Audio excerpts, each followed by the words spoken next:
Yeah, boy.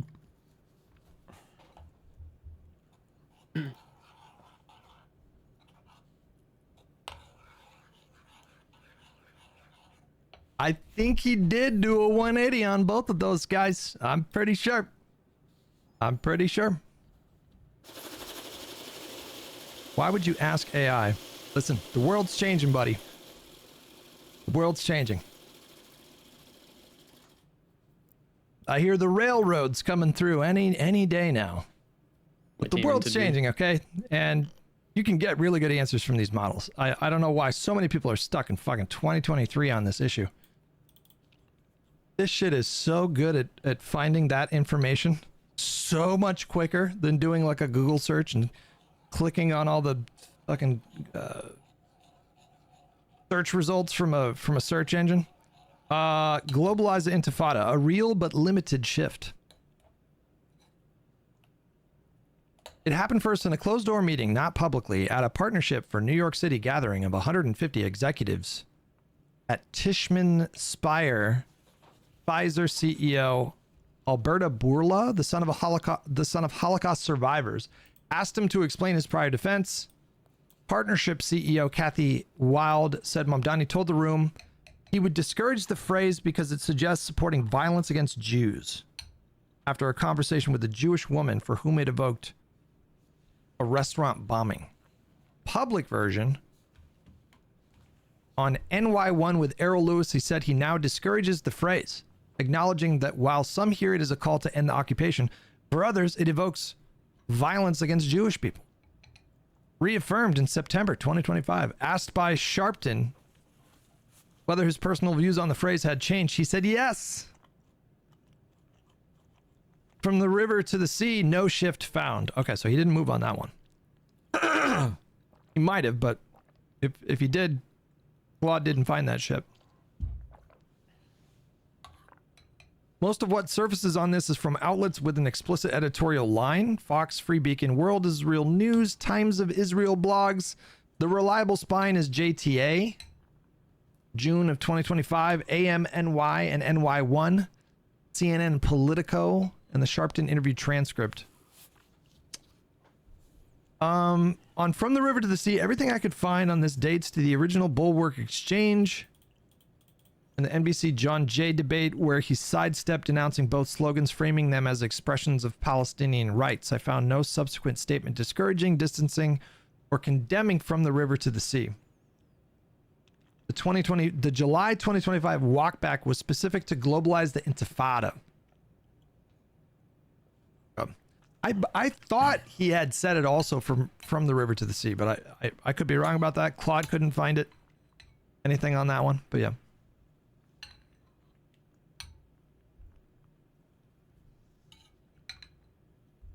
You can get good answers, but you can get really bad answers too. It basically summarizes the first few articles it finds. Listen, look, these models have changed a lot. Listen.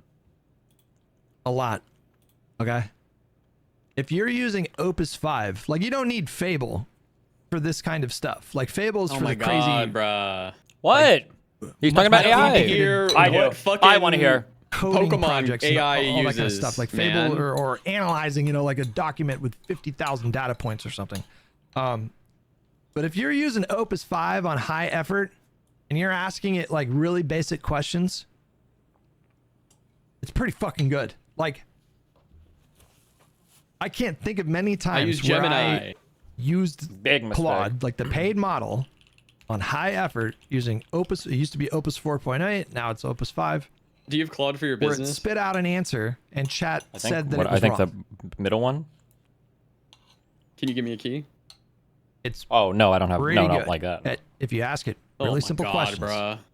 Pretty fucking good at giving you the correct answer. Are you watching the Jolah debate or no? Yeah, let me finish eating. Okay, now you're gonna Did you yell see at me. Ryan Yeah, Boone I am spreading yelling at the you. COVID Give me a vaccines fucking break. cause God damn it. miscarriage BS. No, but that's not surprising. He's You're been late. doing vaccine stuff for a little bit. A fucking line.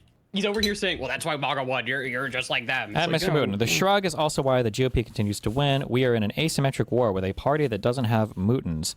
So you'd vote for someone who went on to Rogan. I would just gently encourage people Gently. I would just rope, gently tell 'em encourage Hutch. people. If you really think that you just can't rely on Claude, for example, the paid model, to give you Oh, accurate he's still information on AIing? these pretty basic questions, just He's test talking it. about the video. Test it. One second. I have found for sure that Claude has given me bad answers on things. Like it's happened for sure. But generally speaking, Shut the fuck up, King pretty of fucking good. Suede.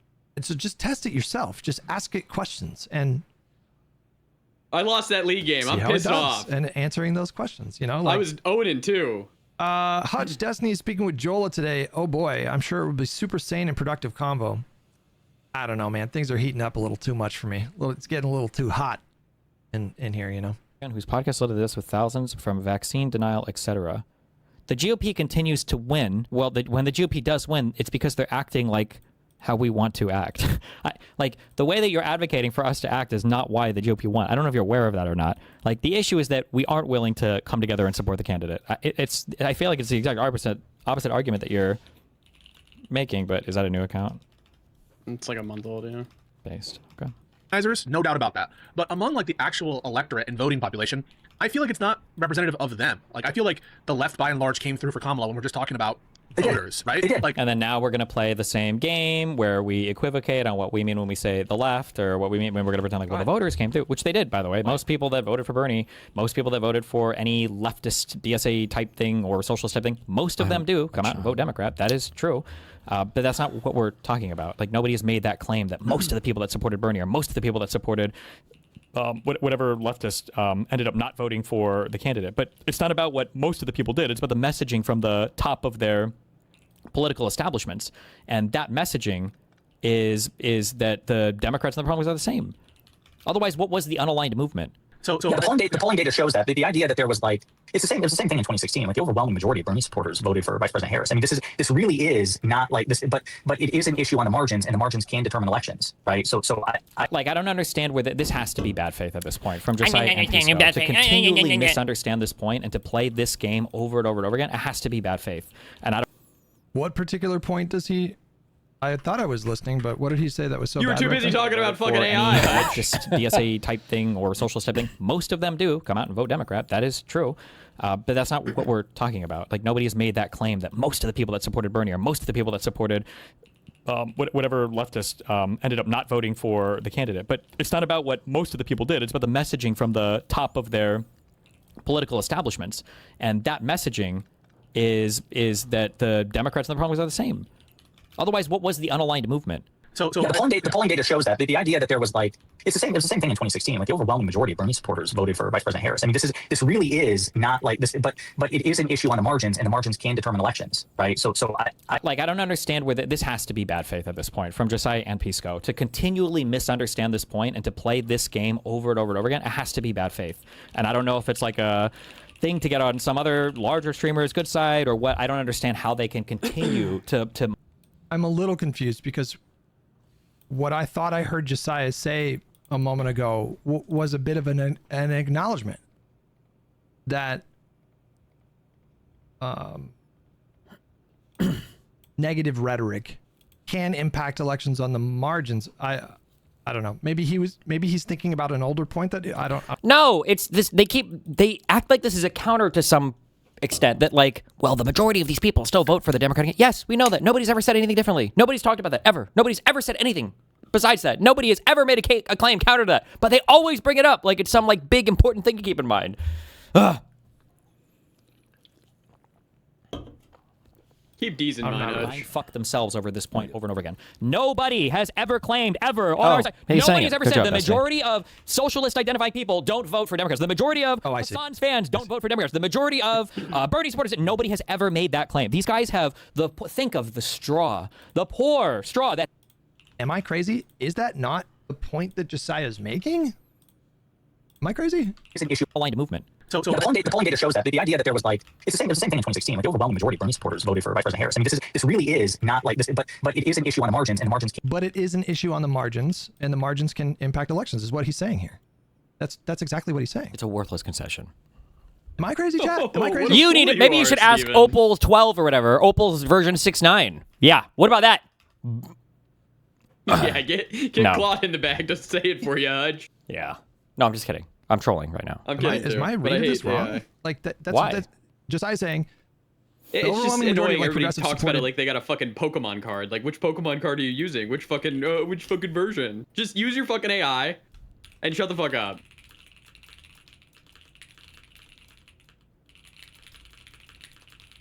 I'm just mad because I'm using a shitty build. And I paid for the year. I'm stuck with it. Okay. Well.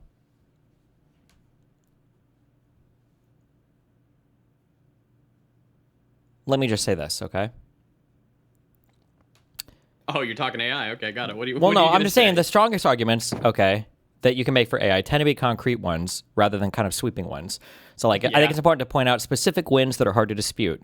Like, DeepMind's AlphaFold predicted structures for essentially every known protein and released them free. You got to admit, Mr. Moon, that's a real acceleration for drug discovery and biology research. AI weather models now beat traditional physics simulations on some forecasts at a fraction of the compute. Diagnostic imaging tools catch things that radiologists miss, especially in places with few radiologists. Right? Dude, we got to get our AIs to fight each other. That Yeah. would be cinema. Let's get them debating. Can I ask you specifically, what do you object to? Hold on, I gotta ask Gemini what I object to. Quote, I hate AI, end quote. When you say that, Mooten, it usually means something specific. Like, are you a musician? Or did you get laid off? Or are you watching a friend's writing get scraped? If you tell me which one of these things in particular is impacting you, then I'll be able to give you a more persuasive argument specific to your request. I'm thinking, hold on. Okay.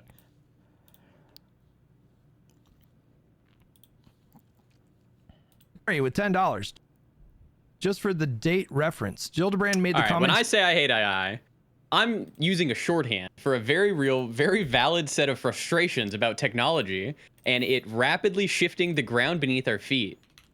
I don't, so like the erosion of source truth, the flood of noise, when you value rigorous, deeply sourced reporting from outlets like the AP, Reuters, Bloomberg, or the Financial Times, then its current trajectory is infuriating. AI is increasingly used to pump out unsourced content, authoritative-sounding hallucinations, and SEO spam. So my objection is likely a reaction of an ecosystem that makes it harder to find reliable human-verified facts.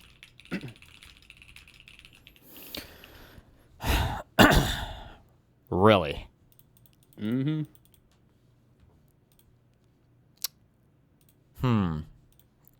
This thinking. is the future, by the way, guys. Hold on. Okay. Let me make sure I've got this right. You hate AI. AI is soulless, derivative, and a plagiarism machine that flattens human thought into a statistical mush. You've been very clear about this. And now you're feeding my arguments into one and posting whatever it hands back. This is not a debate, Mooten. That's a seance where you're the one holding the planchette and pretending you don't feel your own hands moving. You didn't beat my argument. You subcontracted it. Somewhere out there is a data center burning through electricity so that you don't have to have an opinion, and you're going to log off tonight feeling like you won this argument. And honestly, the sheep was right there the whole time. You picked the animal whose entire deal is going where the flock goes, and you built a personality around hating exactly that. The wool is not over my eyes, my guy. The wool is the avatar, and the wool is you. Anyway, I'd love to keep going, but I want to argue with you. Turn the machine off and try again. I'll wait. I've got nothing but time. Unlike your last 3 messages, an actual position I arrived at myself. Bah. That's it. Holy shit. I'm loading up This grok. guy just I'm cooked loading up you. racist Oh grok. my god. Yeah, it did cook me. My prompt was, I just realized that my friend is literally using AI to respond to my arguments now. Can you write me a very snarky, pointed response to call him out for his hypocrisy? Include something in there about how his online avatar is a sheep. His name is literally Mr. Mooten. Damn. Oh, and it even gave me, hold on, if you want it shorter for a text or a Discord message, one thing worth keeping in your back pocket, if he's using AI ironically or to make a point, quote, look how convincing this garbage sounds, end quote, the roast still lands, but it's less of a gotcha than it looks. Might be worth asking before you fully commit. Oh my god, he's giving me social advice too. Giving you tips too. Holy shit. Steve's gonna be in his debate later and be like, Jolah made a good point. Oh man.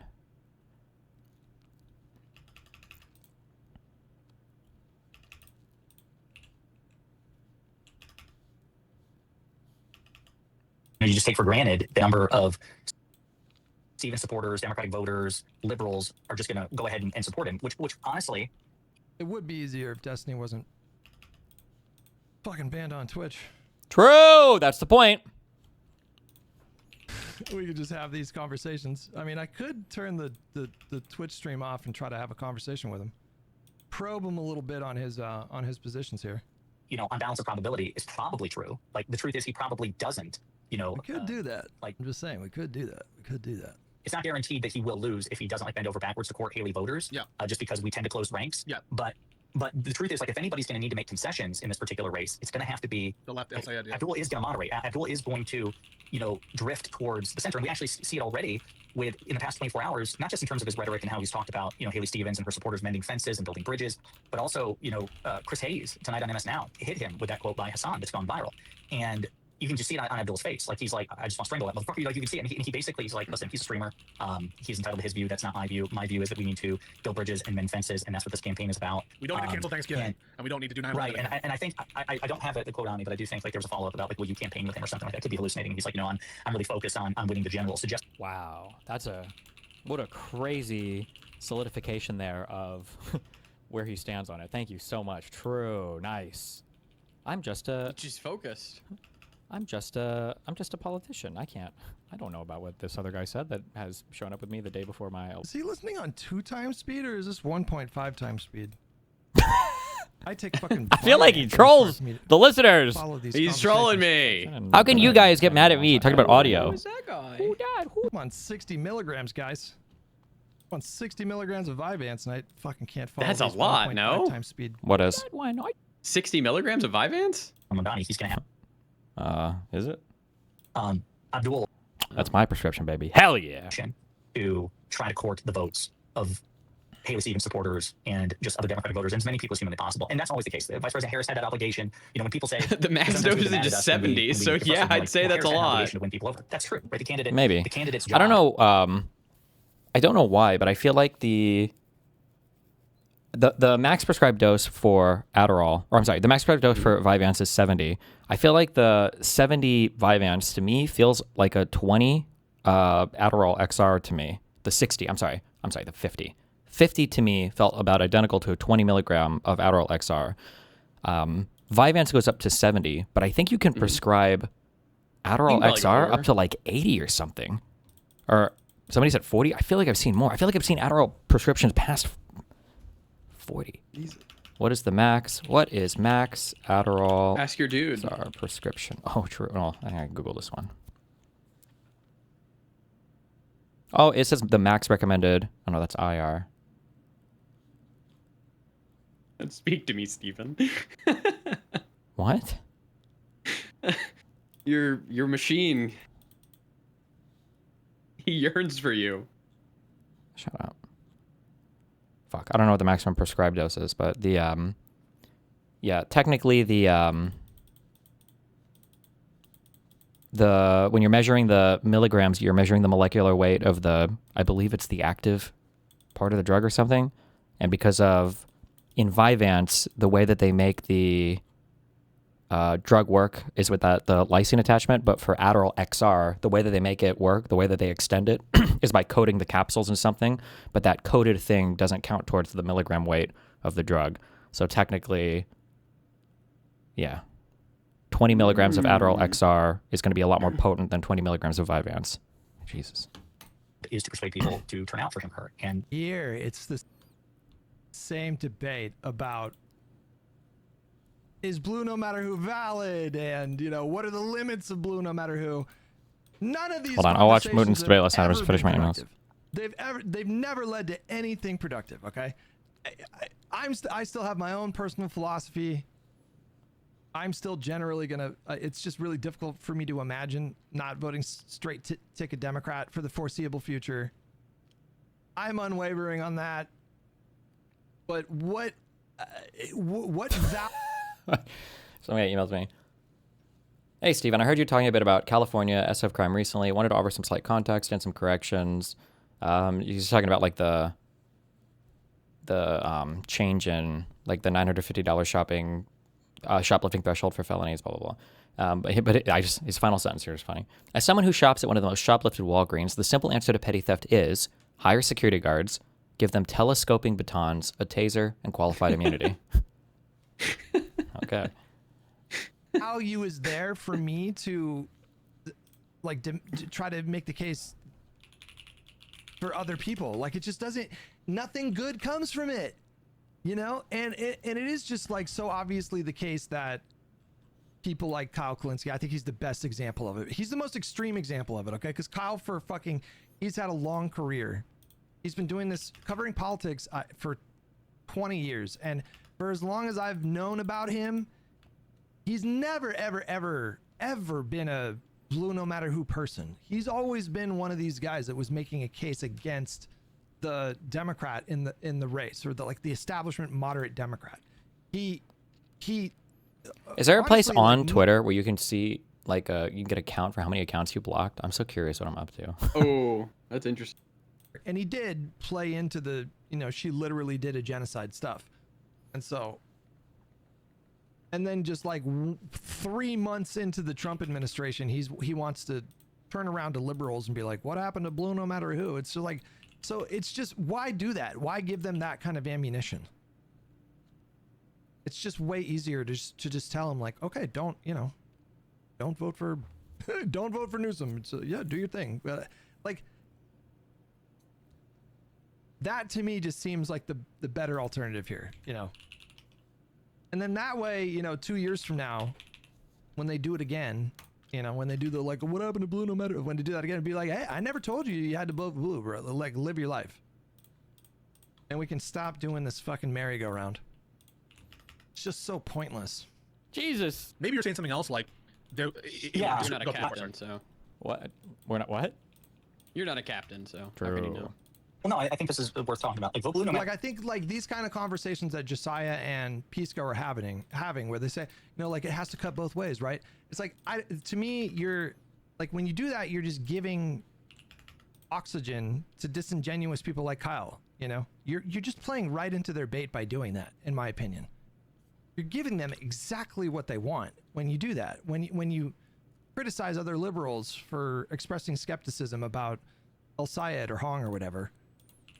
And it's just a lie. It's just a fraud. And so it's just, what is the point of that? Who, the virtue of that prescription is that you increase the likelihood of electing Do you know how many people in our audience have like the Twitter community notes feature? Like the ones that can. I don't know. You can suggest them? Yeah. How'd you get it? I'm a good guy. What?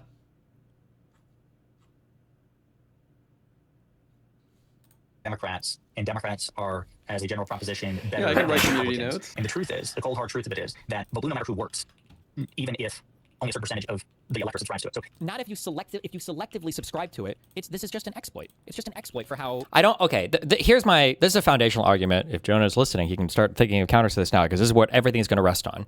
You cannot work with people who are not willing to work with you in the same manner. If you are not willing to, I don't want to say unconditionally support the other person's candidates, because there is a limit, right? If I were to say, oh, actually, we welcome Liz Cheney into the party and we're running her, now you have to vote blue no matter. I don't think I would expect everybody to come along with that, right? But to some extent, you have to be willing to conditionally support each other's candidates. If you're not willing to do that at the same level, then you're not in the same political coalition. You can't have those people in. That's my starting point. And then you have to argue out of that. And you can't make pragmatic whatever bullshit. You have to argue your way out of that, like to actually overcome that argument. Yeah. Fair. Who's fair? Your political movement will be treated. We will always support the candidate as long as the candidate aligns with us in a small area. And then for the large people, well, you guys will always support the candidate. All you are doing is creating a ratchet effect where they understand that when it's a candidate they don't like, then they won't support him. And when it's a candidate they do like, they will support him. And then we have to do this no matter what. I mean, he's just right about that. Let's be honest. He's just 100% right about that. Rhetoric only benefits those people because they know that no matter what their actions Yes, are, they can that's create an true. environment where it becomes EV positive to always support their candidate. Because Like, when do they ever get heat, right? Like, yeah. they'll support theirs, but they won't support yours. So I guess we have to support theirs because they won't support ours, and it makes theirs more electable. Like, this is a ratchet effect. I don't understand how this is so difficult to understand. Yes, ideally, not just for, you know, not just to maximize the efficacy of vote no matter who, but also I think for just a personal sense of justice. We want everybody in the quote-unquote coalition of the left, coalition of the left, you know, whatever we're calling it, the people who are from never Trump Republicans all the way to, you know, AOC and Storm whatever you call that group. We want everybody to get on board with the idea of vote no matter who. But even if people betray the principle, those of us who adhere to it regardless, those of us. If people betray the principle is no longer a principle. If applied selectively, it's just a way to attack you. Like, if It's a weapon, yeah. It's a weapon against libs. Yes. Yes. Found out in the United States that half the country, for some reason, like opposite. And it's like a fraud. It's a fraud. It's bait. It's just bait. It's games. They're playing games. Can you pull up the voting polls for Wisconsin? What the sheet? That's like I'm pretty sure that's foregone. No. No.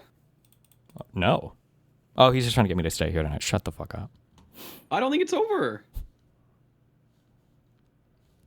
That's what it is. Tax code, but just like wasn't paying taxes and there was no penalty. Like they were on paper supposed to and they just didn't. Well, fuck that. Why the fuck would I pay taxes? That's not a. And like, you know, the Abdul El-Sayed race, and they unpacked it a little bit in this conversation. The situation with Abdul El-Sayed right now and the institutional support that he's getting from Democrats at the highest fucking level of leadership within the party just utterly demolishes the left's narrative that the establishment would rather lose to Republicans than support a progressive. It just utterly demolishes it. He got endorsed by Kamala. He got endorsed by Schumer. He got endorsed by Gillibrand, I think. He got endorsed by Haley. He got a call from Barack Obama, which is not necessarily an endorsement, but when Obama makes a call like that, he knows it's going to leak to the press. And so the whole point is that it's a signal of support. And, you know, Obama did the same thing with Mamdani after he won. And it's like, it just utterly demolishes their whole fucking narrative that the establishment would rather lose to Republicans than help progressives. And they just like, instead of acknowledging that and celebrating that, they're still playing these stupid fucking games and lying about. They just ignore stuff like that, and they just keep repeating the claim that, you know, the establishment would rather lose to Republicans, right? Morally virtuous thing to do. Or about to say right now, we think the taxes should be increased. I'm not going to volunteer extra money. No, make it a law. You have to do a thing where, like, everybody has to be playing by the same rule set. Who adhere to it regardless, but it's not a zero-sum game. By hearing you vote no matter who, even when others don't, you're still increasing the likelihood that Democrats get elected. Now, again, It's not about if Democrats get elected. It's also about what a Democrat is or what it means to be a Democrat. What are the chances you think that Kermie is more blur and alt? Is it though? Kermie? Just because they don't live by their principles doesn't mean Oh, we should live by our principles. People Kermy. don't pay for This the bus guy, all I the remember. time, He's in but my I still brain. do because I think it is the right thing to do. If people don't pay for the bus, they get arrested or they get fined. That's a law you have to do that. If somebody catches you not doing it, you'll get in trouble. Would you still pay for the bus if we decided arbitrarily there was some group of people, if you're over 6'2", or if you're a woman or whatever, you don't have to pay your bus fare, and it was just like a randomly arbitrary thing, or not that we decided that those people just didn't? Like, no, there's no virtue in acting independently if you need everybody to solve a problem. There's no virtue in that. Pretty girls don't have to pay for drinks at bars. True. maximizing the efficacy and the range of it. That's where you want everybody to get on board. But no, it is not a zero-sum game where if the left doesn't do it, it's bad for liberals to do it. If electing Democrats is something you consider to be good, then you... We don't. And now you have to torture like what they mean ontologically by the terms or semantically. What is the semantic content of the word Democrat, right? Did you see the Trump Air Force One thing? If Nick The Trump Air Force One thing. No. Link. Oh my God. Lakers, go ahead. Shut up, Destiny. Okay. Also, link the sheep. Link is sheep, Nin. I don't know what I just said. Link the sheep. Do you want the whole debate or do you want the highlights? Someone apparently has highlights. How long was the whole debate? 2 hours. Link the debate. What the fuck? Wait, give me a sec.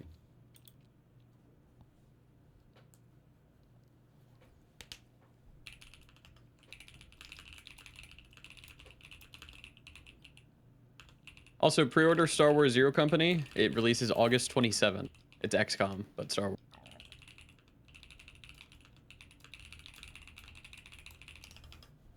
It's not an ad. Let's see. All right. It's not a... Wait. Oh. Okay.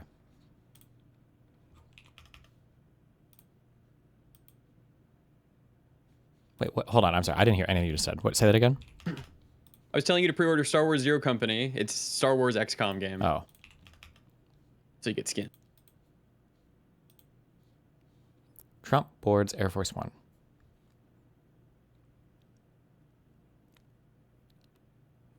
Airport catering truck.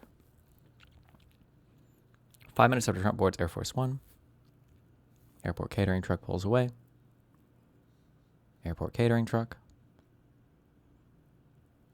Airport catering truck. Airport catering truck at rear of C-32A.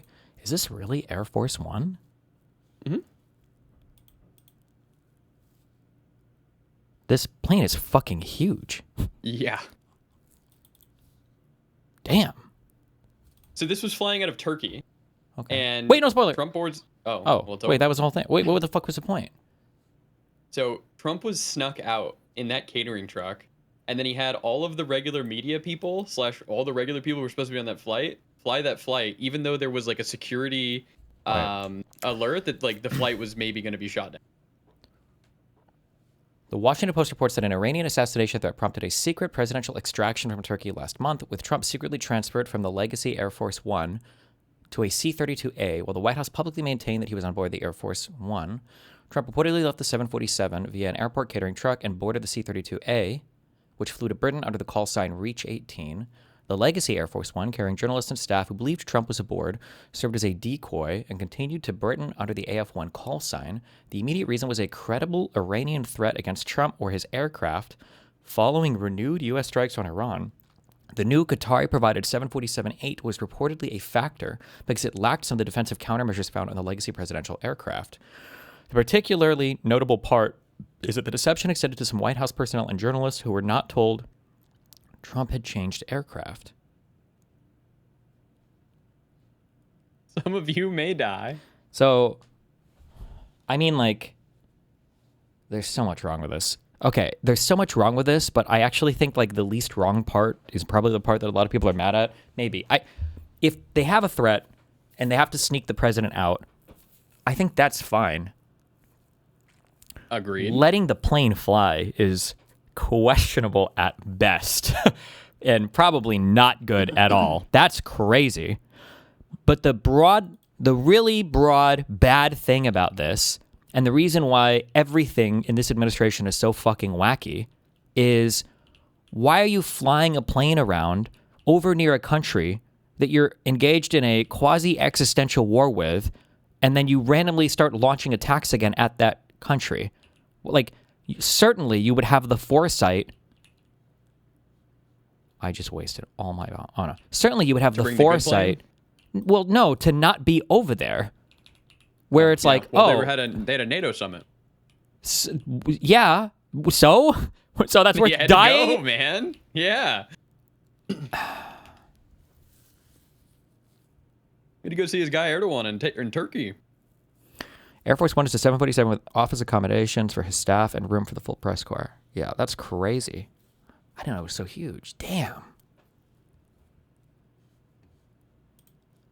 Did you know that that the president always brings the beast with them in any country they go to? The car thing, right? Yeah, that's fucking crazy to me. I think are you familiar with everything that's in that car? Yeah, like it's crazy. Like all the defensive stuff and everything, right? But there's also, I'm pretty sure they mandatorily keep a few bags of blood for the president and everything too. So like if he gets shot or injured or anything, there's always like... Yeah, they have like O-negative blood and everything, yeah. This is another I guess, offshoot of the meme. I sent it to you on...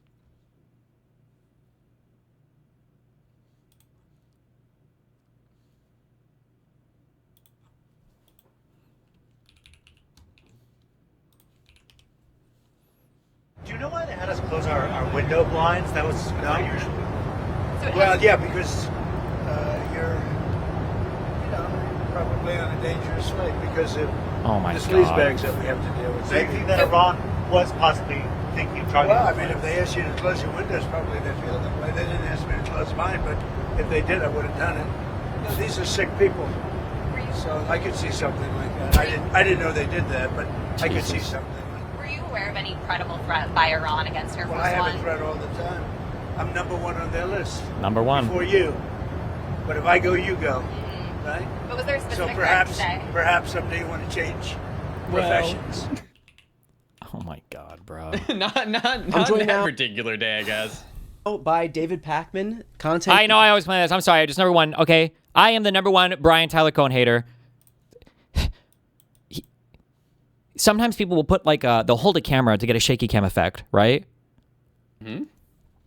They do digital shaky cam. It's very obvious, meaning that they shoot wide and then they digitally move the camera to make it look like it's being held by a person. It drives me crazy. I hate this effect. I'm joined now by David Pakman, I hate this effect. Content creator and the author of the new book, Pay Attention. Hold on. Actually, forget everything I just said. This is a real guy holding it this time. I thought they did it digitally. Never mind.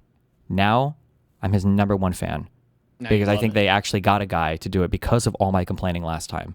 I take credit for that. I'm joined now by David Pakman, content creator and the author Good job. of the new book, Thank Pay you. Attention, How I the love Brian Algorithms Tyler and Media Cohen. Wars These are my two favorite Jews, except Hey, for you guy with Parkinson. are suppressing truth, up. rewiring your brain. David, I want to get into the book in just a moment, but first, there was some big news that broke about how Donald Trump had said that if Republicans have a poor make of that, this populist change.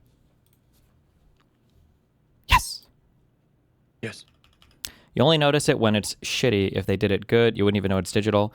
I don't think that's true. Like, there is a difference between looking at a picture and then moving like your view over the picture versus having an eye that's like moving a little bit. I don't know how to explain that, but it's different.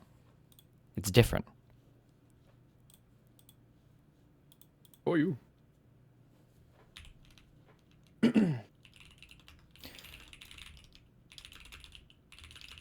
I heard you're going over to Darius's. Where? What? He said that you're going over to his house, to the Durrell house. I don't think so. When? Well, I don't know. That's what he just said on stream last night. Okay, based.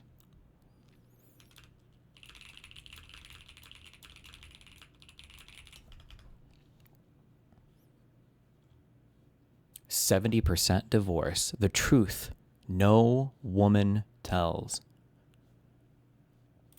69% of divorces are initiated Ooh, yeah. by women. 80% of custodial parents Steve's divorce. are mothers. Ooh, and yeah. 90% of those decisions are made before a judge ever. He was studying how psychological terms had changed their meaning slightly over recent decades. Not slang, not casual usage. These panels, so sloppy. Who built this set? You either needed to buy longer panels or you needed to move these up. I can't believe you had such an obvious cutoff. Apparent all the top here. That's amateur hour, dude. Oh, you weren't here when I built the one downstairs. Dude, I bought a saw because I wasn't going to buy a power saw because it seemed like overkill, so I just bought like a hand saw. Hand sawing anything is trash. And this wasn't even like real hardcore wood. Oh my God, dude. Holy shit, that was agony. And I had to build that set in like 2 days because I didn't ask Dan permission first, so I had to change all of it so it looked good by the time he showed up so he wouldn't get too mad. That's smart. It's good business. Where are we doing the midterm stream? You got an area in your place? We'll see.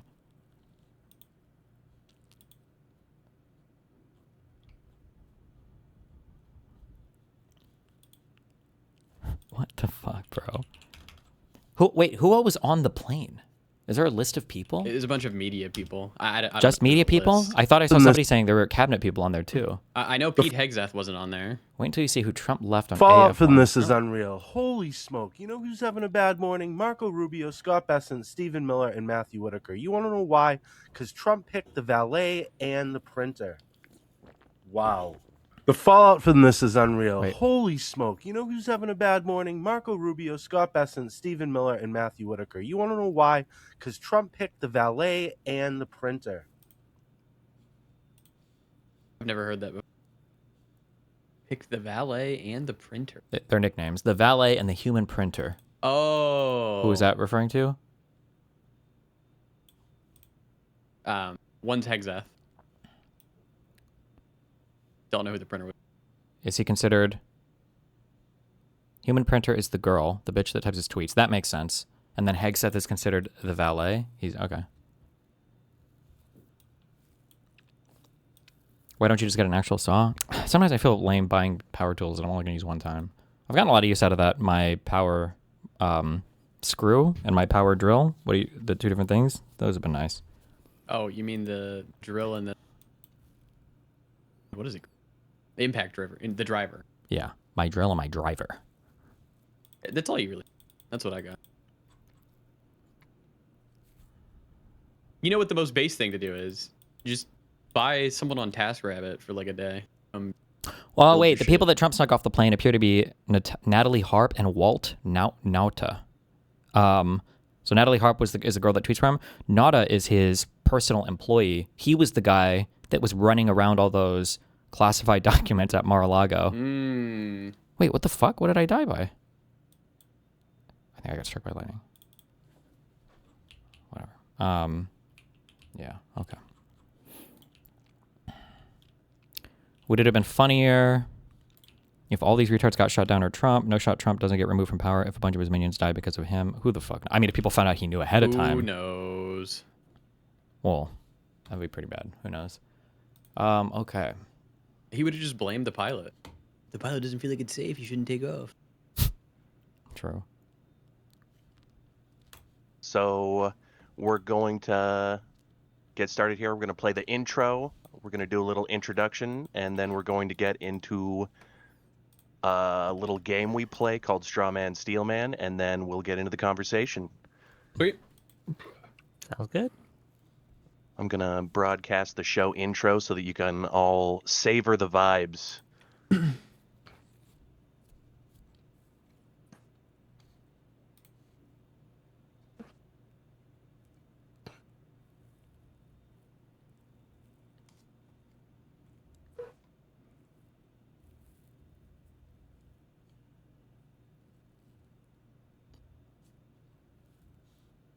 Hello? Okay. Let him cook. Hold on, wait, I'm sorry. What, is this a sweeper? What? USA Today. Before Trump, Clinton took a decoy plane for safety. I was there. Donald Trump wasn't the first president to take a decoy plane during a foreign trip in the name of safety. This, if I was president... Worse than porn sites, yeah. Well, okay, yeah, but margin, like redirects or whatever, like if you click into the margins and it redirects you somewhere, illegal. That would be... I just clicked an accident. This should be illegal. This should be illegal. Okay. The Washington Post reported that Trump secretly flew from Turkey in July on a military aircraft when the White House said he was aboard the traditional AF-1, a step taken because of security threats from Iran. In 2000, President Bill Clinton flew from India to Pakistan in an unmarked plane that followed the traditional Air Force One. The ruse was revealed when he disembarked from the second plane for a 6-hour visit marked by extraordinary security. Before the flight, White House Press Secretary Jolah and other Clinton officials honored the tradition of keeping representatives of the White House press corps informed about the president's whereabouts. At the time, this reporter was president of the White House Correspondents Association and covering the trip for USA Today. Before we left Bombay, White House officials took me aside for an off-the-record conversation to discuss the extraordinary security precautions being taken. We also discussed concerns about the safety of the small group of journalists aboard the familiar Air Force One and the larger group traveling on the chartered press plane, which landed in Islamabad in advance of the White House planes. In modern times, all U.S. presidents have agreed, sometimes reluctantly, to be accompanied by a small pool of journalists when they're on the road or at public events. This ensures that independent observers are aware of the president's whereabouts and well-being, a practice of particular importance in times of crisis. I was aboard the press plane for the flight. As far as I know, I was the only journalist who was aware of the president's plane switch. Of course, when he landed, the world realized he'd switched to an unmarked plane. Oh, okay. So this was similar. Okay, so maybe people have done this in the past, I guess. How the fuck does she know that she's the only journalist aware? But what she says from her, that's what she thinks, as far as she knows. But if they took her aside and talked to her... Why would they talk to just her and nobody else? Well, because she was the president of the White House Correspondents Association. And then she was the head honcho covering the trip for all the journalists, yeah. Damn. That feels like the start of like some kind of like a thriller action movie where like a terror, or like Metal Gear Solid 7 plot, like a terrorist wants to send a strong warning to the United States. So knowing the president is coming to visit the country, they decide to blow up the plane coming before him to send a message. But that plane actually secretly has the president of the United States on it. And then they rip. Are we supposed to be seeing something? Obviously not, Wick. He hasn't clicked the button. Ooh. I don't know, okay? Everyone always asks that, don't worry. You want us to ask questions on your panel, Wick? Ooh. Pretty much, yes. I would love that, actually. It would make it so that there's content and it's good. But no, you all just are like sheep having to be herded. I'm getting everybody for your next panel to not talk at all. They're just going to sit there silently. And you're going to flounder. I guess tomorrow we're going to have Destiny and Jolah just stare at each other. Oh, that's me. Just named in moody silence. Could be a more productive conversation that way, honestly. Good one. We're going to find out. We'll make the same faces that Francesca Hong makes when she does interviews. Just like no words, just only expressions. Self-expression. and the right to self. Do I need to watch this? What is this? Just the opening. No, this first part is not. Gather here. Wait, who? I thought this was like a Whick debate panel. Is it somebody else hosting it? It's somebody else hosting it, yeah. Okay, base. I'm your host. Good evening, and welcome to the show that Tom Foolery predicts will be off the internet within a year's time. It's the marketplace of ideas. I'm your host, Kyle Smith, and with me... Okay, at some point, after I've beaten Victoria and I'm less lazy, do you know anything about tomfoolery? No. Do you know who he is or anything? No. I feel like, I don't know how, and I haven't followed it close enough, but I feel like he seems like a okay guy. I don't think I've ever actually heard anything about him, but he's like one of the most like hated, targeted people in the space for some reason, and I don't know why. Who is he? He's just like another like online commentary commenter guy. Yeah, I would say he's probably lib, but I think he was like the target of a lot of those snarker people because he was kind of adjacent to those communities, not like friends with them or whatever.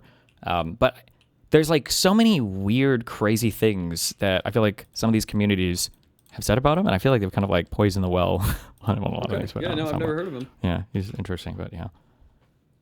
As always, is a man who's trying to infect this liberal bastion with his own particularly cringe brand of communism, James Vagabond. That's right, Kyle. I'm James Vagabond, and I am a damn dirty communist. However, Do you still prescribe to the notion of not fighting battles on too many fronts like different communities? Yeah, in general, you shouldn't. Yeah, it's not good generally. Get compounds really quickly. Seems I'm not the damnedest nor the dirtiest, which is why I've prepared the following statement. Before we get started into the meat of this conversation, it is pertinent for me as an avowed communist to clarify my place in all of this. Let me be clear, I am not now, nor have I ever been, a member of the DSA party. But more importantly, I've always been an enthusiastic and staunch supporter of the Democratic Party, perhaps even especially when in dialogue with the far left.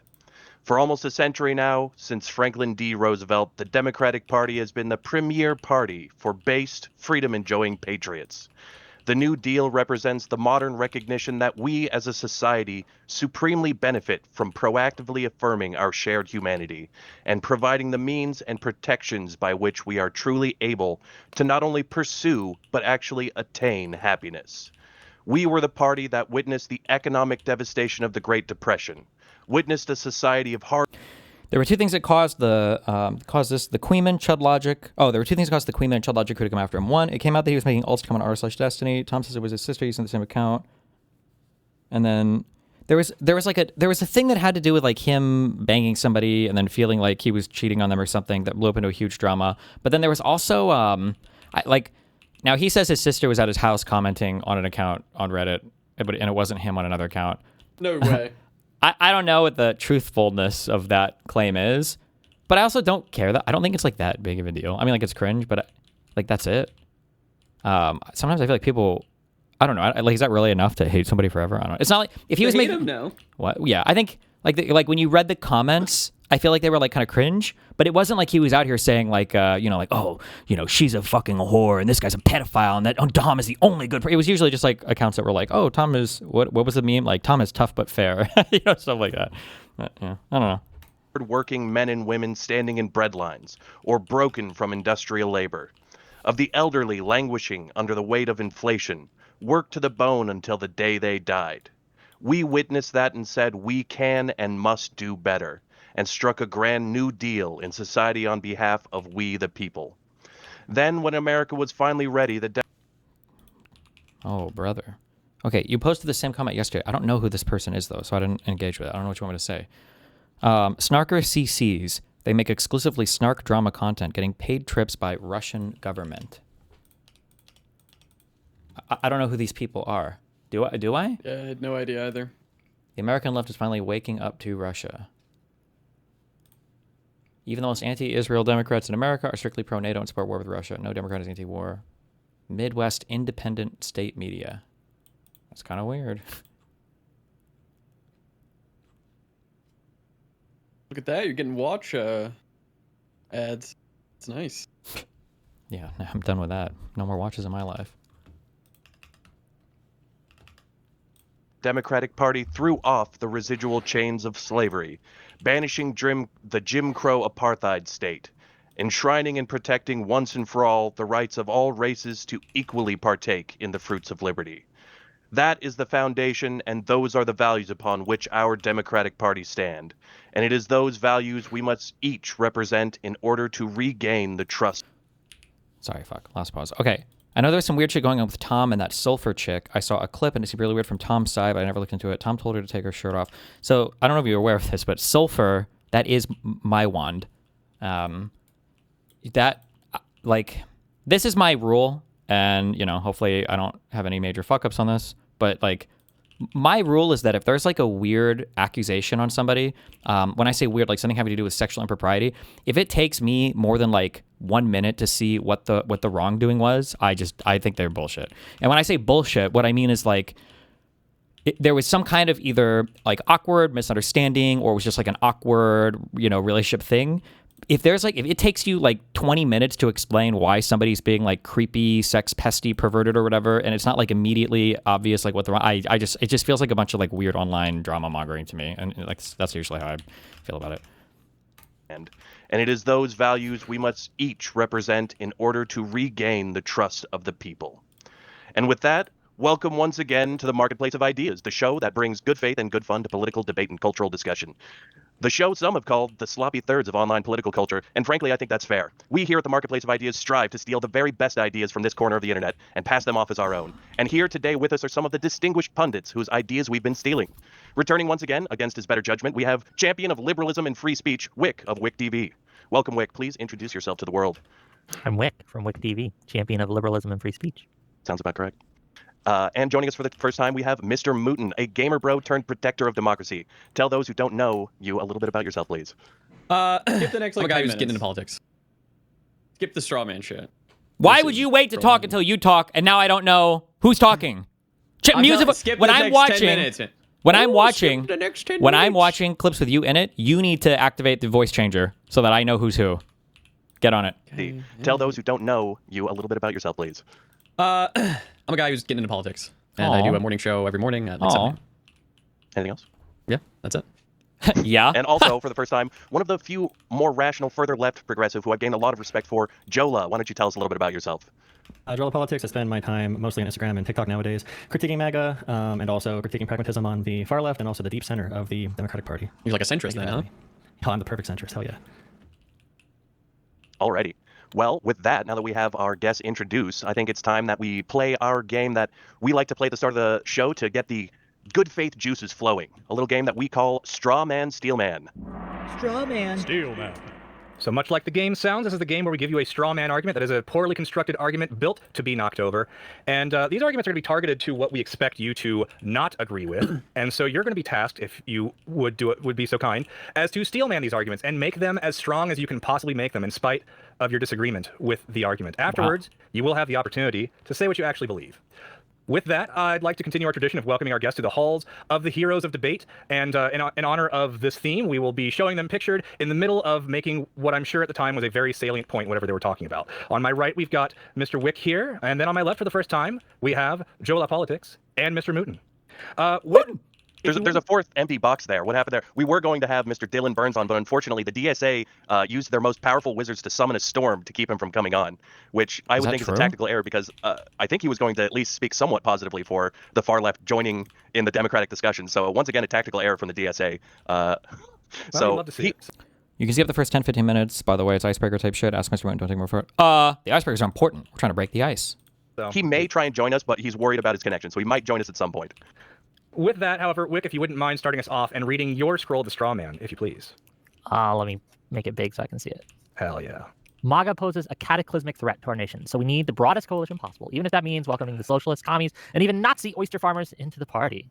Well, Whick, my expectation is that this is... I think so, personally. I think that it's... But I would expect that you might have some disagreement. In spite of that disagreement with that stance, though, can you find the legitimacy within this stance? Sure.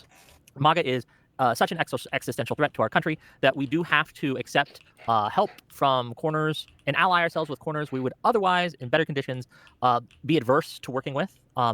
We need to do it, however, because if we don't, we will not survive. Democracy will not survive, and nothing we do in the future will matter because we will lose today. And the long term does not matter if the short term, if you die in the short term. So that's my statement. Yeah, well said. But what do you actually believe? I actually believe that one of the surest ways that MAGA is a cataclysmic threat, but one of the surest ways to ensure that it still has pull in American politics for decades to come is by lowering our standards, by disregarding the threat of the far left, and by deciding that we are willing to do whatever it takes to win. By lowering our integrity, we make it so low information voters have a harder time distinguishing between the right and the left, and therefore it's going to make it harder to win in the future. So. Yeah, that makes sense to me. I think that's a stance a lot of people can see the legitimacy of. We don't want to associate with Nazis if we don't have to, and it would seem that we may not. But we'll get into things a little bit more later. For now, I'd like to move on. Jolah, if you could please, read from your scroll. Jolah. The DSA is poised to swallow the Democratic Party. Oh yeah, whole. Oh yeah, and we'll be stuck voting for Hassan Piker for president by 2028. All right, find legitimacy to that claim if you can, Jolah. The Democratic Party is going to be overcome by the DSA like it's a growing cancer, and we're going to be hoodwinked by the same radical forces that MAGA did. That's essentially the big argument. Sure. Terrifying, yeah. Now, what... Democratic Party is going to be overcome by the DSA like it's a growing cancer, and we're going to be hoodwinked by the same radical forces that MAGA did. That's essentially the big argument. Sure. Terrifying, yeah. Now, what do you find any legitimacy to that claim? My expectation is that you might disagree with it. No, unlike some liberals, I'm very confident in the Democratic Party and liberalism. I think that progressive liberals and center liberals can power through the DSA wave, and we need more liberals to critique the Democratic Party because, I mean, the party, where the DSA did win, it could have been very easy for that to not happen. So like Zoran Mamdani, that is what started this entire thing, right? When it comes to all these other candidates elected in New York City. If the Democrats did not support Andrew Cuomo, if there were not thousands of staffers to come out for Andrew... Does anybody know, for who follow these elections closer? Moot, you should know the answer to this, but probably not. Why? Was Cuomo really the best bet there? I mean, I don't think he was the best bet. No, I think that good people didn't fucking run. Yeah, but why Cuomo? No clue, man. What a bad choice. Okay. Cuomo, and they supported another option that was still progressive. It really feels like there's not too many elections where I can draw from, but I guess looking from the few that I have seen and have followed, it feels like there's a big over-reliance sometimes on past electoral Previous experience. names, yeah. So like if you held any office ever, they're likely to potentially dramatically overweight like your electoral chances, I guess. I don't know, that's what it feels like, but like a Brad Lander. Maybe we never get Mamdani, and even with Andrew Cuomo being such a crappy candidate, it was still a pretty close race. All right. And then also, checking the DGG temperature. The Cuomo stuff was bad, right? That wasn't like a nothing burger. Like there was actually probably some bad behavior there. He had like 5 or 6 women, I think, come out against him. So yeah, it sounded pretty bad. Okay. Bad burger. Okay. Well said. Then we will move on. Last but certainly not least, Mr. Mooten, if you wouldn't. It's a thought that the DNC decides who runs. I would guess he decided to run on his own. Well, there's like coordination with the party to some extent, right? Like, are they going to fundraise for you? Can you expect broad party support from people endorsing you? Like, if the DNC really doesn't want you to run and you decide to run anyway, you're probably not going to get any official party infrastructure support, and then endorsements are going to be light. And if somebody runs against you that's more DNC backed, they will lend funding and assistance to that person, you know? Mind reading from your scroll. It would be better to have Stalin, Mao, or the dreaded Francesca Hong in any political position over a MAGA candidate, even at the state level. So, Mr. Mooten, are you able to find any legitimacy to this stance? Yeah, I mean, this is basically just saying, like, it would be better for somebody aligned with the Democrats, like Francesca Hong, to be in the position of power over a MAGA candidate, because the MAGA candidates might do something absolutely crazy, like we've seen time and time again. Yeah, it is precedented. But what's your actual stance on this issue?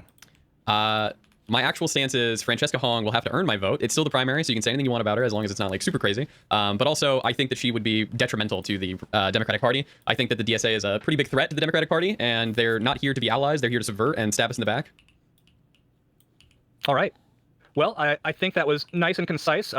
We will go ahead and end this segment. It was a great round of Straw Man, Steel Man to get us started. Good job, before guys. we jump all the way into the conversation, I would also like to officially welcome our guests to the actual marketplace of the marketplace of ideas. And when I say actual marketplace, I do mean fake marketplace. It is not a real one. We do not actually have any gambling, but we do have a fake stock list where we have the creators who come on our show. And as you can see at the bottom, we've got Jolah Politics, Mr. Mooten, and Whick TV all waiting for someone to scoop up some fake shares with the fake currency that we run our Discord server with, we call Griftcoin. So if you want to join our Discord and participate in that and show your support for the creators that you like the most, that is one way you can do so. If you'd like to support our channel, please consider visiting our YouTube channel and giving us a like and subscribe on this video before you go back to the streamer of your choice with whom you are currently watching. We are new to the game, but we are growing and learning. And much like the DSA, we're going to swallow the discourse whole.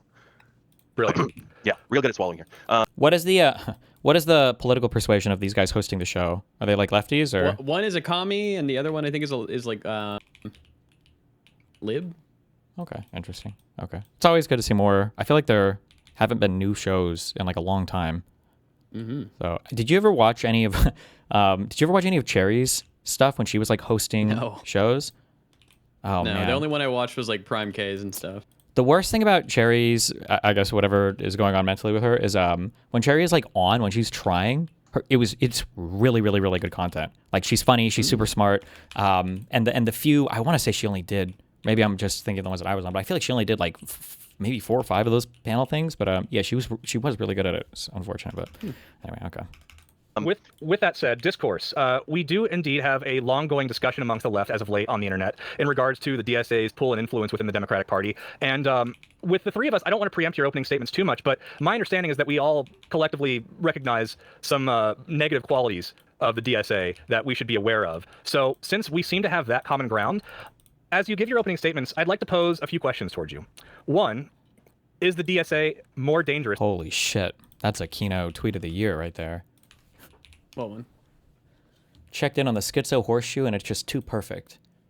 The Hunter Biden interview. Tucker Carlson and Hunter Biden. The laptop came from Israel. Would that make sense? Israel would definitely prefer Trump to Biden. Would they? Yeah, 100%. Oh, because Biden, he can't be duped. No, Trump is a massive Israel dick suck. Oh, wait, hold on. The FSB guy who lied about Biden is Israeli, by the way. Wait, was he? Is he? Oh, shit. Hold Maybe on. it is Alzog. My Hamas appreciation is... I'm trying to think, would the Mossad do that kind of thing in the United States? So it was a bird who dropped the laptop into the chimney. Well, the information that was being traded on in Ukraine was already available. Or I'm sorry, that was in the laptop was already being traded on in Ukraine, so it was already available. Mm-hmm. There's nothing like a priori that makes this immediately impossible. Somebody already hacked like the laptop? Yes, that's one of the big talking points against that laptop was that all the iCloud, all the information, everything on there was already being kind of like trying to be sold in Ukraine months before Giuliani ever got his hand on it. So other people could have theoretically gotten that information, planted it on the laptop, and then dropped it off. Right? My obvious assumption would be it was Russian in an attempt to get rid of President Biden. I mean, technically, this guy is Israeli. Alexander Smirnov was the FBI wanting to informant. sell it. That makes sense. This was the guy who basically started the the Burisma conspiracy shit.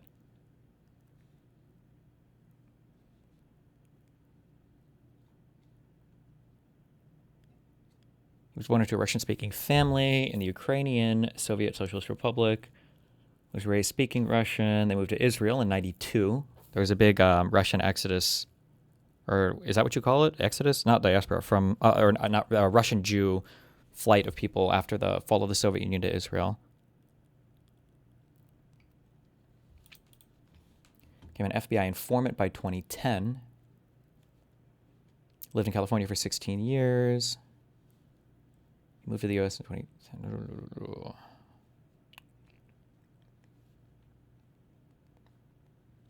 He admitted having links to several high-level Russian officials.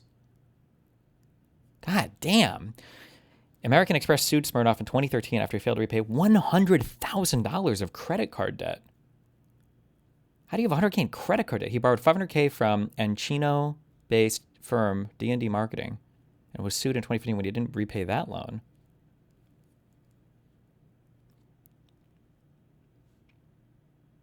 He was a dual U.S.-Israeli citizen and had both an Israeli passport and a U.S. passport. Both were seized by the FBI.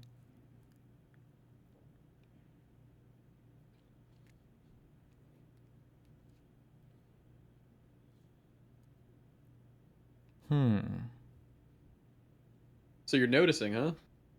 Well, no, I mean, there's technically nothing like immediately. No, I'm kidding. Yeah. Yeah. The only thing would be Israel running like an op like this in the United States would be crazy, right? It would be pretty crazy. Not on the level of like assassinating like Charlie Kirk. There's but no this way. is like But we're cutting off diplomatic ties. No. I'm not sure. Close to Influencing it, our maybe? election. It would now. Yeah, this would be a pretty big deal. if they got caught, it'd be really bad. Yeah.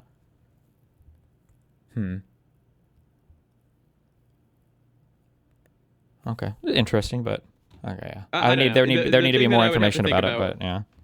It just seems like the risk reward is not there because the risk is so crazy. Like, America's they're only fucking defenders. Maybe, yeah. Well, maybe. It's complicated. Yeah. Have you covered Vosh's absolutely insane doomer apocalyptic tweets? He's lost his fucking mind. Nope, I haven't seen him. Let him go First to in MAGA. Norway or whatever. 2, are we not? If you're not concerned about the DSA, is it because you think that they don't have the strength and capability of taking over the Democratic Party in the same way that MAGA did the Republicans? And 3, where are your lines when it comes to voting for DSA candidates? With that, Whick, if you wouldn't mind starting us off, please let us know your thoughts. Sure. I pose the DSA. Why would they use an Israeli to push this then? I don't know if Russia was working with this guy to use him to start this false theory. I would have to look at the origination. I just know that the guy lied initially, but Russia was trying to find a lot of ways to pump this story in the U.S. media, and it wasn't working in Ukraine, so the laptop story ended up being the one that caught. Whick, if you wouldn't mind starting us off, please let us know your thoughts. Sure. Aren't you being anti-Semitic by even entertaining the idea that Israel could do anything nefarious? That is true, actually, yeah. And if I want to remain consistent with my past positions, we're not allowed to criticize Israel in any way, size, shape, or form here. Because that's definitely the same thing as saying AIPAC is unilaterally controlling the outcome of every single election in the entire United States by subvertly communicating with Israel and Netanyahu in order to influence U.S. elections. So good point, Chatter. Good one. Thank you. Of taking over the Democratic Party in the same way that MAGA did the Republicans? And 3, where are your lines when it comes to voting for DSA candidates? With that, Whick, if you wouldn't mind starting us off, please let us know your thoughts. Sure. I oppose the DSA for the same fundamental reason I oppose MAGA, because I'm a liberal, and liberalism requires limits on political power, even when the people wielding that power claim to be fighting for something good. The DSA, socialism, etc., treats institutions, courts, the civil service, the press, and political opposition as obstacles to be brought under control when they interfere with their movement. Okay, MAGA comes from a different ideological tradition, but too often reaches the same conclusions. Liberal institutions are impediments to transformative politics. Capitalism, right, is not merely something to regulate, but something to overcome. And existing constitutional restraints, such as the Senate, are treated as barriers to real democracy, quote unquote. Did you see Adam Freeland going at Hassan over 9/11 comments on Twitter? If he is, it's probably a joke. Don't be retarded. And I reject both seriously don't MAGA's think framing of this, and I reject the socialist framing of this. I don't want a right-wing government powerful enough to impose its vision of America on anyone else, and I don't want a socialist government powerful enough to impose its vision either. I think people are taking DSA as a threat not as seriously as they should. Not to say that we're going to snap our fingers and wake up tomorrow in their socialist utopia hellhole thing, right, where they've subverted the Democratic Party. But the hour is later than you think. They already have a lot of influence in media. Ooh, that's a Lord of the Rings saying. That's a good one. It The is hour good. the hour is Andor late. later one. You what? I hit up an Andor quote later. Well, Andor is cringe and lame, so nobody cares. Academia, and with staffers, the staffer class, right, in politics. And it's a real problem, and we need to wake up and just take a stand. Just draw some lines. Don't be one of these weirdos who says, yeah, I would vote for Mao over Trump. No, you wouldn't, and you shouldn't. Don't vote for the mass murderer killing person, right? Don't vote for the rapist. Don't vote for the person who wants to abolish the Senate and the police. You can not give them your vote. You have free will. Make that choice. Anyway, yep. That's me. Yep. Much appreciated, Whick. Thank you so much for being here once again with us. Jolah, would you mind giving us your opening statement on the matter? So I don't think DSA is as dangerous for a couple of reasons. So number one, it is their lack of ability to get power, but also who the DSA really is. Now, MAGA is made up of radical, like, I don't know, 50-plus-year-olds, maybe between the ages of 45 and 70 around, the generation that was lead poisoned the most. They are very stuck in their ways. They're going to be like that forever. These are the people that supported George Bush when he was saying crazy shit like, it's a holy conquest for us to go into Iraq. These people are not going to ever change. But the young people, I know people who were probably DSA adjacent when they were in their 18s, 20s, 30s, especially during, who are older now, especially during like Vietnam protests, who very quickly, and they were like radical hippies and whatever, who very quickly voted as just like normal liberals as they got older. The DSA is a bunch of kids, and there are very deep issues on just the social environment around the DSA and the Democratic Party in organizing circles that make it really easy to get young people attracted to the DSA, which is something we can go into at a different time in the conversation. And also, yeah, their ability to get power. America, they can flick with everything that has ever been America. So I really don't think they can ride with the culture. Republicans can have the majority white Christian football culture, and the DSA can barely even talk about Thanksgiving. So. Okay, well, much appreciated. Thank you so much for that, Jolah. And Mr. Mooten, if you would be so kind, give us your opening statement as well. Yeah, my opening's gonna be pretty short and sweet. The DSA have wacky policies. It's voted on. They have like a national committee every 2 years or 4 years. I can't remember off the top of my head which one it is. And that's what these people want. They want to abolish the police. They want to get rid of the Senate. They want to have open borders. So why should we not be scared of them? They're telling you exactly what they want to do. I don't understand people who are like, oh, well, they won't be able to do it, blah, blah, blah. These people are at a crucial point where you kind of need to kill the baby in the crib. Jesus. Okay. So a couple marks of disagreement there, but hopefully it will be a better discussion for it. With that, we'll open up the discussion. Yeah, I guess I just don't like this idea that many on the left have decided, because MAGA is the enemy, and MAGA is very, very bad. It is the enemy. It is very, very bad.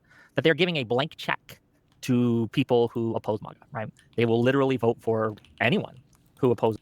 Hopefully they'll get into this. I think the thing that I focus on, the reason why the DSA types scare me more than like the weirdo progressive people ever scared me, is because the DSA people have shown that they actually have like a political savvy, that they are more aware of messaging, and they won't, generally speaking, they won't self-sabotage as much, at least the ones that understand how to do the messaging. Whereas for progressives, like, I love you guys and I love my woke people, and I am a woke person, okay? And I like my woke people more than I like the socialist types. But like, these progressive people were literally defending, was it a Harvard lady who wrote that essay on like why it was okay to kill white people? Like, I'm not even exaggerating when I said because I thought that was an exaggeration, and I went and I read it and I was like, what am I thinking of? She's like, if I had a revolver with 6 shots, does anybody remember the essay I'm thinking of? We read this and I was like, Jesus Christ, you motherfuckers are crazy. You gotta chill the fuck out. The DSA types are not like that. This MAGA, no matter how bad, no matter how much long-term damage they want to do. And I understand, right? A lot of people are trying to kind of minimize the damage that the DSA could do if they were to gain power, by saying things like, well, as Mooten said, right? Like, they just won't have enough power to implement the policies that they actually want. Yeah, but you wouldn't vote for someone who's like, my policy position is I'm going to kill you. But don't worry, I don't have the votes right now to do that, right? You never vote for someone like that, because in the off chance something happens and they would get that power, you know what they're going to do. Just don't do it. I don't understand. And this is to you, Jolah. I see you running cover all the time for these people, right? Like this soft cover of, don't worry about them. They're not that bad. They're all just a bunch of kids. And we need to have a discussion of how much they've already infiltrated these spaces, right? It's really bad. My issue largely is that I don't see people like you, Whick, criticizing the Democratic Party. I know we've had this discussion before, but if you go to a local Democratic Party like Democratic Committee or whatever, Democratic Committee, I don't want to give away, we'll blow my cover, Democratic Committee, but it's going to be a bunch of 45-plus-year-olds. It's going to be maybe the average age might be 60, 70, 80. So there are people literally in cities who are... How do you explain the crazy interviews of the DSA chairman lady? I don't know. More and more, and I might be giving too much credit to that person that emailed me, it kind of seems like the DSA national thing is just kind of memey. They're just like not, I don't know. I'm just not really sure what all they do. And maybe those people are kind of unserious. But like the heart of the DSA is actually the DSA New York chapter. That's the thing to kind of like keep your eyes on. These are the people who are doing the real politics. These are the people who are expanding their political power. They seem to have a grasp on things way more than that. The DSA national chapter, which is kind of like a joke. Don't they follow what the national people want, though? I don't know as much if that's true, but I mean, one thing that was said to me was that they've gotten into conflict with the national chapter before and basically threatened to just quit like the entire thing. Like the New York chapter was like, we'll just walk. And it feels like the New York DSA chapter is a far more serious political entity than like the national thing. Yeah. I mean, I would prefer that. Wait, Hockey Hater, link me that if that's true. Hassan struck your talking point on interview types and said that DSA co-chair did not adjust to that type of interview by explaining the difference between the same side versus hostile interview. It would be really annoying if there were a lot of lefties that hate watched me, but they just stole all of my like media analysis and then they just used it to like build their that would be very fucking annoying because they have done it well. Like the far left people, this is my number one complaint and my number one concern is the far left people have absolutely figured out how to emulate the MAGA approach to politics in terms of like media and rhetoric and everything. From more affluent, white backgrounds or whatever backgrounds, where they can afford to pay dues, or they just go to the meetings for fun because their friends go. And it's the only place where there's organizing happening where it's going to be younger people. Now, Democrats can either say the DSA is a cancer and all this crazy stuff about it, or they can try to compete with DSA where they are very effective. And someone said on YouTube chat, DSA New York City and National DSA are at each other's throats 24/7 because DSA New York City is more right wing and moderate, and National is lots of MLs and Maoist types. Yeah, what was in the email the person described the two different strategies. It was like you could either have a clean break or a dirty break. Or a dirty break. I don't remember if they said there was a difference in approach between the National and the New York people on that, though. I'll have to go back up and read. But the New York types seem to be a lot more sensible, pragmatic. And insofar as when I say pragmatic, I mean that they're having like a serious attempt to like subversively exercise political power. Whereas like your national branch types are like, if you're going to run, you should run on the platform Stalin is good. Whereas like the DSA types in New York are like, you should run on we need Medicare for all, and then we'll do some sneaky shit in the future, basically. They're far more strategic is the word I'm looking for. Question is largely, and I wish we had someone involved in like direct DSA. I don't know much about what DSA does to know if there's anything they do in particular that can replicate that. If that's just going to be where all the college age people go naturally, if many of them do that, yeah, it's really difficult to find that balance. I feel like we can defeat the DSA rather easily. I genuinely, and I know people say I'm a secret DSA agent. I think people saying that about me is honestly part of the brain rot, the Hassan derangement syndrome happening online. If you think I'm not going to be your ally in your movement, then you're going to fall into. Why shouldn't the DSA members run? Wait, oh, that was video man. Online. If you think I'm not going to be your ally in your movement, then you're going to fall into. Why shouldn't the DSA members run as their own party? Why shouldn't they just run it? I mean, they should. They can. Yeah, they should. Well, my big thing too, as well with like Francesca Hong. Who are you if you're going to say we're against MAGA? Who are you to say Wisconsin Democratic primary voters are wrong? Who are you to say that Maine Democratic primary voters are wrong when they want a more populist candidate? Are you saying that the will of the Democratic voters of Maine and Wisconsin just don't matter now because they supported a DSA candidate? It's not that they don't matter. It's that I have issues with the voting populace. That was an insane pivot. Jesus. If they elect someone who is bad for democracy, I have issues with the voting populace who elected Trump. Right? Okay, if you don't like the voters, you can say that. Are you just against the will of the people now? Because holy shit, that was a crazy fucking irrelevant pivot, but okay. Just because it's just two separate arguments. Like you can have like we're not here talking about the subject is not like do you agree with the will of the voters or whatever, right? That's a totally different conversation topic. You oppose Trump because Trump got the popular vote. You should be okay with the will of the people. No. What is this argument? Sorry. Oh, true. Well, he did become president, and Trump should have become president because people did vote for him. I would prefer they don't do that. But we're talking about our fellow Democrats, our fellow No Kings protesters. If they look in Wisconsin, for example, Hong, you're not my fellow Democrat. In Hong, for the Hong case, there's like 10 other candidates in the race. The one that was competing with Hong had some type of like financial disclosure issues because a dumb intern like double or triple reported every donation they were getting. They were saying there were ad expenditures that were not even real. So she had to drop out. And the person who they have running against Hong now, he said that he joined back into the race after he failed his campaign because he got a message from God in the form of a red bird that his wife saw. And because she saw this red bird, he knew it was his time to run. And he's campaigning going around saying, "Hey guys, we can't really do anything." I'll be honest. I mean, it's less crazy than abolishing police. I've seen some of Crowley, the gentleman who is the direct competitor with Hong now. I've seen some. Fuck. Now this Jolah guy heavily misrepresents things to favor a lefty messaging point a lot, or lefty talking points. Oh, yeah. Heavily. Is that what he just said there about? Is it Crowley? Is that true? I know I got that huge email where somebody was trying to explain like how wacky and fucked up all of the Wisconsin shit was. And I don't remember him. Maybe he said that he got a message from God or something, and that's kind of retarded. But his wife got a message from God, I believe. Oh, sure. Okay. The red bird thing is real, I believe. Sure, but like, what is it like? Seriously, the fact of the matter that he felt like his wife got a message from God, so he decided to hop back into the race, or was it that the other person dropped? Everything was fucked. He had to hop back in, and people were like, wow, you're getting back in the race. He's like, listen. my wife, I saw this thing. It was a sign from God. Like I need it. Like he's like you're saying it, but like that's not why he hopped back in. He's just saying like this is how I knew I was making the right decision. Do you know what I mean? You know the difference. It's probably I do, but Yeah. it is probably the latter. But he did rejoin before the other guy dropped. Like he was on the debate stage with everybody.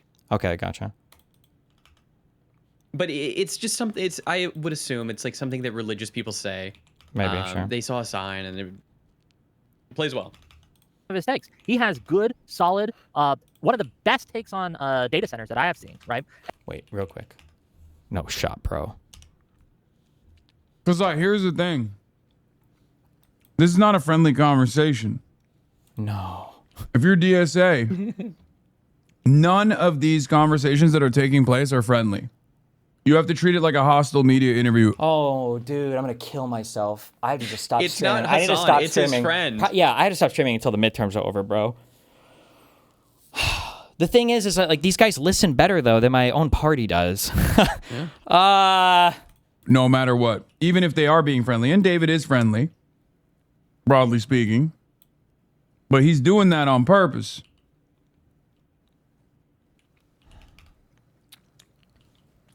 He's doing that to create a false sense of security so we can get clips off like that. For sure.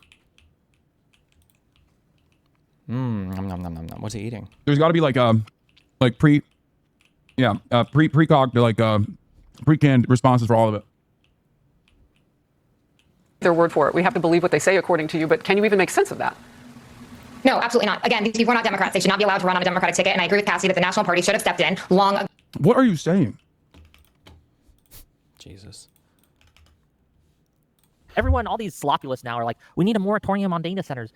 This guy, Crowley, comes out and he's like, well, no moratorium. We could regulate them and maybe address some of the issues with the environmental effects that people have concerns with, but we should be building data centers. Like data centers have revitalized communities that they've built in. And being anti-data center is a lot like being anti-nuclear in today's vernacular.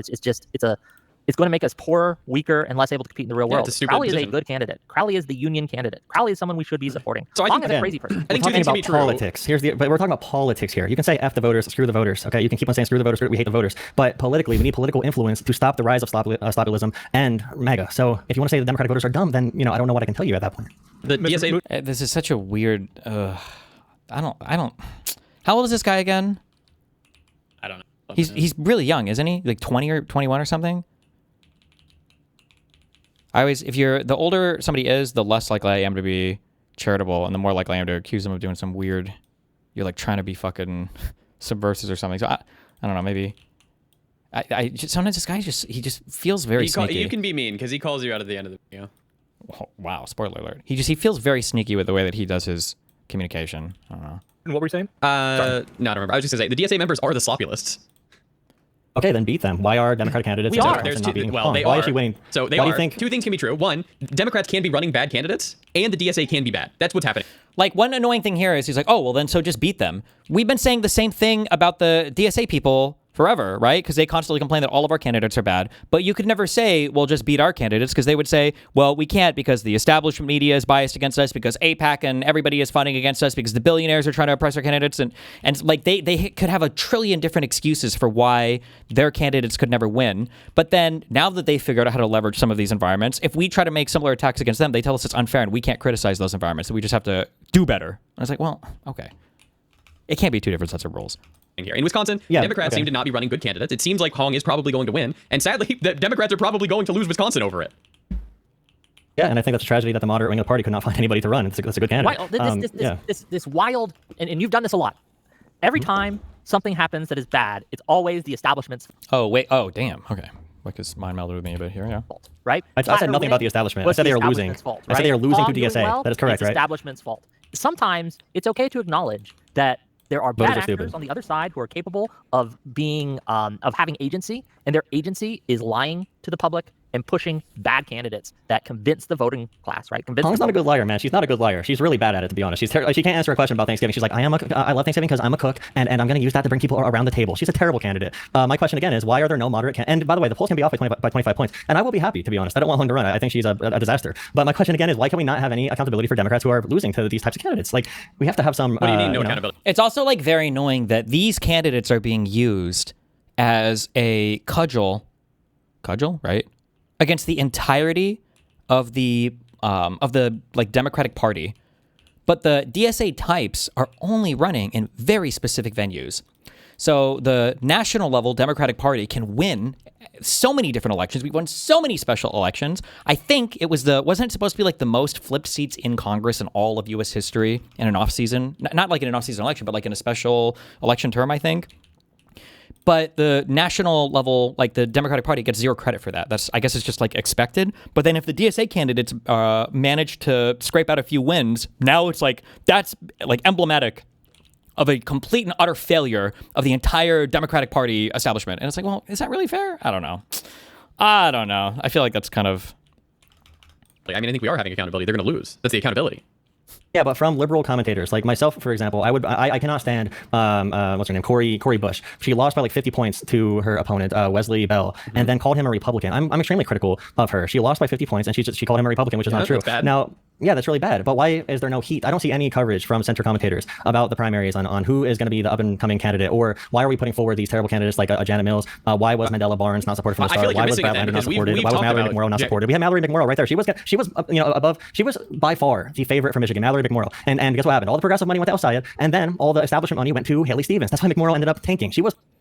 Is that I just try not to be biased in things that I like, I guess. Was McMorrow, was she more favored than Haley Stevens? I don't know if that's true. I liked McMorrow way more. Hutch literally interviewed her. I think all of us over here liked McMorrow more than Haley Stevens. Her and Haley were neck and neck in the polls for quite a while, and then she started to lose pretty hardcore. By far the favorite. If the establishment would have went for the compromise, went for McMorrow, she probably would have won. The reason McMorrow ended up tanking is she tried to thread the needle, and she ended up being lukewarm. She was neither hot nor cold, so the voters spit her out of their mouth, right? She decided to play a balance where she appeased the establishment, but also went to the progressive side and played with those voters. In April, she raised the same amount of money as Stevens and pulled about equal. Was Stevens' campaign, like, had it really taken off yet, or were they just kind of like waiting more to join the fray? I don't know. I truly don't know. I'm not sure. Just kidding. No one bought it. If you were an established someone who liked the establishment, who liked the old school Democrats, you went with Stevens. And if you were someone who was more progressive leaning, you went towards the more progressive candidate which was El Sayed. So that's why she lost, right? Like this idea that Stevens was a bad candidate, all the fundamentals were against her, and she lost by less than a percentage point, right? Like you had the entire left wing come out canvassing for her, come out promoting her, come out really pushing her. Lie about her. All the fundamentals were against her. She had every single. She had Whitmer. She had Carville coming in. She had pushing El Sayed in his primary and things like that. You have a populist wave where the establishment is seen as really bad in the Michigan area, and he still wasn't able to put up more than a percentage. I think one question we should ask our lib bros is, what is the true difference in between the DSA and the Green Party? Why can they understand the difference in danger with the Green Party and not the DSA? Do we understand a danger in the Green Party? One thing that I always used to criticize the Green Party about, and the Libertarian Party, and I think I've made this criticism for 10 years, is, I don't remember who I stole this from, but I remember hearing it from somebody a long time ago. It was a good criticism, is that the issue with these deeply unserious parties is that they never actually try to build a shelf of political power at any local level. They just show up once every 4 years to try to win a presidential election, and they crawl back into their holes, and they waste everybody's time, including their own party members' time. That's all they fucking do, okay? This was true of the socialist parties, the DSA in the past. It is true of the Libertarian Party. It is true of the Green Party. They never, ever try to have any actual political power anywhere. The DSA, though, is now doing the local power thing. And it's much, much, much easier. Obviously, they got a huge win with Mamdani, but it's much easier to take a national level political interest and try to fixate it on some local elections to start to build your chest of political power there and then expand that than it is to show up once every 4 years to try to win the fucking presidency, right? Like Jill Stein and I don't even remember his name. I call him Aleppo Johnson. Gary Johnson or whatever, the Libertarian guy. Like, it's a fool's errand to do that. Not even a percentage point of a victory. Like, Stevens was a great candidate. Stevens was strong. If you want to hear me critique Democrats, I can do that. I think it's really stupid that Dems are running like 10 candidates or 2 candidates even against DSA members. It obviously splits our votes. McMorrow should have dropped earlier, and it seems like Michigan needs to actually go and fix how they do when you can drop out, because what I think the time that she should have dropped out by in order not to be on the ballot was like sometime in, like, I think it was April. So yeah, if we're going to have candidates, we need to come together as like a party and do it earlier rather than later. Why are we against, I think the DNC just solidified this, right? Why are we against ranked choice voting? Ranked choice voting. Because I feel like ranked choice would also help our primaries It would get us to the middle. Yeah. I think ranked choice is really good. We talk about that a little bit later, where we talk about ranked choice or jungle primaries. I think jungle could be interesting, but I am a little afraid of that one. Yeah, I'm not sure as much about that. For the audience, a jungle primary means that everybody, or I'm sorry, there's like a collective primary for all the parties like at once. So you don't have like a Democrat primary and a Republican primary. You just have a big primary, and then the top 2 or whatever candidates go on to the general election, right? Yeah, that one seems really scary.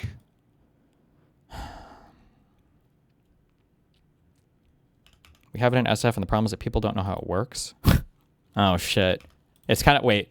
Who's mind melded with me? It's like a roundabout. Oh! Yeah. I was going to say, yeah, it's the same thing. People are like, well, roundabouts are good, right? Like, maybe. Just depends. I remember in Omaha when they started to put them in certain neighborhoods, you would come up to a roundabout, and people would turn left, like, in the roundabout. And it was like, I don't know. In theory, they're good, but if I don't know if nobody this doesn't works use them- here. I don't know if my countrymen are ready for this advanced technology. Yeah. Yeah, for Haley Stevens in Michigan, I don't even have it pulled up right now, but she had every single big endorsement in Michigan. She had the outgoing, the senator that is leaving endorse her. She had Governor Whitmer endorse, Peters. She had Whitmer endorse her. She had James Carville come in, who's very influential with black voters as well, and she did win a majority of black voters. And every Michigan, it was actually a meme during the primary from like centrists that El Sayed has all the endorsement from other states. I think Stevens even said that he has the coastal elites coming in to endorse him. So when Whick says that she had all the fundamentals against her, I just don't agree. She had that. She had all the local endorsements that should be more influential in Michigan, not someone coming in from the outside. I don't like jungle primaries. I think ranked choice voting is fine because you do run into this weird issue where an extremist can come in and dominate your...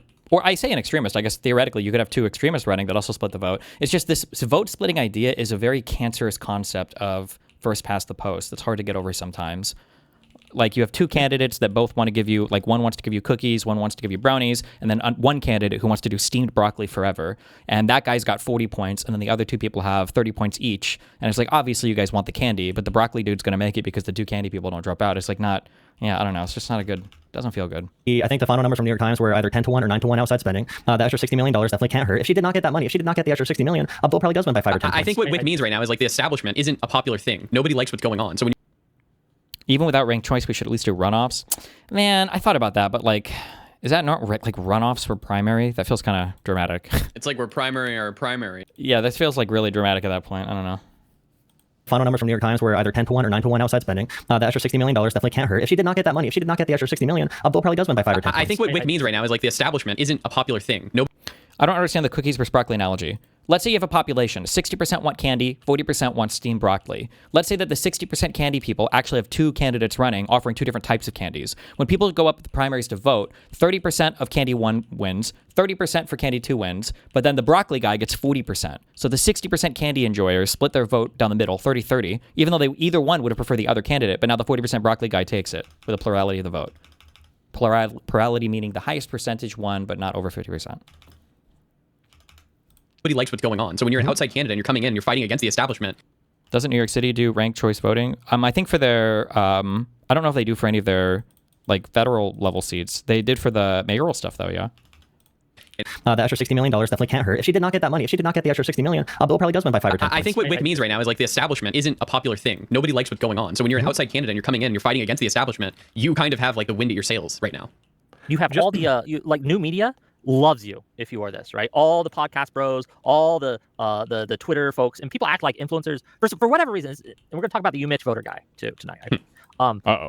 For whatever reason, people online have decided that online influencers have no influence, that the media has no influence, and they've decided to pretend this when that's just not true, right? You had new media, you had this Mitch voter guy make up a lie, right? Make up a lie about Stevens' camp internal pollster calling someone up and calling Stevens up and saying, "Hey, you have no path to victory." And he pushed this lie, and a lot of people, big names, Hassan, Keith Edwards, Wahajat Ali, and a bunch of others, picked this narrative and ran with it. And did it affect turnout? I have no idea, but they were trying to do that. They were attempting to do that. You have new media just willing to lie about you, and I guarantee that these kinds of people think that money in politics has a huge effect. I don't know if it does. We looked at the 2020 primary campaigns, right?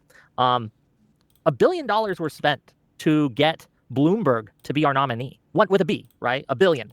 $1 billion. A B. He didn't even get anywhere close. People overstate money in politics. They just do. The biggest threat to our political system isn't money. It's the staffers.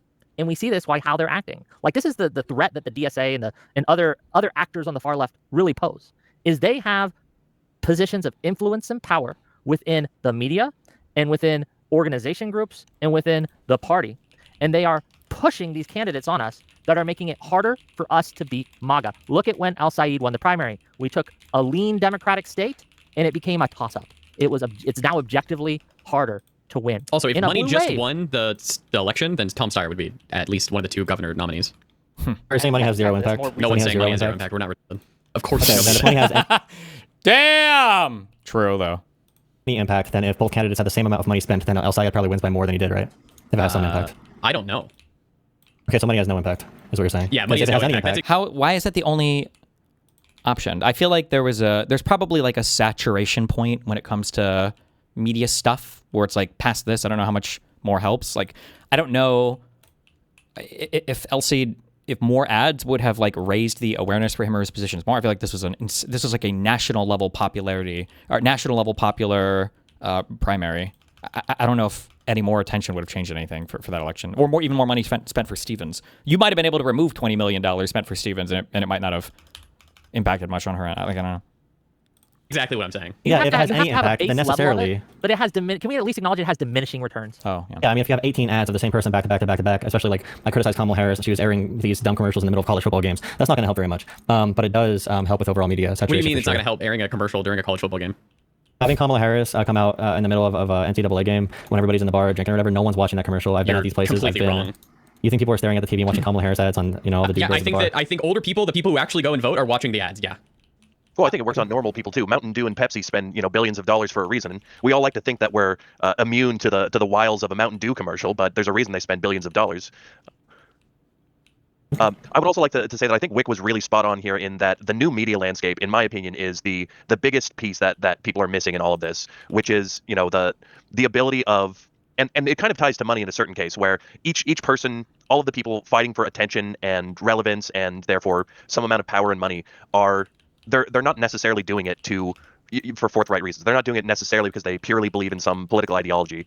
Instead, it's something more of an attention economy where the most bombastic, or in the case of like the DSA and the political landscape, people promise the moon and they don't have to deliver anything. And so they get to use this sort of rocket fuel in the social media landscape to get attention. And we've seen it in MAGA once they actually get the reins of power, they can't deliver on anything. And to me, that is where I focus my thoughts on all of this conversation, is the new media landscape and the way that it is taking control of society and all these big decisions we're making. If I may, will say, just really quick on the new media point, because I know you're going to talk about that, but Haley Stevens did have probably the biggest new media clip of the primary with her TMZ interview when she went off script and they did not want her to do it, but she was her genuine self. If she would have done that more often, instead of talking about Jolah Sayed's podcast over and over and over again, and I'm endorsed by Barack Obama like over and over again in the debate versus Abdul, she probably would have won. She would have won this primary. And you have to ask why the consultants are telling her to talk like that. She didn't. I think it's really hard. It's so hard to decide like what would have been better or not. But I think one thing that you have to be very wary of is, especially for somebody who I've never seen it, but I bet this guy wanted Sayed to win. I bet he said it. I bet he endorsed it or whatever. But like, these guys were all saying that Stevens was going to lose by 14 points, right? There were like 4 different polls. There was that bullshit leaked one. All these guys thought it was going to be like a landslide victory for Sayed. And it ends up being a less than 1 point race, I believe, when all the numbers came in at the end. I think it was less than 1 point, which is crazy.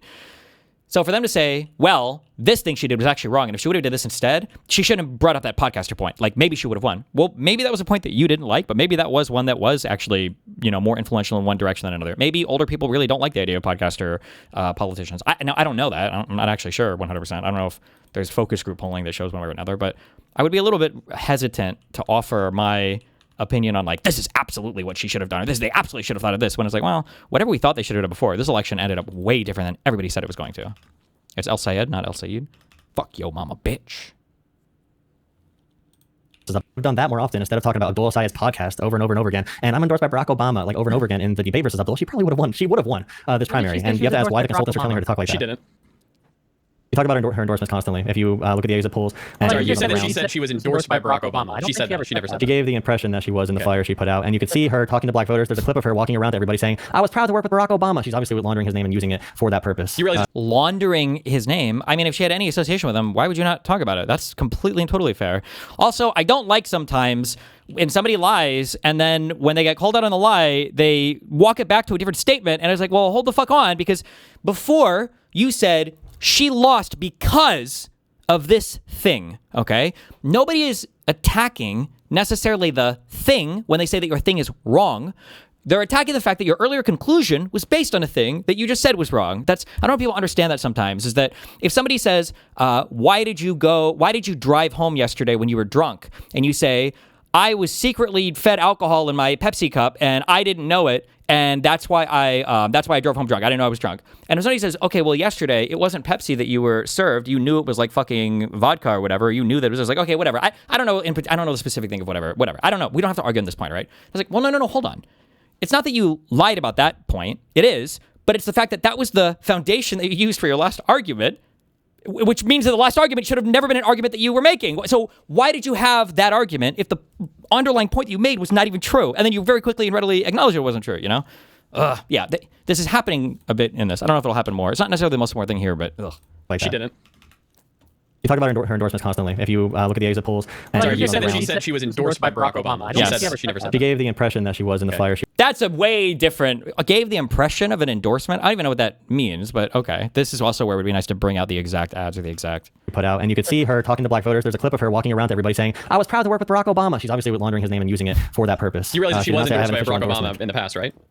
Okay, was she for this election? That's a terrible argument. Sorry, did she say that Oh, she I was endorsed by Barack Obama when I Did ran she for say Congress that? in a different race. Did she ever say that? Did she ever say that? Why did you bring that up? Why did you bring that point up? What does it matter? Because if she's she was saying endorsed for? Why would you not bring up that in the past you've worked with Obama or that Obama has endorsed you in the past? If he's still probably one of the most popular politicians in the United States, why would you not bring that up? What? One of the go ahead, Moon. Because you're literally saying like, oh, why she bring up Obama? Well, she was endorsed by Barack Obama in the past. She has worked with him. Why so would why you- are yeah. you lying and saying that she said on the debate stage that she was endorsed by Barack Obama? Can you answer that? Damn, hold on. Why are you so angry? Yeah, I'm just an angry guy. Okay, based. I don't like based. when people lie and then move on from it. Sure, based. Yeah, I think it's fair play. I think it's fair play to use Barack Obama's Sorry, name. I can you support answer any that? candidate Why to do you lied and said that she said that she was endorsed by Barack Obama on the debate stage? Were you wrong? Okay, I didn't say on the debate stage. She gave the impression when she was Sorry, talking were to you voters and also wrong? the flyer she Yes put or around. no? I was super wrong. Good, thank you. Okay. Pulling some Cisco Okay, stuff. so in the debate with Haley versus Abdul, he gave answers to questions on things like green energy and also about the air pollution, about the sensors. They're going to detect air quality, how we can make sure that we monitor that from different corporations. And she went on a story about like, I'm endorsed by the Attorney General, I'm endorsed by Whitmer because I'm going to bring home a future for people like you. It's just a different kind of politics. She sounded great off script, and she kept bringing up Abdul's podcast over and over and over again. Why would she bring that up so many times?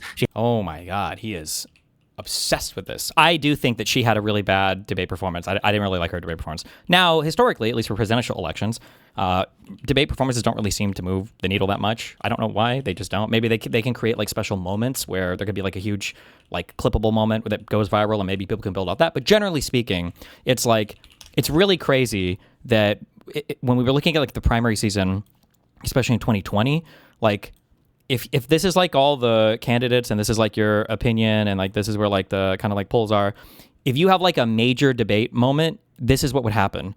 It would be like the first debate before Iowa. Whoa, holy shit, they had a big moment. And then it's gone like this. It feels like this thing would happen over and over and over again. Oh, She had terrible advisors. And the one time she did a genuine appearance in front of media, she went off script with TMZ. She got by far the biggest media clip of the entire primary. So what's your point here? Just that you A like new her better media when is she's like accessible off to script? moderate candidates. John Ossoff goes huge on independent media. Tallarico does huge on independent media. These are not exactly far left DSA candidates. It's definitely not John Ossoff. Definitely not Tallarico. what does that have to do with anything? I don't know why you would compare. I'm pretty sure Jay-Z and Kanye West have good media. I need to learn new rapper names. Okay, I don't know neither. But I mean, like, what is this? Why are these being brought up in comparison to this? Rico, but they can still use new media. It's a candidate quality issue. Well, that's not. Hold on. That's not a candidate quality issue. That's a messaging issue. Here, I will criticize. Yeah, and that's Does John Ossoff utilize a lot of new media? Is that true? I know that he's given great speeches, and I really like what he has to say. But he's not like, he hasn't been like competing for his seat. Like, I don't know. How does he? He's not on like Joe Rogan. Yeah, or, like, has John Ossoff done a yeah. single like podcast thing ever? Is he even OnlyFans I'm not aware of? I don't know. That's a weird comparison. I don't understand. That's candidate quality. Yeah, if they can't message in the modern era, yeah. Well, it's obviously not messaging, just kidding. Let me get my point out. Let me get my point out. I think that the Democratic Party, the DNC, the establishment, whatever you want to call them, has failed when it comes to meeting the moment with new media and the landscape that we find ourselves in. Their messaging has been terrible and it needs to improve. But that's not a candidate quality issue. When I think about candidate quality, I think, how are they going to govern? Are they going to be able to get bills passed? Are they going to be able to stand up for their constituents and meet the moment and oppose MAGA effectively? That's a different candidate quality there. That's different. When you talk about whether or not somebody can win an election is technically different than like their policies and can they govern. Unfortunately, it's quite different. But and I think that messaging matters, no doubt. But I think that that is what gets you in the door. One of my problems with the DSA and with the left and with the rise of the populist is it's all empty vagaries. We saw the DSA candidate went on I'm not sure which interview it was. I don't think it was Fox News this time. It might have been where they were basically asked about their tax policy, and they had slogans. We're going to tax the hell out of the rich. We're going to tax the hell out of them if you make a certain amount. And they were asked a very simple question. Okay, how does that work? They weren't able to answer. Was this the vice lead of the DSA? Was that yeah, was this Megan? Megan Comer? And Megan Romer. That continues to happen. When pushed on, how are you going to get this done? They don't have any answers. And it's I don't like the empty. DSA. Yeah, I'm against the DSA. Yeah, I don't like the DSA. Yeah, I'm against that. Yeah, I mean, I think that we can agree that like the Democratic members need to do better with new media and need to come across more personable versus like robots like Hillary Clinton did. Like if you watch Hillary Clinton interviews now, I don't know if I was brain broken back then or what, but Hillary Clinton now seems super personable, super cool, super chill, like somebody you could go have a beer or talk with, versus before when she was running in 2016, it all felt weird, cringe, and just not good. So I will agree with you, Jolah. We have a problem in the Democratic Party and we're not like faultless. It feels so, it's like a whole Democrat, but like this is true. I don't know why, but Democrats on message are just like very robot. It's weird. I don't understand. I don't know what's going on there. I guess actually it's kind of like Francesca Hong when she's doing. That's her most establishment quality is Francesca Hong. I was shocked when I listened to her speak with Hassan when she was on his stream. She sounded a trillion times more personable, but the difference between her was actually so extreme. Not to sound sexist or ableist or whatever, but I do wonder if there's like a medication issue there that she has, whatever bipolar or whatever's going on. If she's on some kind of medication sometimes that dramatically changes her affect. But I don't know 100%. Yeah, I definitely agree about Hillary Clinton. I don't know if that's... I was definitely brain broken at the time, but I also think that if she would have done more long-form media, if she hadn't been so allergic to going on more podcasts, things of that nature, she might have endeared herself better to the public. Although, I mean, being the way things were at the time and how much the well was poisoned in regards to people's perception of Hillary Clinton, I don't know about that. Another thing you have to consider, too, though, is that like Hillary's not running for any office right now, so she can be more free and say things, and people aren't going to attack her viciously on every single thing regardless, so I don't know. So the danger here then is the DSA's ability to capitalize on the wide open media landscape that has been a bit underutilized. But that's one of them. The Republicans seem to. The messaging they're using to gain power and influence is anti-Democratic Party, right? That's how they win. Is they point to the Democratic Party and they say these guys are failures. These guys suck. These guys can't win. These guys haven't done shit for you, right? And they use populist rhetoric to paint the Democratic Party as feckless, impotent, and bad. And Moon is 100% correct. Clinton sounds great now. What happened in 2016? I think there's too much prepping for narratives, etc. Well, one of the issues is that Hillary got mind fucked in the same way that all of the Republican candidates got mind fucked. In that, like, it's a comedy sketch or it's a stand-up comedy routine. But I really do think that in some ways, Shane Gillis's stand-up in Austin was a little bit instructive on this, that like Trump came up and he just did a whole bunch of things that you're never really supposed to be able to do, and nobody was really ready to adapt to that, because there were people like me who watched and thought like, well, this certainly can't work. Everybody in the media was like, well, this obviously is not going to work, and it continued to work, and everybody was kind of waiting for the moment for the American public to be like, okay, well, obviously we don't accept this, and that moment never came, and Hillary was still very much running in that, I wouldn't call it like civility politics world, but like the understanding that we had like some kind of social norms or standards that had to be, that there had to be some kind of standards, but there weren't. And Trump very quickly explored that and then exploded that. Like we have studies actually that show one of the reasons it's been hard to hold Trump accountable for his corruption is because so many voters see the right and the left as the same when it comes to corruption. That's bullshit.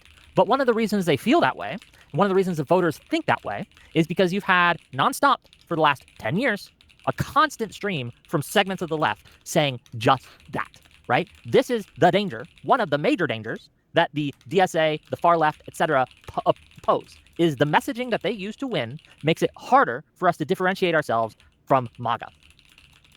Dems need to run on easy things that like the American people are actually going to like. One of them is just going to be I'm in super big support of free or reduced childcare. Every family can take home extra money each month. It'll go in their pocket. Another thing would be stock trading. I don't think any Democratic candidates or anybody in office, public office, should be allowed to just publicly trade stocks, especially in Congress or the presidency. So we need to have better messaging as Democrats. Yeah, I think we can all agree that the right adapted to the new media landscape a lot quicker. I think they were pressed to do so because they were in the sort of minority culture of political discourse. You know, we had the Obama years, the Bush years. They didn't really stand for much. They hadn't had a real champion since Reagan, and so they sort of gravitated towards these new media spaces to sort of recreate their culture. And we've seen the further left doing the same thing. And my big worry here is, you know, maybe there is no solution because of the modern media landscape, and because it prefers the rocket fuel conversations, the big promises, and the easy money, the easy solutions. I still think, and there's no way for me to test this, obviously, but I still think that people think that it's like extreme talking points or like extreme policies or whatever, that these are like the important things when it comes to messaging well. I do feel like it's just like you just need to be extreme with your rhetoric, but you can message moderate talking points. You just have to do it like in a very extreme way, like be, you know, I don't know, boisterous or over the top or combative or whatever, but you can still have moderate talking points. But it just so happens to be, I think, that generally the people who are messaging on the extremist points also tend to be the people who are using the extremist policies as well. At the snap of the finger, like Whick says, if we just get rid of the liberal systems in our way, then we can just, you know, usher in our great new society. And have you done much diving in on the Congress trading stocks thing? Feels weird to me that banning someone from buying. I think selling is a major issue, but I think just the buying is getting everyone upset. Well, no, it's obvious. Well, it's both, right? It's the idea of being able to time your buys with upcoming legislation. I feel like you should just have to announce your trades like 30 days in advance, or maybe something like that, or at least clear it with some office. That's already a thing. Oh, you mean 30 days in advance? Sorry. Yeah, or clear it with some kind of ethics office or something. The big issue, but nobody wants to talk about this, and obviously it's whatever, is that like I've never seen anything compelling that shows that there's like any illicit trading going on that shouldn't be, or that somebody's like doing stuff that they shouldn't be. I don't think there's any compelling reason to believe that. Do you think the president should be able to buy stocks? Should be able to. Well, it should probably be whatever rules are on Congress, I would say, maybe. Yeah, I don't know. I just don't think that there's like a big issue with like putting your money in like an ETF or fucking VOO or whatever. Sure. Which is an ETF, yeah. I think besides what Trump does, Trump is a whole other outlier of corrupt, crazy shit. One thing, though, that you should consider, and I don't always consider this because it's boring to me, but like one thing you should consider is, I'm always harping on policy. Like we have to look at the good policies or whatever. You do have to look at stuff that makes the public feel good as well. Like a legitimate branch of government or like a legitimate institution doesn't matter if people feel like it's not legitimate. Like the feeling of legitimacy is as important, or sometimes more important, than the legitimacy of the thing itself. So that is something to keep in mind as well. At the snap of the finger, like Whick says, if we just get rid of the liberal systems in our way, then we can just, you know, usher in our great new society. And I'm worried that there is a long-term, maybe unsolvable problem of real solutions, moderate solutions, safe solutions that don't solve everything instantly, easily, don't have a selling point in the modern media landscape. And I'm not sure what's going to bring us back from that. I think when you're running, you just say all the sloppy shit, and then when you actually get to Congress, you have to really govern. I've heard that strategy going around, and I'm cynical enough. I'm cynical enough that I'll vote for someone even if I know they're doing that. Like if Gavin Newsom starts promising some sloppyism and he's our presidential candidate, I'm pulling that lever every time. But I don't like that either way. But I think that you probably have to like pick your sloppyism and go in like that method. Obviously, you shouldn't just do everything. Like anybody who wants to ban data centers is stupid. Yeah, you're like Boromir, though, right? You're looking at the One Ring, you're holding it in your hand, and you're like, I can use it to help. I can use it to win. No, cast that shit in the fire, bro. Like, one of the problems with populist rhetoric is that it destroys trust in institutions. Populism has to have an us versus them dynamic. Otherwise, it's not popular. Sure, but if our allies all have the One Ring, we have to, or sorry, our enemies all have the One Ring, like we're going to have to use it too, Whick. I don't agree. And I think that this idea that we have to destroy the trust in our institutions so that we can somehow build back trust in our institutions isn't going to work. One of the reasons our democracy in America works has been our institutions, right? They have helped us grow and helped the American-style democracy project really take off and be the best in the world. And one of the biggest reasons MAGA is winning is because the trust in science is all-time low, trust in media is an all-time low, trust in academia is at an all-time low, trust in Congress is at an all-time low, trust in the executive is an all-time low, right? Like, if we want to get out of the MAGA era, we have to actually defend our institutions and say, no, sorry, sir, that rando college graduate with a bachelor's in communications does not actually know how to solve these problems. But that 60-year-old who's worked in this industry for his entire life might have a solution or two. Sure, right? then our Democratic candidates need to actually go on stage and say that. Because I feel like nobody's that's saying why I said that. we have a messaging problem. Yes, you're right. But it's hard to win primaries saying that because of the populist wave. Sure, but I feel like that's a bit of a defeater. Like if Haley Stevens was up there, and I think she was kind of trying to say this by calling him a podcaster, but I think you need to be a lot more blatant and in the voters' face about it and just be like, this guy has never done anything in like the Congress or the Senate or public office. Like really, I know he kind of had whatever it was. But she needs to go out there and just be harder about it. So I don't know. Yeah. But when she does promote her work in the actual political industry, people like Jolah will say, "Oh, she's just saying that she's endorsed by Obama." No, she was using that to show, hey, the president of the United States really liked my work with his auto industry package for this state that I helped to govern, I helped to get through, I helped to implement. Like these are all positives, and I feel like we're living in a world where being a politician is seen as a negative when it should not be. True. Right? I think that is, again, the result of people leaning on populist rhetoric is people who are experts are not seen as unable to do the job. And so we need fresh, young, outside voices that'll get shit done. And everything seems to be getting worse. I think an issue like ICE definitely deserves populist rhetoric and populist anger, and I think it's at the point of losing control completely, where we do need some pushing from the far left, and that's why I think DSA candidates are probably healthy for Democrats in that regard. We do need very, very radical action with ICE. Like Tom Homan, I'm going to harp on this point a lot. I brought it up a lot. I do agree with this point that the far left can be helpful to the Democratic Party, but the way that help manifests is by having the fight. Like that's the only way. You have to be allowed to fight against them. And if you're constantly told that you're not allowed to do it and that you're punching left and whatever their bullshit, if that's the case, then they don't help. They're just subversive, which is what they're trying to be. His highest awards and accolades under Barack Obama. He's been around for a while. Obama did a great job decreasing the private prison system and overall private prison spending, but that spending went directly to detention centers. And right now we currently have government officials like Miller and Homan who are invested in GEO Group and a bunch of other operators of these private prisons. And we have mentally ill, manic, idiot wife beaters murdering people cold-blooded, like in Maine, for example. Not having even a crime scene preserved with evidence. Not having any trial, no investigation, like nothing at all. The FBI is not even going to be investigating these cases anymore. Yeah, and I think that is like an issue where voters are, I think they're right to manic, idiot, wife beaters, murdering people cold-blooded, like in Maine, for example. Not having even a crime scene preserved with evidence. Not having any trial, no investigation, like nothing at all. The FBI is not even going to be investigating these cases anymore. Yeah, and I think that is like an issue where voters are, I think they're right to want populist anger about that. And I don't know if we're going to get the returns. And even if, you didn't need populist anger to expel them from Minnesota, right? These were like mass protests, but like under Democratic leadership. I'm not saying Democrats like necessarily organized it, like Schumer and Jeffries are organizing it, but like you didn't need like the populist rhetoric in order to do these protests and to expel ICE from your state. My overall take would be repeal and replace ICE. You don't even need to be like abolish, but that's like Abdul's point is repeal and replace it with the it wasn't ICE, it was the immigrant. He does say abolish ICE, but yeah, what he means is repeal and replace, which I think is what most people INS, was it? Immigration and Naturalization Services? Yeah, the INS that was that's before what most ICE, people yeah. want, and I agree with you. That's what Abdul said. There is a group of people who don't want that. First, one, I don't think that being angry at ICE right now is necessarily populist rhetoric. Are protests populist? I feel like they are kind of populist. Absolutely not. No. Populism should more strictly refers to a shadowy cabal elite that you have to come together as citizens, and it's the citizens versus like the elite people. Not just populist does not just mean like popular stuff. Like lots of people want it. It doesn't like popular. Like Medicare for all. If you talk about Medicare for all and you say that we don't have Medicare for all right now because there is a lot of business interest and opposition to it, because the people in Congress are dragging their feet on it, because the voters on the right especially have been fear-mongered about it. Like this type of conversation about Medicare for all, I would say is not necessarily populist. If you say that we have the votes, we have the people, we could have Medicare for all right now, but Big Pharma is standing between us, standing between you and me. It's just Big Pharma is keeping it from happening.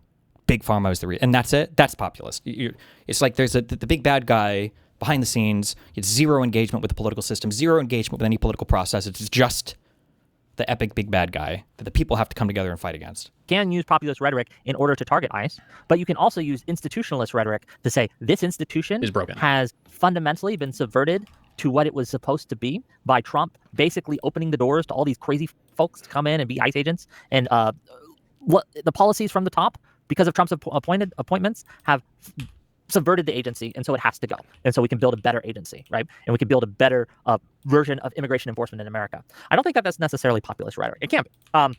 But you're absolutely right that if it is an institutionalist take to say this institution isn't working and we need to reform it, or we need to replace it, or it's just not fulfilling the job that we thought it needed to do, so we just need to get rid of it, right? This is a fundamentally different thing than saying the corporate elites have destroyed us and it has decided to subvert the will of the people, right? These are different types of messaging, and I think that we need to be careful with how we message. Maybe this would define my point better. So I think we need, this might be a good take to get things stirring a little bit. I think we need people like Kyle Kulinski to get ICE reformed. I think we need agitators who say a bunch of like, this is just retarded. I don't know what the engagement is here with politics. Why do we need people like Kyle Kulinski for ICE reforms? This is like the mainstream position right now, I'm pretty sure, of the Democratic Party. Like, why? Where does this idea come from? We're never going to reform ICE without Kyle Kulinski. Kyle Kulinski doesn't like believe in the current fucking form of government. Like, what? I don't know. I don't understand that at all. Who have huge platforms to say this is messed up in a really emotional way that gets people really fired up. No, we don't. We super don't need, like, everybody already feels this right now. The whole, like, I feel like the prevailing American opinion has never been more against ICE than it is at this point in time. And we didn't need Kyle Kulinski to get us here. We just needed ICE start fucking murdering white people for no fucking reason. That's not just like, oh, I'm doing a policy people are analysis already fired up. Oh, sorry. About like people getting shot on the street. I don't think Kyle Kulinski is adding to the fire. Correct. Yes. No, correct. but he's helping. He's moving in the right direction. Oh my God, they're helping. Oh my God. Direction. I looked at his page earlier today. He's making like 15 anti-Trump videos for every one anti-Democrat video. I'll take that ratio any freaking day. And people like him are being rejected by liberals, mostly online. But everyone I know watches Kyle Kulinski. Everyone I know watches. Because I don't think Kyle Kulinski is like a Democrat. I don't think he's a part of like the team. He's honestly just a political pundit. It's young people. It's young people who are like being motivated to join like the DSA and who like Zoran Mamdani and AOC and Bernie Sanders. And these young people are gonna grow up to be political actors, and we need an off ramp for them from the DSA, and we have to at least abide by some things they believe to be very true about politics. Can I ask you a question, Jolah? Mm-hmm. Would you be okay with a pundit who was very anti-Trump? Okay, every day he came out with an anti-Trump video. It's just that every month, right? So after 30 days of anti-Trump videos. Why are all the USA political terms so fucked? Because we have two parties. Because Americans have no engagement with political systems around the world. So everything is just from a U.S. perspective. And then because, and I'm sure this happens to some extent in Europe too, but because of those first two things, in American politics, people weaponize political labels like crazy. So whatever hope you had of Americans understanding anything about politics is completely and totally eliminated by that point. So, like, I've complained a lot about the communist thing. Like, the DSA people, the New York chapter, these are Marxists, 100%. The bad kind. The very bad kind.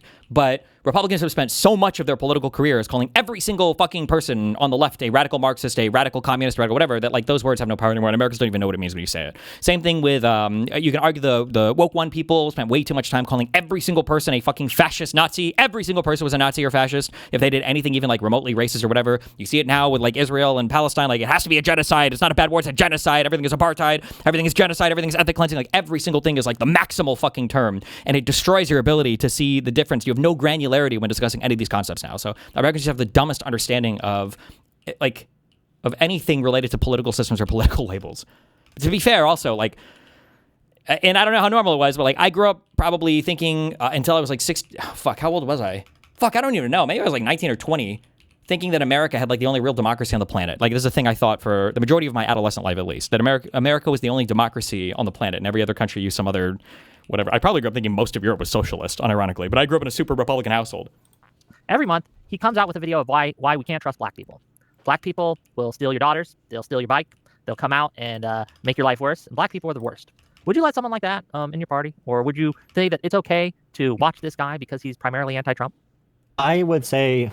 Now, here's the difficult thing. So I would compare that to spreading a video of like Sauger on Breaking Points, maybe, where I would maybe use them as a tool to maybe not de-radicalize, but to suppress the voter turnout of idiots who would follow someone like that. So even if it's not, and this can be a debate also about freaking, I don't know how I feel. I'm leaning towards negative about Hunter Biden on Tucker Carlson's. I have not seen the whole thing. I've seen clips, but so far Hunter Biden's like, oh, we had a great time, looking at the reality of Israel. Well, it requires a lot of nuance because the actors were Can you say yes or no first, and then we can get the nuance after? Oh my God! Yeah, me and Whick are brain connected. In the coalition, no, but are they useful? Yes. Okay. This is part of the One Ring thing. I don't think we should be using people like that. I'm glad you wouldn't let him into the coalition. I appreciate that. But I think that you're playing with fire when you're using people like that, right? You're saying, well, we're creating this beast, we're feeding it, we're giving it attention, we're giving it impressions, we're giving it views, we're spreading its clips, all these things, and we can control this beast, right? I think that you're making a mistake when you do that. And I think with I'm Kyle returning. Kalinske, right? I think that people who are promoting Kyle Kalinske, he is someone who I consider an anti-Semite. I think that he's very anti-democratic. I think that you should just never bring up the anti-Semitic points. Like, if I want to get really in the weeds on things, I might argue these, but I just don't think it's worth it. Nobody likes Jews anymore, and it's just I think it's a loser talking point. I know it's not fair. Sorry, Jews, but I don't know if I would ever wheel it out much as a stern criticism, unfortunately. I worry about his aversive elements. Sharing him because he's anti-Trump most of the time is like saying, well, we can control this forest fire. It will never get out of bounds. We know it has, a potential to be disastrous, but, it really is helping us in some ways. But We don't Kyle need to do Kalinske- this. This is not necessary. The entity of Kyle Kalinske will be existing no matter what we do, and breaking points will exist no matter what we do. They are going to exist. They're going to have huge platforms, bigger than all of ours times probably like 1,000. They're going to be spread all over the internet. They are very, very freaking popular. They are growing like a wildfire, like the analogy you just kind of used. I would compare it to. I think you would agree. Do you believe that? Well, yeah, but do you want them to be seen as aligned with you, or do you want them to be oppositional to you, or do you want them to be like in the same kind of like ballpark as you? Because you can lend them more political credibility on their side, or you could take from their political credibility on your side. Just because something is going to exist doesn't mean that your treatment of them is irrelevant. No. And the right wing help fund the Green Party to beat Democrats. I don't know if the word is to beat, but to subvert. Well, to split the vote. I would compare it to that, where I want people who are going to say there's two types. So one would be like, oh, we're going to make a third party and destroy the Republican Party. So that might be like, hold on. Will exist no matter what we do. They are going to exist. They're going to have huge platforms, bigger than all of ours times probably like 1,000. They're going to be spread all over the internet. They are very, very freaking popular. They are growing like a wildfire, like the analogy you just kind of used. I would compare it to. I think you would agree. Do you believe that Russians and the right wing help fund the Green Party to beat Democrats? I don't know if the word is to beat, but to subvert. Well, to split the vote. I would compare it to that, where no, it's fun. It's fundamentally, completely and totally either misstates or misunderstands the problem. Sometimes Republicans are, whether it's these Piper ads or whatever the fuck you call them, or the meddling shit, like sometimes Republicans will do stuff like this. Sometimes it's more overt, actually. If you can remember, Donald Trump always had really pretty good things to say about Bernie Sanders, right? Do you ever hear this? Or do you know what I'm talking about when I say that? Fuck you, Moon. Where Trump would often say things like, oh yeah, like Bernie, they stole the election from Bernie. They stole the election from Bernie. The thing is that when Republicans are playing that game, there is no confusion amongst Republicans where they or their party stands. That's the difference. Nobody is saying on the Republican side, when they like try to support extremist Democrats in primaries, nobody on the Republican side is going, well, maybe Bernie Sanders is like us. Maybe he is a Republican. They never have that confusion. It's a totally different type of thing going on there. I want people who are going to say there's two types. So one would be like, oh, we're going to make a third party and destroy the Republican Party. So that might be like a Jill Stein, but for them. Libertarians do that sometimes. Or it'll be like, we are going to, I hate both parties, but I guess you should be voting Democrat, or I guess you should be voting Republican. Like the old Joe Rogan endorsement before he became a full-on cuck. Yeah, but you understand in Russia's goal isn't just to beat the Democratic Party, right? Russia's goal is to destroy America, right? Mm-hmm. They are wanting to cause chaos. They do not care about the second order consequences of who they promote. In fact, it's probably a bonus to them. Like, no, we get to hurt the Democratic Party and push these crazy conspiracies? Hell yeah, right? Like this idea that that we should do the same thing is to fundamentally misunderstand that we as people who want to have America grow strong are in a fundamentally different place than our adversaries across the ocean that want to just destroy us all. They want to destroy MAGA too, right? They want to destroy it all, right? So I don't think that we should be doing the same as Russia. I think that they got MAGA into place already. Now they want to dissolve MAGA, dissolve it into the J.D. Vance, Peter Thiel, completely Russian-owned party. Right now it's like a competition between a couple different forces of foreign powers to control the Republican Party, which is really fun. And part of Laura Loomer going to Ukraine, which now the lefties hate Ukraine even more now, which is insane. And I wish Dylan. So I think it was a great win for Bernie Sanders. We'll see how it all turns out. They've got a lot of winning to do. I hope they treat him fairly. Frankly, I don't care who I run against. I just hope they treat him fairly. I hope it's not going to be a rigged deal because there's a lot of bad things going on, and I hope it's not going to be one of those. So we'll see what happens. But I congratulate Bernie Sanders, and if it's going to be him, he certainly has a substantial lead. We'll see what happens. Will Bernie be the nominee? I think so, unless they cheat him out of it. I think so. I think Bernie is looking more and more like he'll be the nominee, unless they cheat him out of it. A lot of people thought he was going to be the nominee last time, and that didn't work out. I think they're watching it very closely. I would imagine so. Like when he was doing shit like this, like to say that we want to use Kyle Kulinski like that, I'm sorry, just fundamentally misstates or misunderstands how Kyle Kulinski is appearing right now in our media environment, because nobody thought that Donald Trump was a Democrat. Nobody thought that that Donald Trump was like supportive of Bernie Sanders as like a candidate, just that there was like some camaraderie or kinship there. It's a fundamentally different type of thing. Whereas with Kyle Kulinski, people think that he speaks for the Democratic Party, that he's a Democrat, that we're all on the same team. Was here to be a good person to have here for that conversation. But I would just say that when I'm talking to people, I've gotten a surprising number of people to not vote Republican by showing them a Joe Rogan post. But before he was a complete cuck, like I said, even Joe Rogan doesn't like this guy. Or even right now, I can get a Republican to not vote Republican. And you can say like there's second and third orders that can like really destroy us about that if they are successful in making the Republican Party even worse. But I can get Republicans to not vote Republican right now by showing them a Tucker Carlson video, which I do think is very dangerous. And that's the whole Hunter Biden conversation. Then you have to have a conversation about how likely do you think it is that would be successful, and who are the figures you're pushing, and what are they saying. So like Sauger from Breaking Points, I think he might just be an asshole that can help us like say negative things about Republicans sometimes. But I think Tucker Carlson is very powerful and dangerous to play with. So I'm anti like Hunter Biden doing that for that reason. It is I would only be anti Hunter Biden if he only went on there. Like Sagar is better for us because Sagar is a Republican and he says he's a Republican. Nobody's going to make that mistake of assuming that we're on the same team as him. Crystal Ball is insanely dangerous. She might be the largest figure on the like Marxist left that is dangerous to us. If I do a platform, I'm pretty sure. I think Breaking Points and that org and like Kyle Kulinski and Crystal Ball combined, I think have a far bigger reach, I think, than the Majority Report, right? I think they're the largest like of this, I don't know if you alt left or Marxist left media platform right now. He like jerked off Tucker Carlson the whole time. They went in on the Israel point. Yeah, the Israel point, even after Hunter Biden's like, we both related around the one core issue that Israel is the one that leaked my nude photos and destroyed my father. No. Israel, they went fully into that. If he just went on there and jerked off Tucker Carlson, I would say that is absolutely bad. If you're going on these platforms, you should be somewhat adversarial and you should have a real conversation and at least. Hunter Biden is nice because he's honest and because he's decently smart and because he likes Biden. Hell yeah. But just from what I've seen of him, he's a little bit of a sloppy, so careful. Just don't get your hopes on that. Yeah. Show the audience at least one point that you disagree on. I'm sure he did something, but overall negative in my opinion. I need to watch it too, to be fair. Yeah. I'd like to try to unpack Whick's metaphor there, where the idea of someone who had 50 videos that were anti-MAGA and then one that was anti-black. And I think that obviously is designed to morally load some of this in a way that isn't quite analogous, because it offends us very viscerally to the concept of being racist is so obviously wrong. But socialism and progressive ideas are not so obviously wrong. They're not as malignant and irrational as that. And there's a lot more people that are open to those ideas today, whereas I don't think I might have to chew on this a little bit more, but what I'm trying, go for it, Kyle. It's been an insidious process, right? The Democrats have been accused of socialism for the past 10 years or so, which has made it a lot easier for actual socialist ideas to establish themselves as being acceptable within the a lot of people's minds of what the democratic framework should be. I think that's been one of the biggest problems with the way that the process has gone to this point, and insofar as bringing in the Socialist Party or the DSA into the Democratic Party, rather.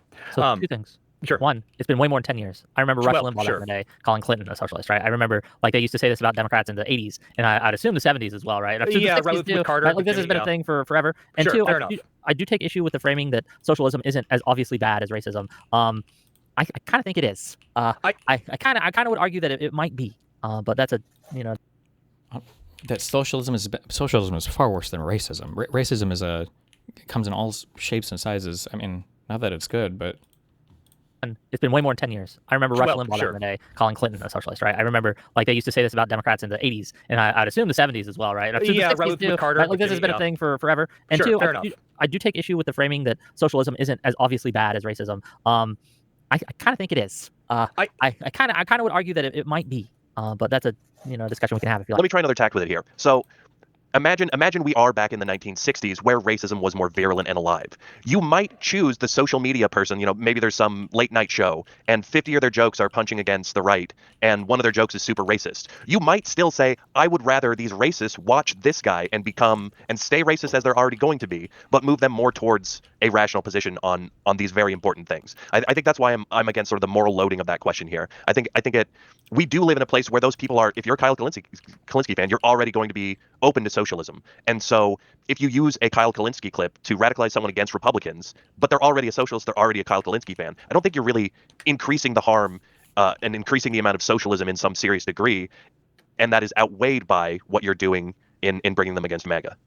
I think there's a fine line that we're going to have to search for in this political battle that we're facing. We need to be afraid of alienating too many people, right? Well, here's the thing. even treating Jolah here as an enemy to a degree would be bad, and I would rather have peace go like it can't be this fear of alienated people when the other side doesn't have that same fear. You have to be playing by the same rules. You have to play by the same rules. Both sides have to play by the same rules. People like Peace Go and Hutch having open communications, having open social relationships with people like Kyle Kalinske that are a little nearer to us and a little bit more rational than Crystal, and etc. And I think we would benefit more from having those relationships and dialogues than shutting them off. Is not. People also never consider the fact that when you start to condition your relationships, people always do this. They make this error, I think, where when you start to condition your relationships based on a support for a certain political thing, people always just assume, okay, well, are we ready to cut off all these people? Well, yeah, you should be ready. But ideally, that's not what's going to happen. What's going to happen is they'll probably just moderate a bit so that they still have access to you and your platforms, right? Like, it doesn't have to be that we're just going to assume that everybody is going to just like hate each other. Now it's all gone. Nobody's going to talk to each other anymore. There has to be some assumption like, well, they would probably still want to participate, so they'll probably moderate a bit, right? Is not on our side. He's on the side of content and content creation. I don't like when people say that like Kyle is like a Democrat. Kyle has voted for Jill Stein since like 2008. True. Yeah. I think that we fundamentally misunderstand the danger that look, I'm all for talking to even my enemies, right? Having good faith, open dialogue with even people I strenuously, vigorously disagree with. But one of the things that when you have that kind of conversation with someone, you have to make it very, very clear that there is serious, strenuous disagreement, that they are your political enemy. Oh, yeah. Right? Jolah is, in this, my political enemy. He wants a different thing than I do, one that I feel is harmful to the overall health of not only the Democratic Party, but America as a whole. We have data on what wins elections. We have a lot of data on what wins elections. And guess what, gang? Moderation is what wins elections. Oh, for Blue dogs sure. outperform progressives who outperform the DSA. We know this. We have the data years and years and years, election after election after election after election. For some reason, people have decided that, well, yeah, we have all this data, but this guy on Twitter once said that there are secret socialists waiting to rise up as soon as the socialists... Is what Whick says true? Yeah, this is like borne out a trillion times over, that generally moderating more, is especially for Democrats, is usually what helps you win elections. This is just come out over and over and over and over again. Gets nominated for a primary position, or the youth voters will turn out this time, I swear, right? It doesn't happen. We can look at the stuff that we know to work, and we can use that. And I don't know why we have to pretend that, well, maybe if we just sidle up with the socialisms or the socialists, we need them on our side. I would argue that having a socialist on my side pushes 10 moderates away. For every one socialist vote we gain, we'll lose 10 other voters. I think it's just a simple math equation, and moderating wins. Moderating's good. None of it is simple, though. I mean, like, there could be different... in general on long trends, but it might not meet certain moments. Yeah, that might be true. Yeah. And I think we what come does that to these, mean? Why is moderation not a benefit for the Conservative Party? This gets complicated, but like something I said before is that in a way, Trump is kind of a moderate. If we're just doing like a policy analysis, like Trump, like on the policy platform and everything that Trump ran on, and then even to some extent, like the policies that he's kind of pushed for, if you call them policies, they've definitely gotten worse in his second term. But in his first term, like the far right position would have been the extreme neocon position, that we need to go to war with everybody and everything needs to be privatized and where big corporations are good and blah, blah. This was like the conservative position.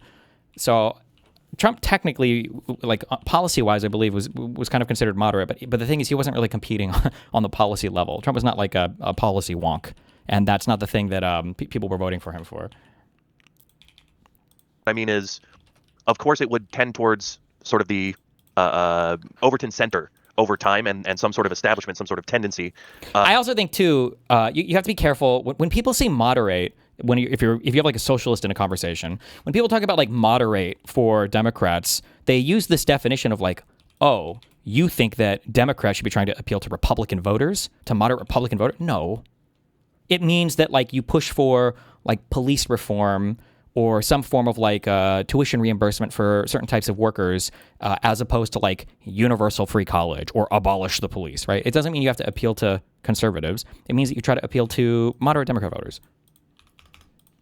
Like you wouldn't, it wouldn't be rational to assume that there'd be a system that's just bouncing from extreme to extreme. Of course, some sort of average and center. I mean, I guess I would have to look more at what data you're pulling from to understand how this fits into your argument. But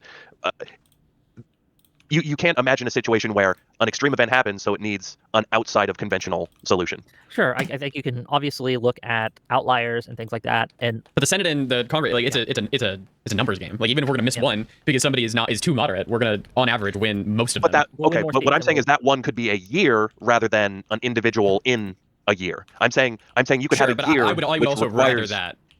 That we miss a year and then usually we're winning. I'm not trying to argue that there's nothing to that concept of generally elections are won by moderate candidates, but I would say there's exceptions to every statistical data set. One of the problems we're having actually right now is gerrymandering has an interesting side effect in that it makes certain districts more extreme, right? So if we were Republicans and we wanted to gerrymander a state to be more red, to have more congressmen come from red districts, we would dilute the Republicans, right? We would make a +8 Republican district into a +2 Republican district, and then we would pool all the Democratic voters into one district. So they get 1, and we get 8, right? Maybe we get 8 representatives. But the problem with that is that when we have these cobalt blue districts, the progressives have the far left, the DSA types, have a far more likely chance of winning. And this works in reverse too, right? When the Democrats, again, decide to gerrymander and they pool all the Republicans into a single district or a couple districts. I feel like that's not what usually happens though. I feel like usually in gerrymandering, you can't just pool every single Republican into like one ruby red district. Instead what happens is we turn our that's cobalt, how gerrymandering works. We usually turn our cobalt blue districts into, we bring down our super blue districts. Wick was talking from the other perspective. Moot is coming from the other. Wick was speaking like a Republican. Yeah, I figured it out. Oh, okay. In order to break them up. In order to be what's the word? In order to fight more in like other ones. Yeah. Yeah, but how you usually do that is by pooling all the Republican voters or most of the Republican voters into one area, and then look at how Virginia tried to do it. Right? Yeah. That's exactly how they did it. But now like some areas are even more fightable in Virginia. But like overall, we lost a few seats. Yes. Well, that's the risk you take with gerrymandering. Yes. Because if you one of the reasons that they call it a dummy mander is because they'll assume. Okay, we're going to live in a R+8 environment, and so these seats are still safe. But then a D+10 environment comes along, and those safe seats become competitive. Yeah, so kind of what I'm trying to say here is like, well, sure, we can have one seat then that's like more crazy. I agree with you there. But we are going to be competitive, and I think the other seats would be more moderate because the Republicans are going to lose their crazy seats. So I don't know if like the craziness actually changes besides which side is doing the crazy. Does that make sense to you? Well, right now, yes, but right now the Republicans are the ones that are doing most of the gerrymandering. Yeah. And so when Dems do it, they vote on it. Generally, but I'm talking specifically this year. Sure. I guess honestly, maybe a hot take, but I don't know if primaries are serving the purpose that they should anymore. I think maybe we need to start moving away from primaries. I don't think we need to move away from primaries. I think what Dems need to do is they need to actually coalesce around candidates quicker. And I think that we need to have something in the DNC that basically says, hey, if you're a Democrat, we're only sending like one of you to fight the DSA member. Like we can't do this thing of like there's 3 of us that are fighting in the battle. I think the primaries have a huge problem of the people that vote in primaries are the people that are most politically active, and the people that are most politically active are getting informed on the internet and new media and rocket fuel politics.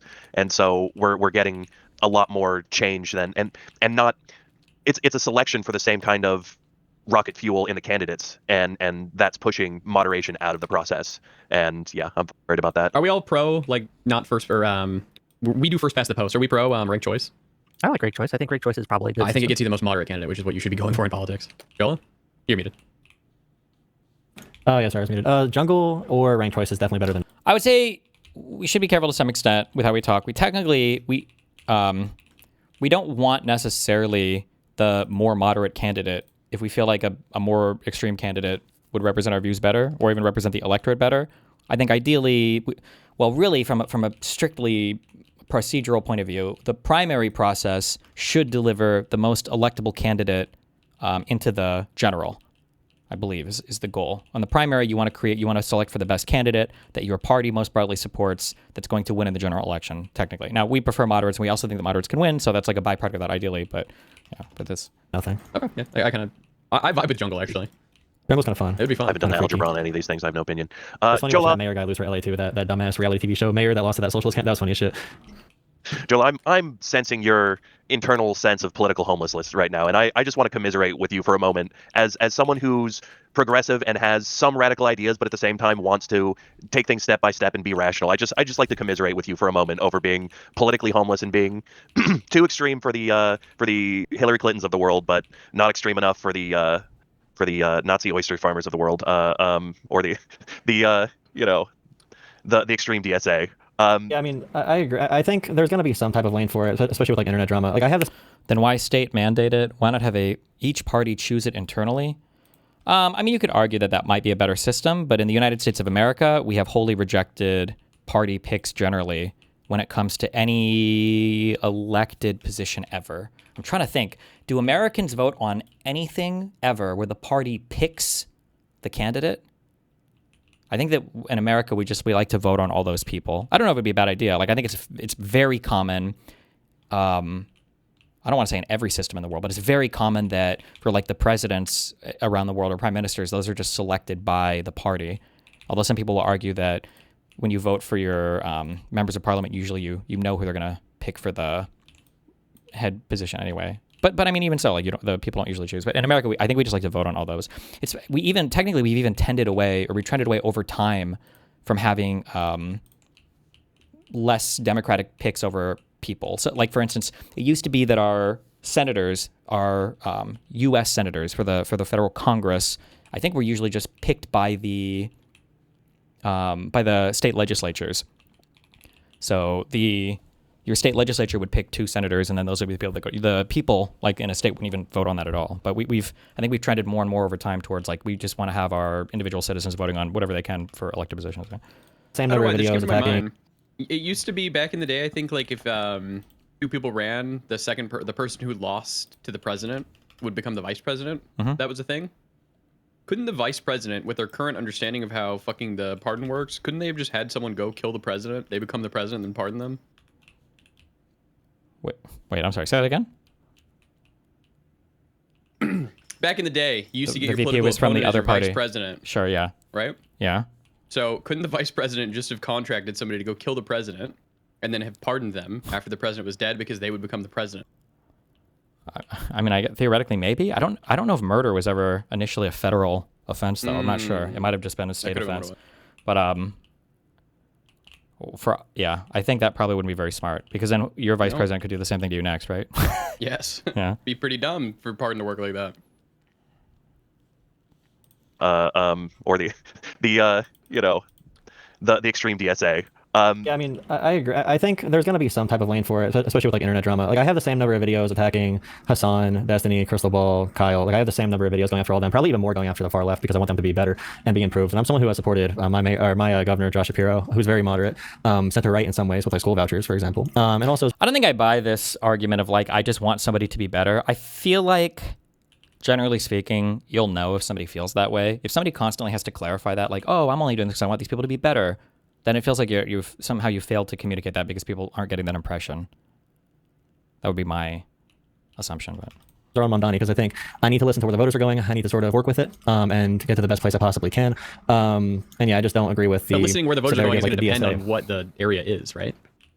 Yeah, but like with the current Democratic Party voting base, I can look at all these races and I can see why these candidates were chosen where they were. Like where the Daria Eliza won, I could see where they did not put in effort with campaigning and they did not take her seriously whatsoever until the very, very, very end, after the DSA was knocking doors for months and months and months. And that was like a 30-year incumbent who just thought they had it locked down. And they thought such a goofy candidate could not beat them, and they were wrong about it. That's one reason I'm not worried, because if Espayat, I think his name was, if he would have done anything, he would have beat Daria Eliza. Yeah, I just don't think she's going to be there for more than one term. Well, one question for you on that, Jolah, right? You say we should go to where the voters are going, right? Move in their direction. Is that kind of your general thought process? We need to help guide it. We're not going to be in control of it as much as we want, but we have to help guide it to a productive place. Generally go with what the voters are going. Did you support El Sayed or Stevens in the primary? I supported El Sayed, but I was really big on making sure that so good. How did I know that? If Haley Stevens won, that I would have shit on him if he did not support her. Like, were you aware of the myriad of polls showing Stevens outperforming El Sayed by quite a bit in certain instances in the general election? Like when people keep telling me, oh, we should go where the voters are going. And they do that from the left to say that we need to elect more left-wing candidates. But in poll after poll after poll and election result after election result after election result, we see that in general elections, when you allow all the voters to vote, they tend to move towards the more moderate candidates. So I don't understand, like, if your position is we need to go with where the voters are going, why didn't you support Stevens in the primary? I'm not going to be your guy to trust all these polls. I'm not going to, like, Susan Collins was down by 9 points, and I think she won by like 12 points in 2020. Anything can happen in the next 90 days. I think it's malleable. The difference is a huge cop-out answer, right? So are you saying then that because he's implying that, well, I only preferred El Sayed because I didn't trust the polls, or maybe, well, actually, hold on, that's not fair. Maybe he preferred him for some other policy reason or whatever. I feel like. Actually, hold on. Let me backing up completely. Fuck this. Politics is like I think it's a very big like fucking Game of Thrones game right now, which is annoying. I do think on paper, I feel like El Sayed was a better candidate than I'm sorry, would have been a better lawmaker than Haley Stevens. I don't know. I feel like I don't know if aside from the fucking APAC obsession, I don't know if LC said anything I disagreed with. Actually, I'm not sure. Like he calls out Ukraine, like which is good, which is nice, like in a good way. Like he has a strong position on that. He calls himself a capitalist, and I don't know how much that'll hold, but yeah, I don't know. It's yeah.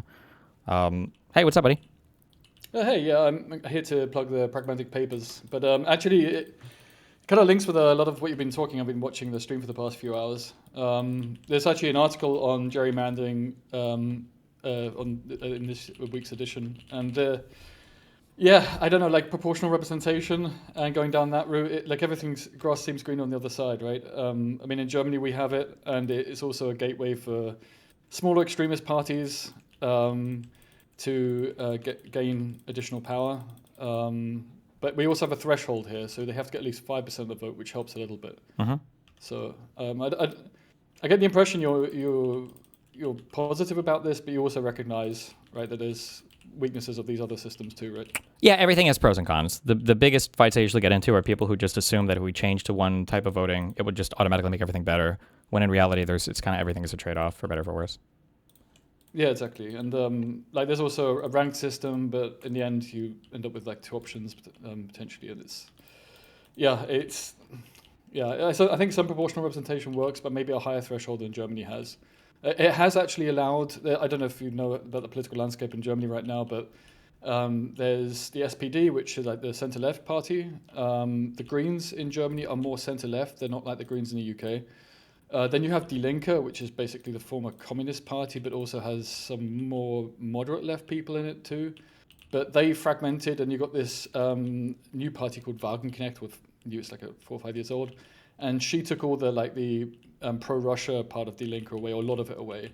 And they don't look like they'll get 5% in the next election. So that's really, really good. And that shows that this threshold stops these really extreme fringe parties from gaining power. But sure, I do think they're also populist parties, right? And populists sound very large because they're very vocal, but actually I think it makes them seem bigger than they are, right? Sure, yeah. Which is always hope with people like the DSA and these organizations. So. Yeah, that article is worth reading. I haven't read it through in detail yet. I also have an article on climate change and the impact on agriculture in Europe. And from my reading, there's similar problems on the west side of the US in terms of water stress. So, I mean, I DM'd you about climate change before and going down that arc at some point. I think this also hinges back to discussions you had like on policies that are popular, not populist. Sure. Being really, really important, but it needs to also be balanced off with policies that make those long-term big differences, because it's good. That's what a real healthy legacy is, right? And I think climate change is going to be one of those issues. I don't know. What's your position on like climate change policy? What else could be done?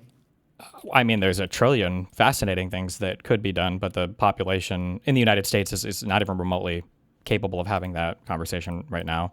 But yeah, I don't even know. It's. I mean, like obviously, I think we've gotten in my lifetime now past the point of the warnings of like, oh, this could be bad, or there might be things. Like I think we're past that point to where like, yeah, we're now seeing like pretty big shifts in climate. I try not to mindfuck myself too much in like confirmation bias or whatever, but like I feel like I've gone to New England several times and like, god damn, it's fucking hot up there now. Holy shit. I think it was 100 degrees when I was in DC a few days ago. 100 Fahrenheit. Is that common in DC?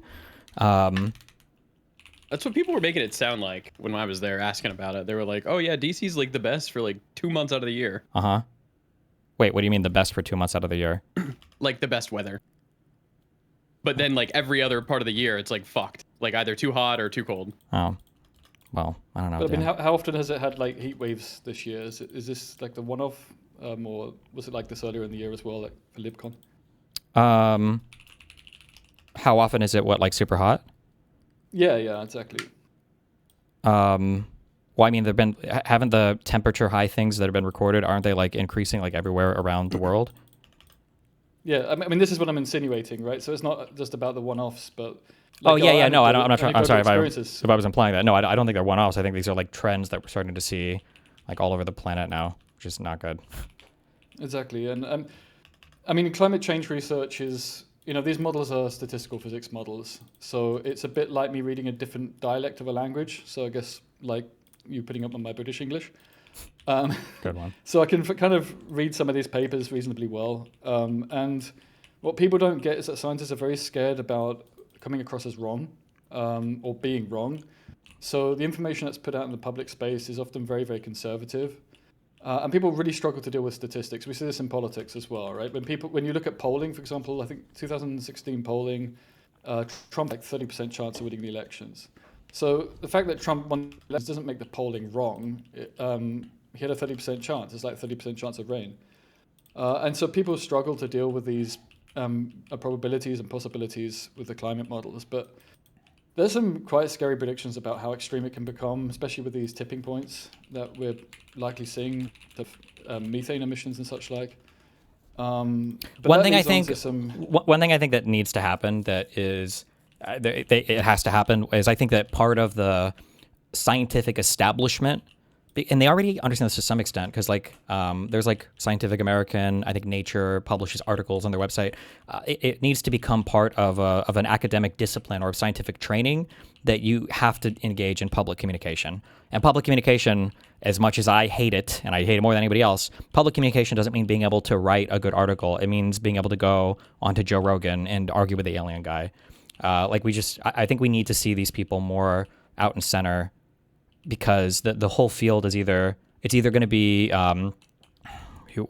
it autodidact if you teach yourself? It's either autodidactic people like me who try to learn and read stuff, or it's just like the fucking lunatics where the actual scientific people just are never engaging, and it sucks. It's very, very, very annoying. I hope they figure that out. So yeah, it's a different skill, right? I mean, I think, yeah. You're incredibly good at understanding very challenging topics and then being able to put it into the language that other people understand. I don't think that skill is respected enough. And that's the kind of training I think a lot of scientists need. Mm-hmm. But they also need the platform, right? It's also about an opportunity to speak. And this kind of goes back to, I mean, what the UK has been doing. I pushed it's called a green paper in the UK. It was one of the parting gifts of Starmer. Under his government, that they were looking into how they can legislate platforms. And one of these ideas was like a certified source of information. And I think that's the kind of right way to go. And then encouraging and allowing scientists to become certified YouTubers. It's a bit like you've suggested before about certified journalists. And I think it's also a possibility that you could have a kind of scientist journalist and really push for that, maybe fund that through the state or through an NGO of some kind. Yeah, maybe. I don't think that would be the worst idea, but the scientific bodies themselves should feel an impetus to do this. I think they themselves should want to get on this, because it's like, at the end of the day, like, what is the point of any science if you can't communicate it to the public, right? Unless you really just want to be writing papers all day to fellow academics, like, there has to be some urgency on them to be able to communicate to the public the things that they have, the scientific findings. So I hope that at some point You should see my institute. Like, I think half the people would struggle. There are definitely not mental health issues, but character traits that would make it maybe a little difficult for them. Yeah. No, I don't disbelieve that, but it has to change. Otherwise, we're fucked. Yeah, sure. I'm just saying there's a bit of a challenge there, and there's also, I think, the easier challenge to overcome is the snobbish kind of ivory tower of, oh, we're so special in what we do. Mm-hmm. And that kind of needs to be broken down, and it should be seen as a responsibility of scientists to inform the public. Sure. I think it's part of our democracy. Like, so much important policy has scientific relevant science that's part of it. Understand that. It's the same thing with food production in terms of the quality of the food. As much as the impacts on the environment, our role in the environment, these kind of things. So, or like pollution in city centres. One of the things I like about Sajid Khan in London is that pollution levels have dropped by, in some cases, 40%. And there were incidences before of children as young as 5 dying from respiratory problems directly linked with the pollution. So, like, this is a real achievement, but people need to. It's a shame that people don't recognise this more. Although he looks like he's going to get a 4th term as mayor, so clearly enough, some people are. So, and I think this goes back to another point before about like these popular policies. Like Burnham in the UK actually is quite good so far. He's suggesting a policy on clamping down on false discounts in shops. So basically discounts that are always there, they're not really discounted, they just advertise them as so. And I mean, it's a small policy, but it's that popular type of policy, right? It's easily graspable, it's easily understandable. And if you look at the polling, he's doing really, really well. And I think it's that kind of policy mixed in with that long-term kind of the climate change type policy, transportation, education, which is critical, I think, across the board. And so you need to mix that in, but it's that kind of popular policy. I think people confuse it with this populist notion, which is about us and them, this divisionary type of rhetoric, which I just think is underestimated in terms of the danger. In fact, I think that's the most dangerous part of the DSA. It's not whether they want to nationalize energy, it's that they've got that us and them narrative, including, which I mentioned before, that socialists in the UK don't have this in their organization, certainly to this extent, this anti-NATO stance, which means anti-Western alliance, as if they're the evil boogeyman. And that populist part is far more toxic, I think, or at least comparatively so, with kind of the socialist ideology from the 19th century. And I think it's underestimated. But the other article I got into the pragmatic papers this week, I'm leaving it on Saturday. I'm saving money for Ukraine. Wait. Your thing just got out. Wait. I was just saying I'm cycling to Ukraine to raise money for Ukraine this year. And I'm leaving on Saturday. I had planned to cycle to Venice in Italy. And I thought, look, I can't basically go on a semi-holiday to raise money. I need to do the right thing. I did go to Ukraine 9 years ago. And I've been wanting to go back. But I've just been put off given the war. And I'm thinking, wait a minute, this goes back to like a tit for tat type, strategy here. I don't want to cooperate with Putin and be put off going to Ukraine because of him trying to scare people away. I know this isn't for everybody, depending on their life situation, but for me, for the risk, I understand the risks. They're quite small compared to what Ukrainians have to put up for years. But it's an act of defiance as much as it is as a fundraiser. So my plan is to get there within a week to Lviv in the west of Ukraine. There's a small chance I'll meet up with Ukrainian Anna. I hope it works out, but we'll see. And I'm fundraising for the International Legion. You can go onto my X account. That's one way to get there. I'll be putting up a video on my YouTube account. We're fundraising for trucks and for buses for them. That includes anti-drone technology. There's also my Instagram account. I've got a few different ways that you can find me. And I'm going to try and get as much out as I can in terms of some content about how much I'm suffering, because the heat's going to be pretty insane. Yeah. But how long did you say? How long is that expected to take? Well, it's just over 1,000 kilometers. So in your crazy units, that's like 670 miles or so. Okay. So I'm planning. I want to do it I have my own private kind of goal, but I want to do it within a week. I mean, I say 6-7 days just for the memes, but good one. So we'll see how it goes. It depends on the weather. There's going to be also rain, apparently. So a lot of extremes. But I'm looking forward to seeing Ukraine again. I've been there a few times in my life, and they've been incredibly kind to me. Lots of families let me into their home. I ate with a lot of people, drank vodka with people. That kind of kindness left a mark on me. And so it's a little bit personal, the way that the country's being treated. But it's also about the liberty of Ukrainians. And I think as liberals, we've just got to be steadfast in support. And also got to thank the DDG community and yourself for last year, because we raised about 2,000 euros for anti-drone technology. So those anti-drone drones that the Ukrainians use, the money went towards that. So thank you so much for last year. So hopefully we can do something similar this year. Cool. Yeah. So yeah, I mean, if you have any questions about my equipment or my bike and that kind of thing, yeah, I can tell you about the history of my bikes, but yeah. Okay. I mean, I don't know fuck all about biking, so, but. Yeah, it's like a titanium bike, so it's kind of quite strong, not as light as my carbon racing bike, but and I used to take my guitar on the back of the bike, but this trip's going to be a bit quicker than that. But the front of my bike, I have a decent camera, and I'm also taking my tent with me on the back, so it's yeah, I've kind of optimized the setup. I realized the other day I spent about maybe over 2 years of my life doing bike trips like this, so kind of evolved the equipment and setup. So yeah. Gotcha. Cool. Cool. Does it matter? Yeah. Is there like a difference in like from one country to the next when it comes to bikers? Like in the U.S., we fucking hate. Obviously, like the meme is like every driver hates bikers. Is that the same in European countries when it comes to driving? Yeah, that's a bike? really good Or actually, question. wait. Also, too, you live in Germany right now, right? Mm-hmm. I don't know if I don't know if I've said this exactly before on stream, but I've driven a little bit in Germany, quite a bit in New Zealand, quite a lot in Sweden.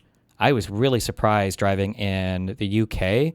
I definitely see, I guess, like where American crazy driving comes from. People in the UK drive way faster, more aggressively, in my limited experience, than in any other country in Europe or any country in the world that I've been in. Those motherfuckers are, they're on it. Like when I'm in Stockholm or in Sweden, I'm like, I understand why the fatality rate is so low here. It's because these motherfuckers all drive like 50 kilometers an hour. It's like the slowest fucking interstates everywhere. But in the UK, the roads are small, the cars are fast, the people are aggressive. It's like, it's wacky and wild out there. Holy shit. So yeah, is there differences in feelings, I guess, between like how people treat bikers or what that experience is like? Yeah, sure. It's a really good question. I mean, there's also the legal differences. So in Germany, you're not legally allowed to cycle on the road if there's a bike path, but a lot of the bike paths are in really bad conditions. So police don't care, but the other drivers care. So you cycle on the road, and you get people swearing out the window. The better your German is, the more you understand the insults. So there's the legal. So they're kind of edgy, the drivers here, and a bit pissed off. But their cars have working brakes. So if you go to a country like Serbia, Montenegro, Romania, there's a lot of cars, and you can tell that the braking is like a ship. It takes a long time to stop. And so you get some kind of close incidences. The craziest country I think I ever cycled in was Georgia, or maybe Armenia, but it's more Georgia and the mountain roads. They're really, really narrow. It's a lot of trucks. They don't have many asphalt roads out there. So I had some very close moments. I like to think the cars are being affectionate, getting so close to me. Okay. No, it is a bit risky, but Poland is not far off Germany in terms of mentality, which is interesting. So a lot of Eastern Europe is a bit more relaxed in terms of you don't get people swearing out out of car windows at you. Hungary is another country where it's not particularly cycling friendly. But the last thing I remembered of Ukraine was some of the roads were really, really bad, which meant you had to cycle further away from the edge of the road. And of course, that can get a bit hairy as well. But it's not just about the number of cyclists on roads. In fact, that can put off other drivers. They can get really, really pissed off with you. So sometimes if you're a novelty, drivers are going to be more friendly. You get less aggro from people. So, I mean, things are changing as well. It's been a long time since I was in, say, Ukraine or Bosnia or these types of countries. So maybe things have changed there. But yeah, driver mentality, I think actually Germany is one of the worst. So I'm kind of looking forward to going east. Even Poland's a little better. Gotcha. So, and of course, it's a good excuse to eat tons and tons of food because you need to. So that's another advantage of the method. Cool. All right. Cool. Yeah. Anything else? No, I think that's everything. Maybe if I see you on stream and it's next week, if you're interested, I can jump on and tell you how I'm doing. Yeah, sure. But yeah, because I think it could be quite interesting to say how it's going. But cool. Yeah. Thanks for having me on. Yeah, sounds good. Be careful. Stay safe. And then if people want to donate for the trip or anything, all of those links I'm assuming are going to be at the bottom of your or on your article in the Pragmatic Papers. Yeah, exactly. That's the best place to go. Yeah. Okay. And you should always go to the Pragmatic Papers anyway. So. Gotcha. Cool. Well, I love you. Thank you very much. Thanks for having me on. Have fun. Bye. TTS break?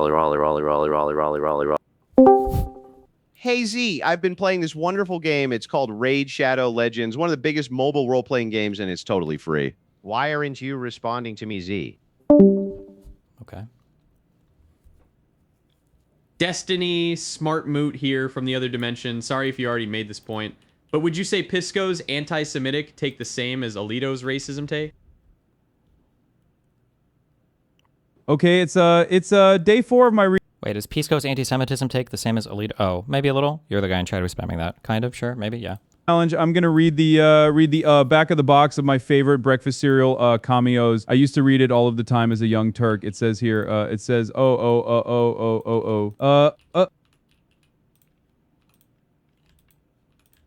one. Radiant here. When's the next DGG women's group stream? I want to join and call some of DGG's most fierce female warriors retards again. Okay. Base. Shalom Destiny, thank you for once again performing your obligated duties. We are watching with great interest how you steer this away from Israel. Next month's check will be 50% bigger if you can prove Iran had nuclear weapons. All right, I'm on it.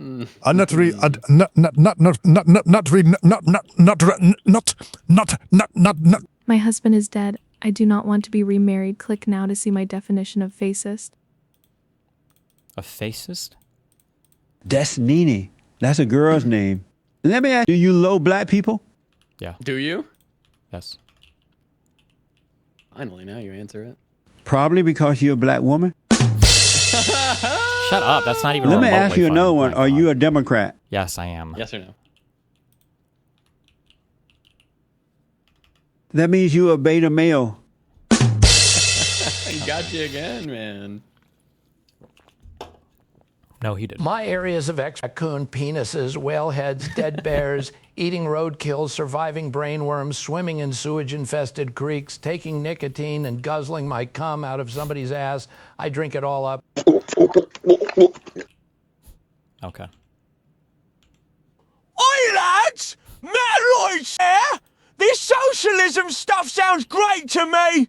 I might get more money from the state to sit around on my arse all day doing fuck all, except saying stupid bollocks in chat and calling into derail streams.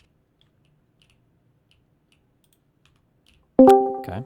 Hello, is this on 早上中国现在我有冰淇淋，我很喜欢冰淇淋，但是速度与激情 noi 比冰淇淋速度与激情 noi 我最喜欢所以激情 noi 我最喜欢所以现在是音乐时间准备1 2 3两个礼拜以后速度与激情 9 times 3 I feel like I need to explain why I was so mean to you on Lex's show. Thank you. If you recall, I asked you to circle up with Moen, Benny, and drop some snot on each other's sneakers before the show to relax. You refused and left me with blue balls. Okay. I'm so sorry about that.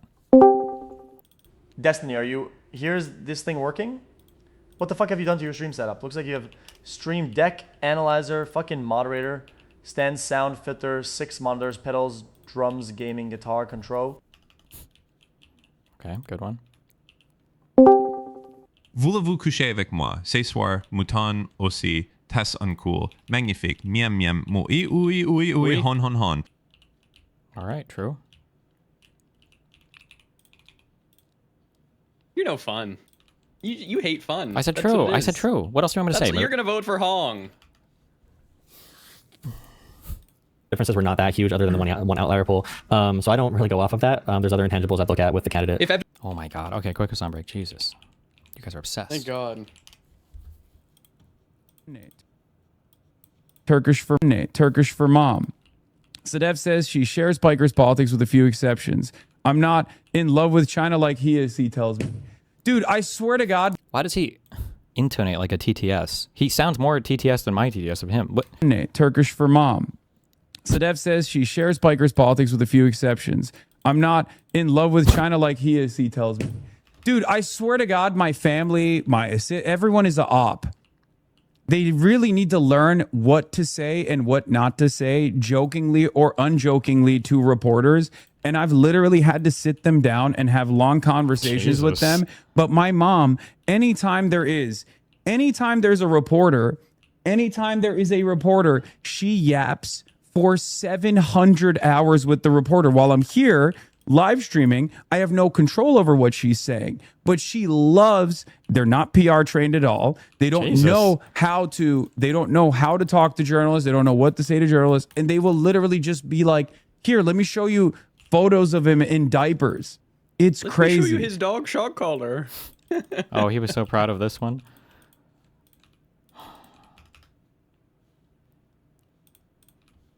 Okay.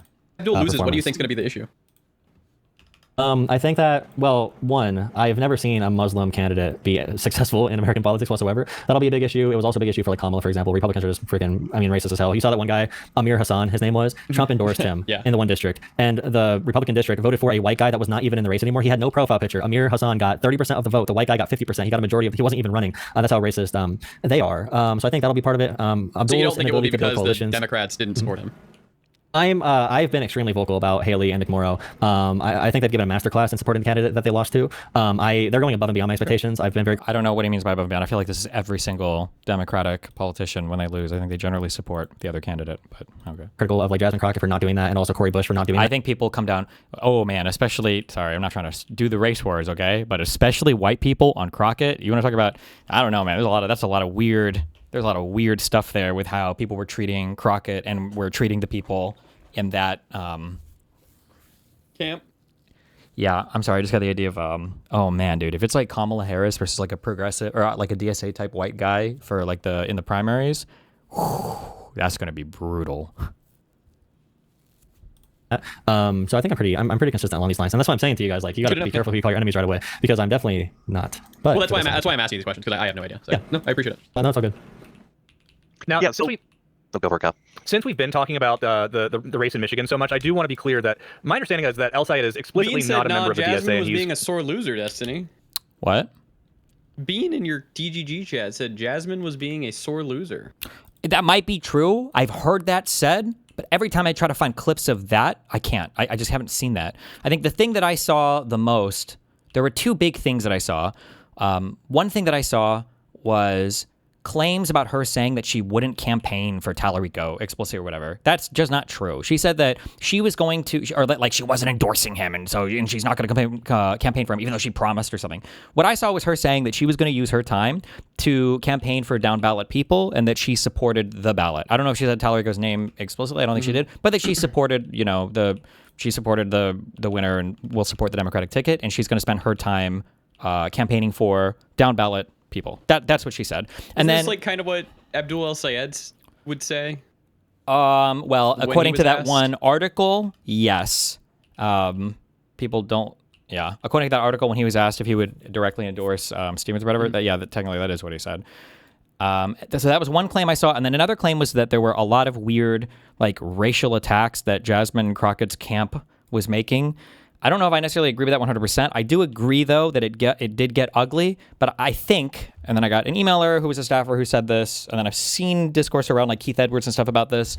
I could be wrong on it, but it does seem like that campaign did get a little bit racial, but it was because there was so much push from white people outside of Texas who were coming down really hard on Crockett's camp, and that the people in Crockett's camp were like getting a little bit like poisoned by that discourse. So I feel like Crockett's camp and like the people supporting her were responding to a lot of that white hostility that was coming from outside of Texas is the feeling. Outside Tallarico's camp. Yeah, like I haven't seen Tallarico do anything fucked at all. I haven't seen him do anything bad at all or engage in any rhetoric or be like, oh, that's a little bit dicey. But like, especially for young white socialists outside of Texas, the total lack of understanding of any social issues at all is a huge problem with Marxist types, especially because I'm pathologizing, or I guess, psychoanalyzing a bit, but especially because I think that like white people want a struggle too. That's why, you know, a lot of them, you know, wanted to be like, oh, I'm a furry, or I'm non-binary, or I have DID, or whatever, like, because they can't claim that they're poor or oppressed in other ways. But the Marxist framing of like everything is just class, and it's like, oh my God, like I make $2 million a year, but I'm just a worker like Hassan technically, so I am working class. That total abandonment of like all social, cultural understanding, I think definitely depending on where you're at, it's going to come across really badly. And I think the Marxist types are going to have a big problem with that. But we'll see how they adapt, I guess. No, it's all good.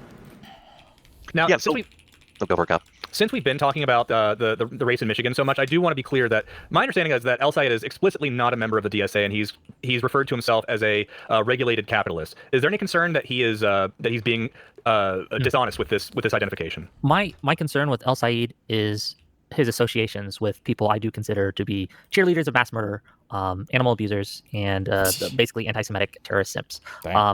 I worry that he isn't distancing himself as I feel he needs to do from this. And it does make me wonder why, right? Why is he continuing to play footsie with someone like Hassan Piker? Does that mean that I think he's a secret socialist? I don't know. But I do wonder. It does make me question what his true motives and goals are here. Moot, do you have any input on that?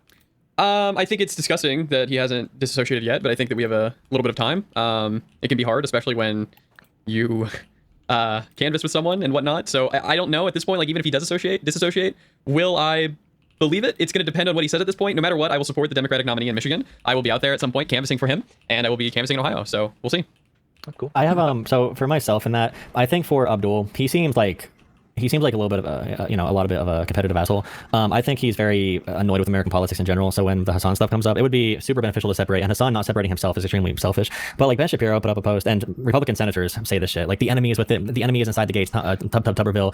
Randy Fine, the shit he says. Ben Shapiro just said the other day, it turns out that importing massive numbers of Muslims from third world countries is a bad idea. Not because people get beaten in Dearborn for protesting or nearly stabbed for covering the news, but because radical Muslims create voting enclaves in Western countries and build coalitions with radicals who hate our civilization. It's like any other ethnicity. You replace Jewish there, that is literally word for word Nazism. Any other ethnicity, any other religion, any other anything. And Republicans can say that shit and skip around everywhere. So I think Abdul has a FU mentality with that, which doesn't make it right. But I think that's where personally they, Muslim American, and that's where like Mehdi, Hassan, I think that's why they give up. I mean, they are all on that for APAC, by the way, but okay. Pass to the crazy shit Hassan says because they're annoyed that Americans can do, like right now we're doing terrorism in Iran and war crimes and bombing civilian infrastructure, and no one gives a shit. And Democrats do, so we shouldn't be. What do you mean no one gives a shit? Democrats give a shit, but Republicans don't. So that's one reason why I think Abdul and like Gillibrand calling Mamdani I know people say it was a mistake. She called him a jihadist right away. She did Laura Loomer posting. Gillibrand, the leader of our Democratic Senate campaign committee, one of the leaders there, calling Mamdani a jihadist. Like there is resentment built up there. So I don't blame them for all of it, but I do think it's I agree with criticism of Hassan for sure. Point. Yeah. So what do you guys think about that behavior? Calling you a jihadist. Can we disavow everyone? Yeah, sure. Look, if you were out there being anti-Islamophobic or whatever, not anti-Islamophobic. If you're being anti-Islam or Islamophobic, cut that shit out. There are plenty of legit criticisms you can give to people like Hassan Piker and etc., where you don't have to mention their connections to Islam or whatever or lack thereof at all. You don't have to go that route. Why do you think leftists are still so keen on defending Islam / accusing others of Islamophobia? There's a lot of different camps here, and a lot of it gets really weird. So the very far left, the DSA types, will always support enemies of the United States of America. They do not blanketly support Islam. Now, this is confusing because the woke types will kind of blanketly support Islam, but you can tell the difference based on how they talk about, or if they're willing, or when they call it like Saudi Arabia. So like Hassan types are not just like champions of Islam everywhere. They hate Saudi Arabia. They hate any of the Gulf states. They hate countries that are Islamic or whatever that are aligned with U.S. interests. They hate those motherfuckers. So, but then on the conservative side, they just view all of it the same, and they hate every fucking Muslim. And yeah, so it's, well, not all of them, but some of them do. So yeah, so it's complicated. There's like different camps and ways that people engage with Muslim stuff depending on what political ideology they have. Gillibrand apologized to Ron Mamdani on Monday after she falsely claimed in a radio interview that the presumptive Democratic nominee for mayor of New York City had made references to global jihad. Gillibrand apologized for the mischaracterization of Mamdani's record and for her tone on the call. That's not quite as sinister as it was made to sound there, Jolah. What do you think? I think that when I listened to the interview, she called him a jihadist. She took it back after, which I expect. But she's been in the Senate for many, many, many years. She's like 70-something years old. She knows the implications, especially in American politics, of calling someone a jihadist. Especially, we just had recent mosque shootings and everything. It just can we play the clip? See, so here's like a question that I would have. I'd be very curious, and this is why I have so many problems with like people like this. So I call them an op. I'm very curious if he's ever made a mistake like this with a far leftist. Like, so he ever accused Mamdani or accused El Sayed or accused AOC of saying something that was so incorrect, that he was so wrong on? When people are directionally incorrect consistently, it's very hard to just attribute that to, oops, you know? Like, at the very least, there's some huge bias going on with your information gathering. Something is happening there that I think is worth thinking about. I'm interested. Yeah, can we get the clip? Because like you already said earlier today that Haley Stevens on the debate stage said that she was endorsed by Obama. That turned out to be not true. And I'm wondering if this is an equally. Yeah, I said she acted like she was. Gillibrand. No, I don't think that you said she acted. I think that you said she said it. We can play that back too. Yeah. Yeah, you could take out my one sentence and not the 90%, 99% of what I said. Well, hold on. If you keep slipping lies into your rhetoric, I'm going to call it out. It's not a lie in rhetoric because I clarified with every other word that I said. So you misspoke. Yeah. Okay. Because that was my joke. I'm endorsed by Barack Obama. It went big on TikTok, trust me. How? So the lie went big? How is that even helping his stance? Okay. Trying to find the clip in question. It was a very obscure radio show. I'm seeing a lot more clips of people talking about it than I am, and her apologizing than I am seeing the actual. That's also a red flag, by the way. I'm not really seeing that anywhere. If you happen to have it, maybe if Here's you're my guess on what happened there is she heard him talking about Intifada and Also, by the way, if I remember correctly, that statement would have just stood completely and totally unchallenged, and so would the "I'm endorsed by Obama" one, unless Mooten would have stopped and asked, hold on, is this true? Otherwise, that would have just gone by as a completely false statement that everybody just believed and maybe repeated themselves. Yep. Assume jihad. That is what she said, and when she clarified. I think that's fair, but also at the same time a little bit racist. You can argue does globalize. He never said that, I don't think. He just refused to condemn it at first, and then he did condemn globalizing Intifada. This is also way different. Even if she did call him a jihadist, which I think they're going to get to, and she didn't. Even if she did call him a jihadist, there's a huge difference between, oh my God, did you hear that this white woman called this Muslim man a jihadist? Ooh, that's really weird. That kind of literally just sounds like racism or Islamophobia. That sounds like racism. That's weird to me. And it's okay, well, she didn't quite call him a jihadist, but she said it felt like he was supporting jihad because he wouldn't disavow the statement, we need to globalize the Intifada. It's okay, well, hold on then. The jihad statement or word didn't materialize from the racist white brain. It seems like it was directly a reaction to the statement of globalize the Intifada, which is crazy, by the way. And a lot of Marxist people and then some retarded progressives will try to wokeify that statement and say globalize the Intifada doesn't actually mean anything bad. Intifada just means struggle or whatever bullshit. No, that's fucking retarded. Okay, you globalize the Intifada is a call for jihad, and you're retarded if you think otherwise. You're so fucking brain broken and lost. You never allow any other type of rhetoric like that to be utilized by neo-Nazis, white identitarians, or any other group that you don't identify with. It's a crazy statement, and fucking retarded if you support it. You are a fucking retard for supporting that statement. Unless you are in favor of some kind of jihad, in which case, based, at least you're honest. I'll clarify here. I would say I wouldn't criticize someone as being racist for that, but I would internally assume that they're probably a little racist after that. If you hear Intifada and you're like, he's a jihadist, I don't know. I don't know. I'd have to see the clip. I'd have to see it. Yeah. All right. I have no opinion until I see the clip on what she actually said. So. All right, moving forward a little bit here. Jolah, what are you the most worried about these relationships breaking down, and what that would call? What do you got? Jolah, did Hassan shock his dog? Most likely. Okay, thank you. That's all I had. Most likely. I had to figure out where we're at. Most likely, though? That's it? Most likely? Okay, well, we'll let that one slide, I guess. Most likely? Okay, maybe. Solid. Everyone I know with that dog does use shock training. Every single person I know with that designer dog, so I would not be surprised.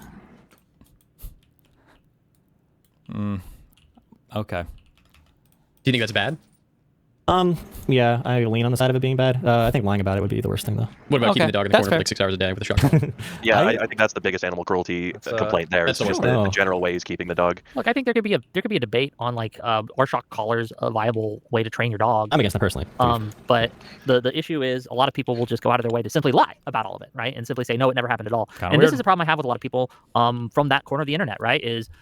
I don't know. They seem to lie a lot, and until they get caught, if they get caught, they just it was a misspeak. Sorry. Oh, you're going to call me out for 1% of my words and 99% of the other words are there. But if we don't call you out, it never gets corrected, and the lie just keeps spreading. And I think that's a problem. I think just like when Gillibrand said the jihadist comment, and then she took it back after because she misspoke, right? I mean, we can't even find it, so I don't even know if she ever said it. But she did misspeak, and she took it back after she clarified. I'd have to see her say it. I haven't seen it yet. I might have found it. It's a 31-minute radio show. Tuck in, everyone. Tuck in, everyone. Yeah, we're gonna stay here for 30. Yeah. All right, someone in chat figure it out for us. Somebody's check because we don't have a chat. I think there's a little bit more meat on this dog collar shocking than meets the eye. You know, it's easy to write it off as just, you know, desperate drama farmers trying to attack Hassan. But I think what really irks people in the center left here is that it's just another sign of the dishonesty and hypocrisy and the way that these people carry themselves. There's rules for thee but not for me, and just a constant stream of misinformation. Having said that, I would like to caution to our side, as a segue into how I'd like us to treat the left and the DSA, and especially people like Jolah, or more like Kyle, etc. Not me, Kyle Kalinske, to be clear. Yeah, Kyle Kalinske, not this one. Treat this guy like shit. Kyle, regular Kyle here, treat him like shit. Commie. Anyways, when we keep bringing this up, if we don't choose our words carefully, if we don't measure our words the way that they refuse to, then we come off as drama farmers and unserious internet losers that aren't actually engaged in real political discourse. Now, that's fair for me because this guy is a little behind. I do agree with him principally, but you have to be aware that that is how the other side is playing now. You need to see where the game is to understand how you can respond accordingly. You have to understand that if one side is held to account and the other side's not, that's a game that you will probably always lose. So just be aware of it. Be careful. I am an unserious loser, not engaged in serious discourse, but I don't want that to infect you people, okay? And I think that is my big worry in... I don't think Whick is wrong. I don't think Booten's wrong when he says that people like Kyle Kalinske and the DSA are my and our political enemies. But we shouldn't carry ourselves out there saying, you know, pitchforks, Kyle Kalinske is our enemy. What we should instead do, is measure ourselves. We should. No, I'm not measuring myself. I want to be very clear because you're right. It's pitchfork time. I want to be very particular and careful with my words so you know, dear viewer, that I mean what I say when I say it. Kyle Kalinske is an anti-American dirtbag who is our political enemy, who is someone is rotten to the core, who is a liar and a cheat and a sneak thief, and we need him out of the coalition. Hassan Piker is a cheerleader of mass murderer. He is a terrorist supporter. He loves Hamas, Hezbollah, etc. And he is someone we should vocally condemn and never campaign with. And he's a Russian and Chinese that we need to distance ourselves from quite a bit. I'm being very careful and very particular with my words. I'm not trying to oversell it. This is just the God's honest truth. I think you are. Kyle Kalinske isn't on anybody's side. You can't say these things because you might be taken out of context, or you can't say these things. These are so like incendiary. No, I want to be incendiary. I want to incendiary these people. I love incendiary. Right? Like, rhetorically, right? I want them out. I want to burn them out. I love incendiary. I want effective. So how do you think those words sound on the ears of the average Hassan fan? Or the average I don't care what they sound to the ears of the average Hassan fan. They're not my target audience. Is there a single Hassan fan? Like, if you were in public and you're at like a Democratic event and someone's like, "Oh, I love Hassan Piker," what do you say to him? Do you try to convince him? Did you know he shocked his dog? Or do you give up? I asked him, "What do you know that he cheered his that the flag of?" There's another interesting transference here where it's like nobody is saying that you have to shit on all Hassan fans. Nobody's saying you have to shit on all DSA voters. We're talking about targeting like our messaging towards the top of these funnels, of the Kyle Kalinske and Crystal Balls, of the Sam Cedar and Emma Vigeland, of the political discourse at the top. Not like find the voters and tell them that they're trash, they're worthless trash. Like Hezbollah is his favorite flag. Do you know that he praised Mao Zedong, who killed 40 million people? Do you know that he shocked his dog? Do you know that he once said that Hamas is 1,000 times better than Israel, right? Like, do you know all these comments? And you go through. And if he does, if the person I'm talking with doesn't know that, then I can excuse ignorance. And ignorance can be excused. Ignorance can be corrected. But if that person is saying, yeah, and I love it, then that person is my political enemy. He should not be in that room with me. It's not, that's not the way it works. In that person's brain, there's a lineup of 50 TikToks of Hassan going, he thinks I'm a terrorist sympathizer. Who's the real This guy's got a log of TikToks 10 years deep of disinformation. And so I think we need to do better at reaching these people. And I think if we come across too much as these just inflammatory, internet dorks that are worried about a dog shock collar, I don't think that's effective politics. The problem with the dog shock collar thing isn't that he chalked the dog. The problem is that he was shocking the dog to sit in place for like 6 to 8 hours a day on his stream. But it's such a good litmus test. Like this is the thing that I used to harp on so much, and I still do, but I feel like time has proven me correct on this, that the little lies allow you to get away with the big lies, and a little lie is just a really good test of where your audience is and where their allegiances lie. If you're able to push a little lie like that and get people to wholeheartedly believe it, it communicates something about the way that you're able to push them on larger lies, like does Hassan support terrorist attacks on what he perceives to be Western-aligned things? The answer to that is yes, he does. That's the problem. Yeah. And I think about it. If you can establish a relationship with these people and then speak to them that way, then they're more likely to for that to break through rather than the 1,000th tweet. Why are we treating like Hasan fans are very, very small. They have a lot of influence because they're in a lot of positions of power, but he's getting like 30 to 50K viewers a stream. He's not Joe Rogan. He's not like these big, huge influencer guys. He has a lot of influence because the people in the pundit class, the people in the podcaster class like him for whatever reason. But him on his own, his fans, we don't need to appeal to them. Hasan is starting to get smoke as well on mainstream media, and I promise you that a lot of his fans are going to leave because they're going to actually see the context of what he's been saying. Like he said, in a utilitarian standpoint, it's better to rich women than it is to like poor women or whatever. These are crazy things that he's saying, and they're getting thrown out there. People are going to look at it. I'm not saying it's going to be the majority of Hasan's audience, but there are going to be some people in there with a mind for themselves and be like, maybe this isn't the community I want to be in. Maybe, yeah. I would expect there to be at least a few casual Hasan fans that don't really have like the breadth of knowledge of everything that he's ever said, but maybe they're like one or two things that he said because they're also for having like a universal healthcare system in America, and then they're not like, again, it's that insidiousness of it where there's like some adjacency, and then that little bit of adjacency is how they start introducing you to like Chinese apologia and abolishing the police in the Senate. Just real quick. Yeah. Go ahead. Whick. Yeah, before you do that, just to address something that some people in my audience are saying, and maybe there's some people in Moot's or Jolah's audience or our hosts here audience that might be saying the same thing. Like, why are we talking about Hasan? It's because Hasan is being brought up on all these major news channels, especially Fox News, because El Sayed and Hong and other Democratic politicians have decided to welcome this guy into their camps. Now we have to discuss it because the Republicans are going to be discussing it every day for the next. They might not be your audience. Some of your members might not be tuned into the mainstream media right now, but Fox News is talking about him. I believe MS Now. Like he is on all of these broadcasts, and his words are being used. People are seeing what he's saying. He is a popular figure on MS Now and news media to be talked about. That's why we're talking about him. Yeah. So you're more I also worried. think that in general they don't cover like the time we spent talking about Hasan, and I'm happy that Brian Tyler Cohen does not do this. I'm happy that Pondering Politics does not do this. I'm happy that these channels focus on attacking Trump, because for every one DSA member we have, they have like dozens and dozens and dozens of criminals running as Republicans, and I want to keep the fire on them. Regardless, I don't want to be about Hasan Piker, which is why I'd rather him dip out. But even with him in the conversation, he's not near the most deplorable of people in the news cycle versus actual Republican congressmen. Sure, but when they're using him against us in these races, that's the problem. You're less worried about. They should just pivot back to issues people care about if they ask about Hasan. The media is going to go with the narrative that gets them the most clicks and views. The media is going to promote. Like this is just great cover. It's just like all these guys always engage in the absolute perfect things to say if you were trying to give unlimited cover for people like Hasan. Right, like focus on it doesn't even make sense. Again, like, and what did the DSA types always tell you? What do people always say? We're in the primaries. It's okay to be harsh towards the party. We're in the primaries right now. We're supposed to be fighting right now. Like, is this not the time?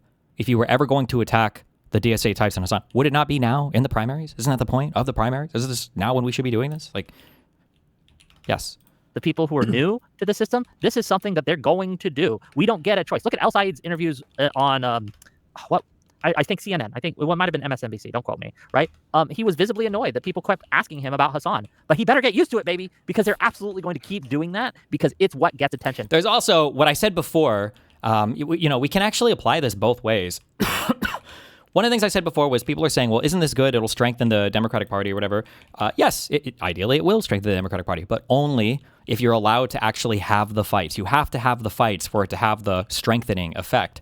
And one of the things that you're potentially going to see with Hasan aligned people, I guess, coming up is that Republicans are going to be going really fucking hard on all of the statements that Hasan has made that like these other politicians have never accounted for, and that none of the other supposedly lib left aligned but DSA sweeping actuality political people have covered. So like when Hasan went on Mehdi Hasan's show, Mehdi is known for being a tough interviewer guy when he's trying to be. He should have asked Hasan, he should have pushed him on these questions. He should have actually tried to push him more on these particular topics. And he didn't. He totally failed there. And that failure isn't just a frustration to me, who is like, well, fuck, it's annoying that he keeps getting away with so much. It also technically hurts the entire Democratic Party because now all of these clips that Republicans are playing, we should have already understood where we stood with these. Like the party should have understood, the politicians should have understood, but I don't even know how many of them actually knew because nobody was doing their job covering it.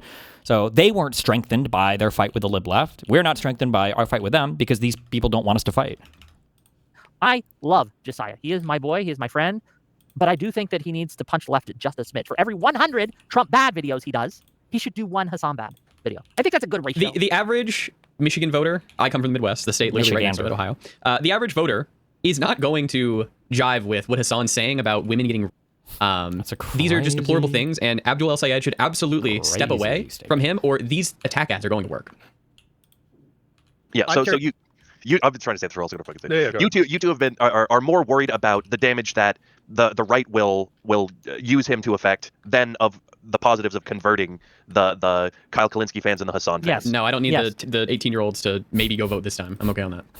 Damn.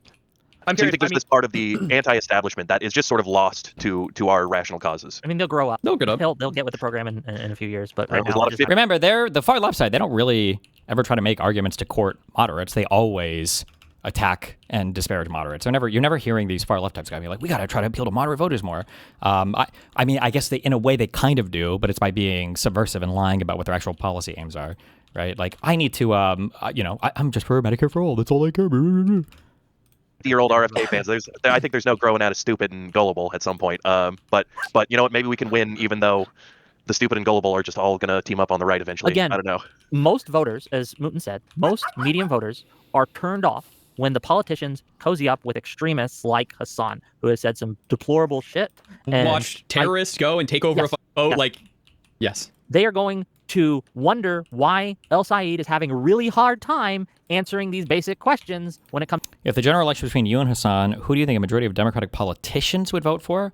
I don't know what your question is. If you're asking like from a policy perspective, I mean, I would say I'm far more aligned with the general Democratic Party base in terms of policy. But I mean, obviously, it's going to all come down to rhetoric and media support and everything else. And I don't know. Who the fuck knows? Good at swallowing here. With that said, discourse. We do indeed have a long goal. Actually, I think I would win by default because I think I love black people. And I actually think the thing that would hurt... Wait, who knows what would hurt Hassan probably more than anything else? Muslim? Yeah, not the Muslim thing, but being Turkish. So it wouldn't even be on like the grounds of like any policy debate or even any of the crazy things he said. I think it would just be the fact that he was like basically raised in Turkey. I think people would feel really weird about that. Would be my guess, but I don't know. Discussion amongst the left as of late on the internet in regards to the DSA's pull. You'd actually destroy him if it was just actual politicians deciding who has better rhetoric. I mean, it depends on what you mean. I guess like I would have to. Did I go back in this? Oh my God, I just misclicked.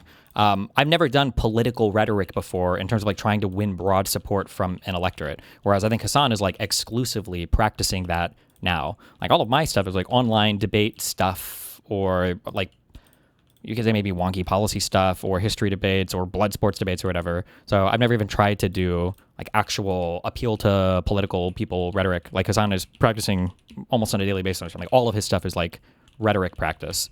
So I don't know. I mean, I would hope because you have to go to Wix in 5 minutes. You should watch like the last 2 minutes of this because Jolah says something about you.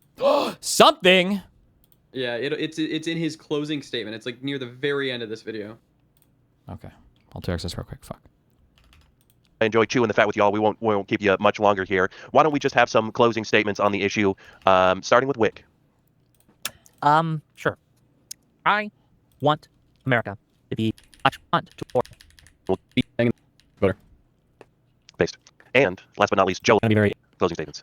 Yeah, I will say that a big issue with a lot of these liberal types, more like Whick, I think Moot was a lot better on this, who are going to be very insular. And I mean, if you have a comment from Gillibrand referencing Mamdani in connection to referencing jihadism or referencing the Intifada, you obviously know how that comes away to viewers. And Democratic voters saw it that way as well. And that's why Gillibrand apologized and took back her statement and clarified the next day. And that's why Kathy Hochul, governor of New York, another moderate Democrat, also said that we don't need any more like Russian conclusions about race or about ethnicity or about religion, because it did come off terribly.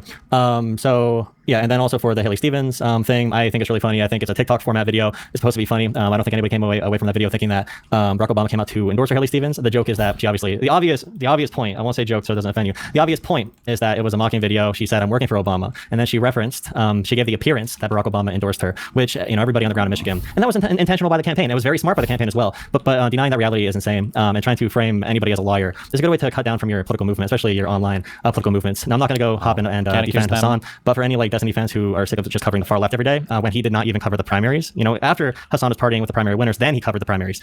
He had nothing to say, but he barely knew who the candidates were. Then he was mad about the results. So for anybody who's going to be who's mad that he doesn't cover politics, make sure you watch our debate tomorrow, hosted by Whick, which I'm sure will be a very moderate and equal platform, unbiased. Whick will be very unbiased in the conversation, very unbiased. No, but I do appreciate all of you, and yeah, definitely looking forward to continuing this. Okay. There were two things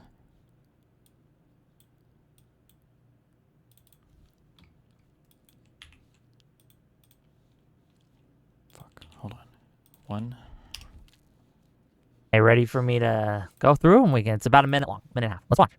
Bro, Haley Stevens might be racist. That's right. Haley at her events, she sees a bunch of white people, she sees a black person, she's like, hey, I work with Obama, vote for me. Wait, you people do like Obama, right? I'm gonna walk up to random black people and be like, hey, I supported Barack Obama. Fist bump, buddy. Everywhere I have gone in Michigan, I have taken the time to visit a minority-owned business. I'm so happy to be around all of my minorities in this minority-owned business. This is not how normal people talk. I've seen Haley Stevens sound pretty good sometimes, but her consultants right now, and she only listens to consultants. It's really bad. She's talking about Abdul Asayed's podcast, his podcasting career. There are much better things to hit about his career than his podcasting. And she's going around like, Barack Obama endorses me, President Whitmer endorses me. Her answers to questions are who endorses her. Stand on your own business. Stand on yourself, Haley. Be confident. You are talking about minority groups as if they are data points in your electoral math. And that is true. Campaigns look at it that way, consultants look at it that way, but that's why Haley Stevens' campaign is not connecting. I think Mallory McMorrow had a better campaign. Too bad she dropped out pretty early, but it is what it is in Michigan right now. Abdul Asayed is up by like 10 or 15 points, unless if there's a big shift at the end of the race. His betting odds are like 95% chance for him to win. But let me know your thoughts in the comments. Please drop a like, repost this video on the page for more. I got some likes. I'm not gonna leave them in your comments, but not some likes. I got some thoughts, but I'm not gonna leave them in your comments, man. I'll just direct you. This calling her racist because she's proud of her work with Obama, or that she's trying to include minority communities in her campaign, and then lying about her saying that Obama endorsed her. I feel that this is just a fundamentally dishonest way of like. This is just like pure internet autism too, because obviously at the end it's just like tongue in cheek, like, oh, this person endorsed me, this person supports me. Yeah, I don't know. Are you saying I'm being autistic right now? I thought it was pretty funny. It's all just jokes, right? No, it's not all just jokes. I think the whole tone of the video is pretty jovial. I don't think so. I think you were doing serious-ish political commentary there, and you got caught lying, and you look like an idiot. I think while you are using humor, I think you are brushing over and abusing the accusation of racism to create a bigger political message there. And I don't think you're doing that, intentionally or cynically. Pandering, obviously. The pandering is a joke. Yeah, you're mocking their pandering. Wait, I think. Hold on, were you joking about this? Were you joking that you thought she was? There's a little bit of I think there's a Schrodinger's joke there. It's a joke when it's a joke, but it's not a joke when you need it to be. The barb still sets, even though you're pretending it's just a joke. You're still setting that poison barb in there. And I personally am not going to say that I think you're a bad person for doing it that way. I think it's just you're putting poison into the discourse when you do it that way. You get the communist on your ass. That's not good. Like, I'd send that to my buddies, but I wouldn't try and use that in the algorithm and put it into the greater discourse personally. I think it's unless you're like pedal to the metal cynical, okay? Unless you want to be pedal to the metal cynical. If you want to use these little toxic moments in the discourse to promote, I wouldn't necessarily say I'll respect that, but I understand it. I understand that in this media landscape we have to use a little bit of rocket fuel to get things going. I just want to make sure that it's a safe rocket, okay? I want to make a safe rocket, and I think that's what Mom Donnie does. I think Mom Donnie perfectly he elevates it without using the toxic elements of this rocket fuel style social media engagement.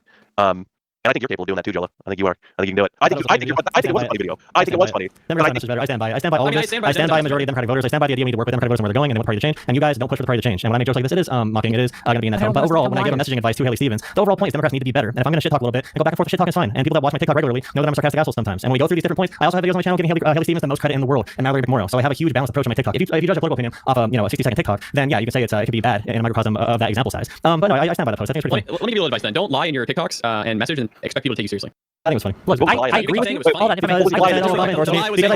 because first off I said, I work for Obama, and then I said I'm endorsed by this person. Yes, obviously, I'm making a very serious political point in that tone. That is how she sounded in the debate. I think even Whick made a joke about that, where Abdul said about APAK, and then Haley Stevens said I'm endorsed by. So if you want to be like, that particular word wasn't correct in there, I still said working with Obama, and obviously it's a jovial tone video. And the interpretation on the ground of all the flyers, and the same way that Trump put out flyers in Pennsylvania and had voters believing that he was pro raising Social Security, increasing the payments and increasing healthcare coverage through Medicaid. The same way you throw flyers around Michigan and have people believe that because Obama's on every single flyer on the front page, and they only seen that front page flyer with Obama to black voters. Yeah, it's pandering. It's but you lied in the video, and it's cringe and stupid. I'm talking about actual politics. I'm talking about the point I was getting across with that video, and I know you know what that means. You just want to pin it on that point. But I'm just trying to make sure. sure. In the video, and your video could have been better if you didn't lie and didn't use that phrase. That triple S. Okay, next time I will, in a sarcastic voice, say endorsed by Obama after I said work for Obama, and I showed a clip of her saying she worked with Obama. Good, you should. Yep. Okay. I agree with you. We're gonna get destroyed by MAGA. This is why you guys having this whole. No, we don't have to lie. We don't have to lie. I think not lying makes us better than MAGA. And makes it more likely that we are going to win. One of the problems I'm having is I'm with you. The Democrats' messaging needs to be better. It needs to change. But when we start lying, it gets worse. It doesn't get better. It becomes more MAGA-like. And one of the most insidious things about the DSA, the left, and all these people, right, coming in, is they are trying to make us more like MAGA. And if I have to become MAGA to defeat MAGA, I've lost. And we don't have to. Is the thing. This is a false choice. Well, I'll be back. Good luck. Good luck.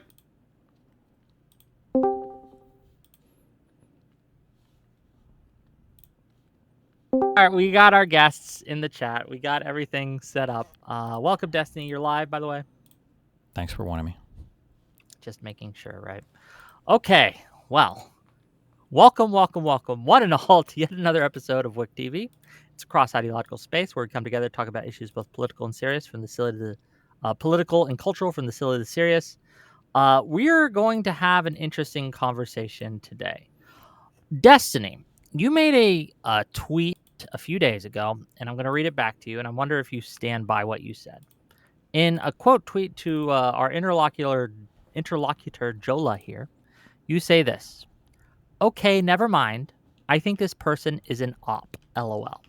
Every single message and statement is literally the exact perfect thing that libs need to do to get eaten alive by the far left." I'm wondering, I guess just to start off, do you stand by that statement, or was it just kind of made in jest? No, I stand by it. Okay, what makes you think that Jolah here is an op, and what is an op in your mind? What is he doing that you find to be like if I were to cringeworthy think of or- like I need to insert like a lib-friendly person to slowly siphon more people off further and further left, like what are the strategies that I would want this person to engage in? So you have to do a little bit of like mudslinging at the left to earn some credit. You have to do a little bit of support from your moderate Dems to earn some credit. But by and large, you're engaging in the same types of lies and misinformation about your moderate Dems. You're never really attacking your further left people that hard. You're always like explicitly endorsing and supporting the further left people. And then you're constantly trying to hand wring or fearmonger or tone police people that are being critical of further left people. Like that would be like the ideal plant, I guess I would say. Well, And I feel Jolah, like how do you respond to the allegations? I'm going to give you the floor. Go ahead. I would say that recently, for issues that are kind of connected, kind of disconnected, and I am not talking about the personal issues that Destiny has with these online communities when I talk about this, but I do believe there is some sort of radicalization here where you have a, Peace Goes, anti-Semitic now, soy pills, a socialist sweeper, Josiah is completely just disconnecting from all of GGG. DGG, and it's just like it's at the point where you need to have some contact to other communities to influence them, and it's very concerning to me that Destiny has no confidence in the ability for liberals to do what he's describing the left does to liberals, but for liberals to do that to the left. And I'm somebody, which I don't blame anybody for not knowing my entire track record or anything, because I'm not very big on YouTube or in general, but I have criticized Hassan Piker heavily, for example, about being pro-Russia, attacking Crimea, saying they're ethnic Russians, repeating blatant Russian propaganda, doing propaganda for Mao and the Chinese government. So I have all these similar criticisms, but like individuals like Adam Mockler, I understand the pragmatic solution to build my coalition and to move Democrats in a better direction. And I think that's the primary disagreement that we're going to be having here. Okay, you got a response to that, Destiny, or? I guess there was one part of that I didn't understand where you said that I don't trust liberals to do the same thing that DSA types are doing to liberals, but could you expand on that statement? I don't understand that. So I remember back when Adam Mockler spoke to. Am I still connected?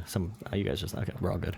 Back when Adam Mockler spoke to Hassan, and some dumbasses in your community, which no offense to you, but I think you might have been upset as well. They were like, "Why is Adam Mockler not going hard on Hassan?"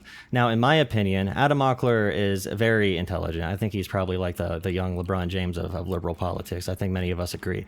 He knows that in order to vie for influence in our coalitions, in a competitive coalition, which we need to operate, it's difficult, but we need to operate that.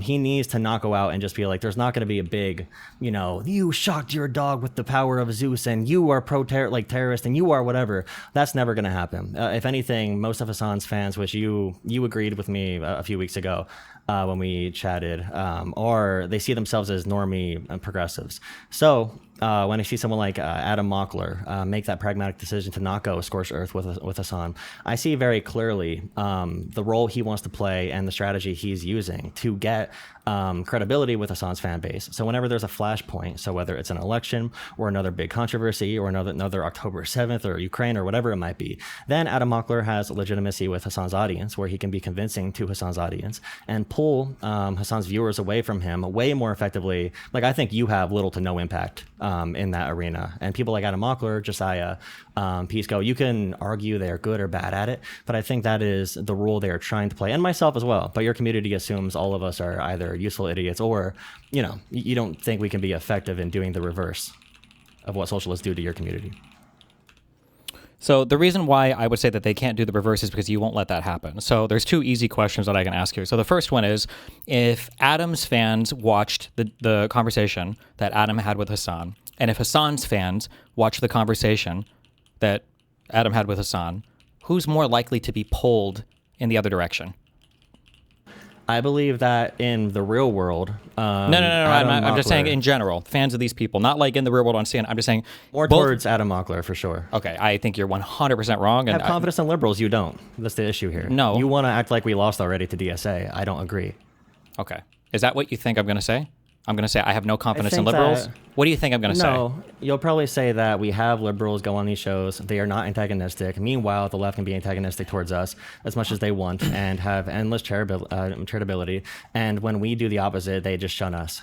I assume you're going to say something along those lines. Nice. Okay, that was good. So a more correct answer did exist in your mind. You just decided to say the retarded one. That's fine. So Hassan has prepared that conversation. Hassan does not openly and blatantly attack people who are friendly-ish towards him. He's very explicit and very clear to that in his audience when he says things like, "Oh, like, I think Brian messed up here deleting this tweet, guys. Like, I think that, but he's not an enemy, guys, right? But for people like Hutch or like Lonerbox, he signals these people are full-on enemies." You agree that Hassan does that signaling very explicitly, right? Or do you? Or do you not? 100%. Okay.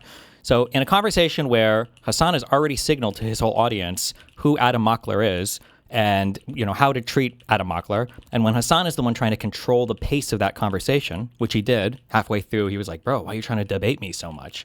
I don't see how a Hassan fan watching Mockler is going to come away thinking like, "Man, this Adam guy made a lot of really good points." Like, they already know all the points that Adam's going to make. Hassan does a huge engagement already with like lib left media. His fans already know all of those people and all those arguments.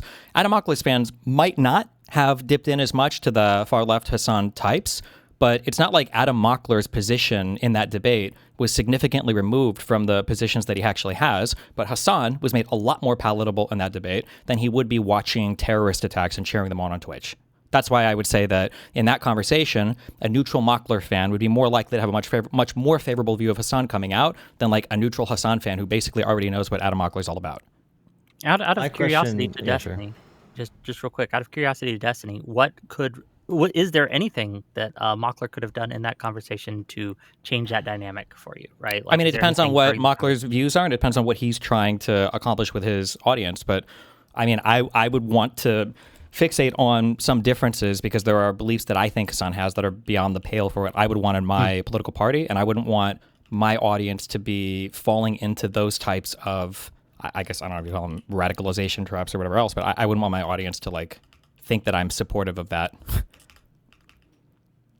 That's fair. Sure. You had something to say, Jolah? I just wanted to ask that question before you went through. Yeah, so it's very important to distinguish what are we using to measure our units of success. So this can be, online followers. It can be a media environment that we're influencing. It can be a vote total. So for Adam Mockler, I believe that litmus tests that reside in demands that result in real world changes. So vote blue no matter who, for example, I think is a huge tool for liberals, which my response to you initially. Well, wait, was real that quick, it's a just very going dumb back. idea. Do Sure. we disagree with my take on how I view the neutral Mockler fan and the neutral Hassan fan viewing like that debate?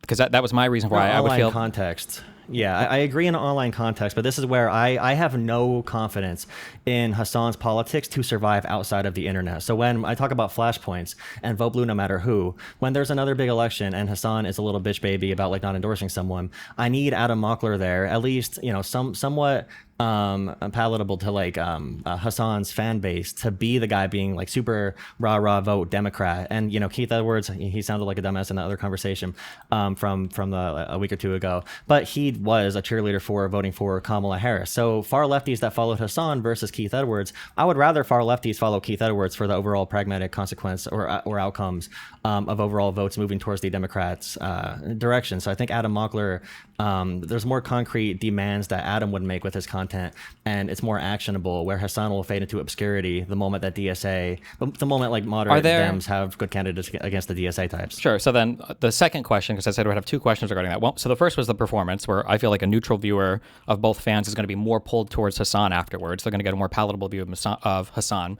The second question I would ask is, have you ever in your entire life seen any of these lib-left people that have been cozying up to these weirdo commie types, have they ever been able to call them out on their platforms to hold them accountable for anything? Can we think of a single example of this ever happening ever?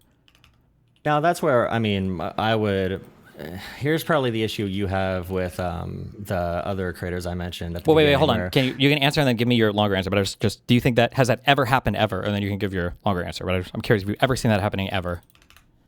No, recently there's been kids gloves in independent media for people like Hassan. So it did happen in the past? Or because you said recently, implying that in the past It's it was a happening. relatively new phenomenon. So I Okay, haven't so it's seen never it. happened. Okay, and then go give me your longer answer. Well, I could probably prepare if it never happened. I think that's where the real world consequences did smack the left back in the face, and the left can take a back seat when it comes to real life organizing and politics. And a lot of these DSA elections I view as flukes. So how transferable is Hassan's political movements into the real world? I would argue not very much, but Adam Mockler would be more effective in moving people his direction. Now, when we talk about how we approach these independent media platforms, if you see Pod Save America give Hassan an easy interview, and the portrayal, let's say someone from their fan base goes on your video, and I think you called him like a mindless, dumb fuck idiot, like that one guy, like John Favreau or something, because he was like cushioning the blow for the questions he was asking Hassan.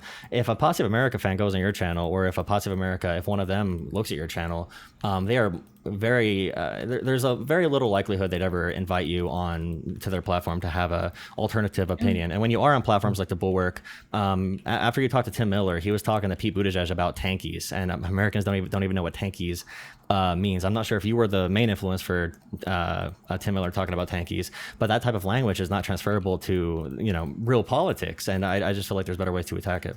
I don't know. Every part of that was meaningless. I don't know what that was even responsive to. When you talk about like Adam Mockler can have more reach in the real world because of the networks he's on in his messaging, I agree with that. Nothing about that requires him to cozy up to commies. He can do all of that without doing that. So I don't know what anything. Is he cozying up to them, or just keeping the possibility for like coalition, like an off ramp from keeping. Regardless of what he's doing, I'm just saying that if Adam Mockler never contacts far left communities, nothing changes about his reach at all. He doesn't go on to CNN or whatever to talk to Hassan's audience. He's not getting big new reach talking to Hassan's audience. All of those people probably know who he is anyway, but they're much, much, much further left. And then even when you're bringing up other people, you brought up that Keith Edwards guy, and you're like, well, he was a Kamala supporter. Yes, you can find these people, but I feel like sometimes people try to cite these as like, well, these guys are part of a broad coalition, but no, I think you're just finding a bunch of people who are more radicalized, who have been more moved down the pipeline because these systems are working. Like, yeah, he used to support Kamala. Now he's a fucking super DSA far lefty type.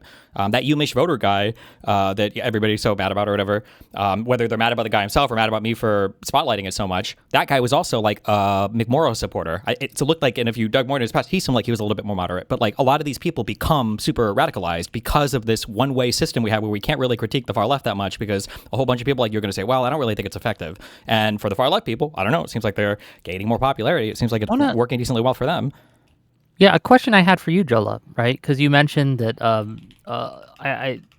tell me if this is mischaracterizing your argument, but you seem to be arguing that if we are mean to, or if we are too mean or cross the threshold of meanness towards people like John Favreau or other people we feel are running cover, right, for the left, that they will not come to our show and that it will limit our reach.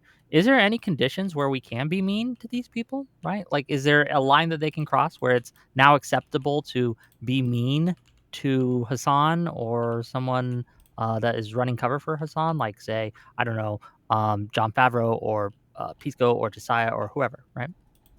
I agree there are times to be mean, but I would not do anything that is terminating a possible relationship. So we're in a competitive Can you give me an coalition. example of a time to be mean? That would be okay to be mean.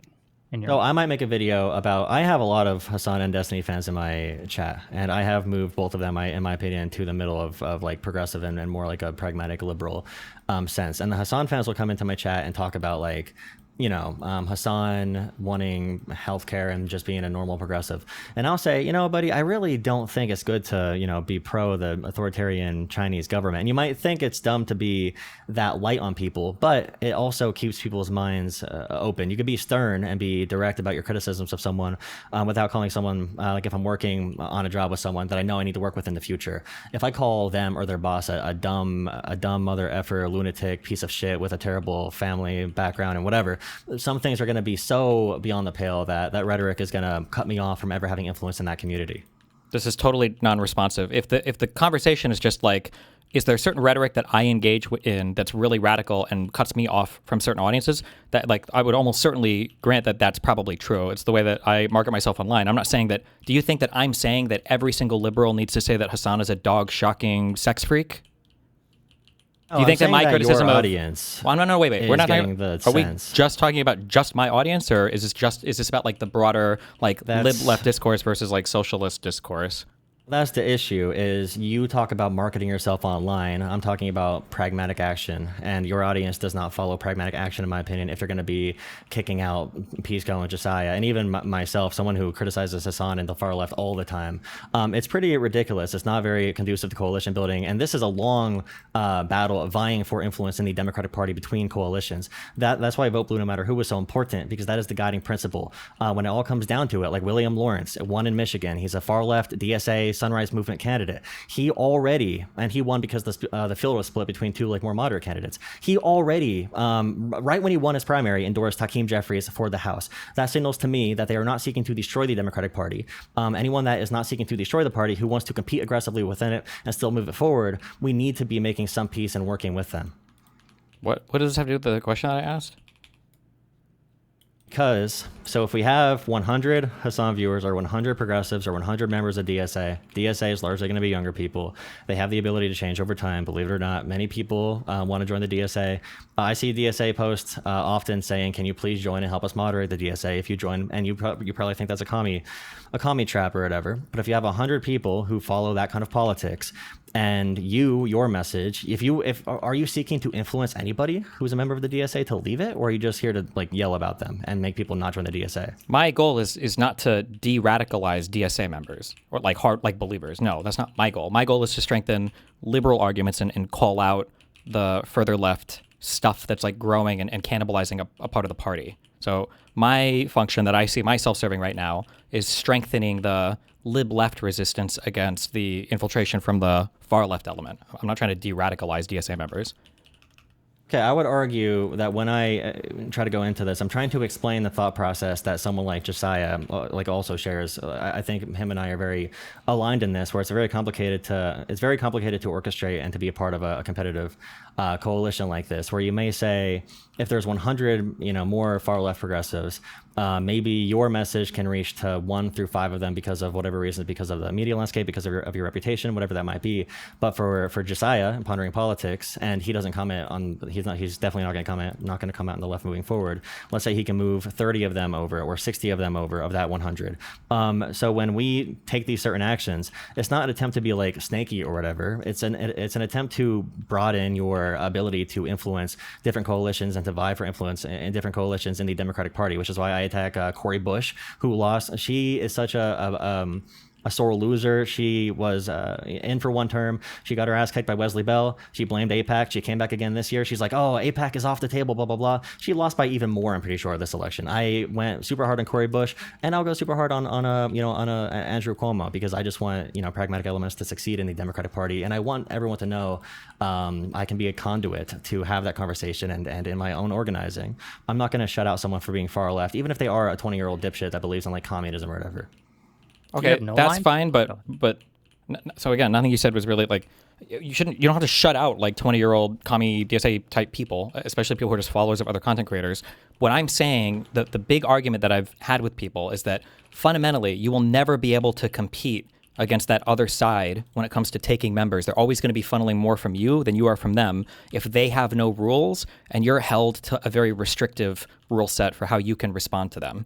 So for all the times you keep saying, well, my goal is to show them something better, my goal is to convert them, blah, blah, blah, my answer to that is always, you're never getting an example, or you're never going to get an opportunity to do that. That's why I ask, like, can you think of a single example where Josiah or Pisco or anybody has been able to go onto breaking points or has been able to go onto any of these far left areas and call them out? And I know the answer to that is no, because I know how they operate, and they never will. That'll never, ever, ever happen. There will never be a time where Pisco or Josiah are having like a big argument, substantive argument with Kyle Kalinske or Crystal Ball. I'm 100% confident that will never happen.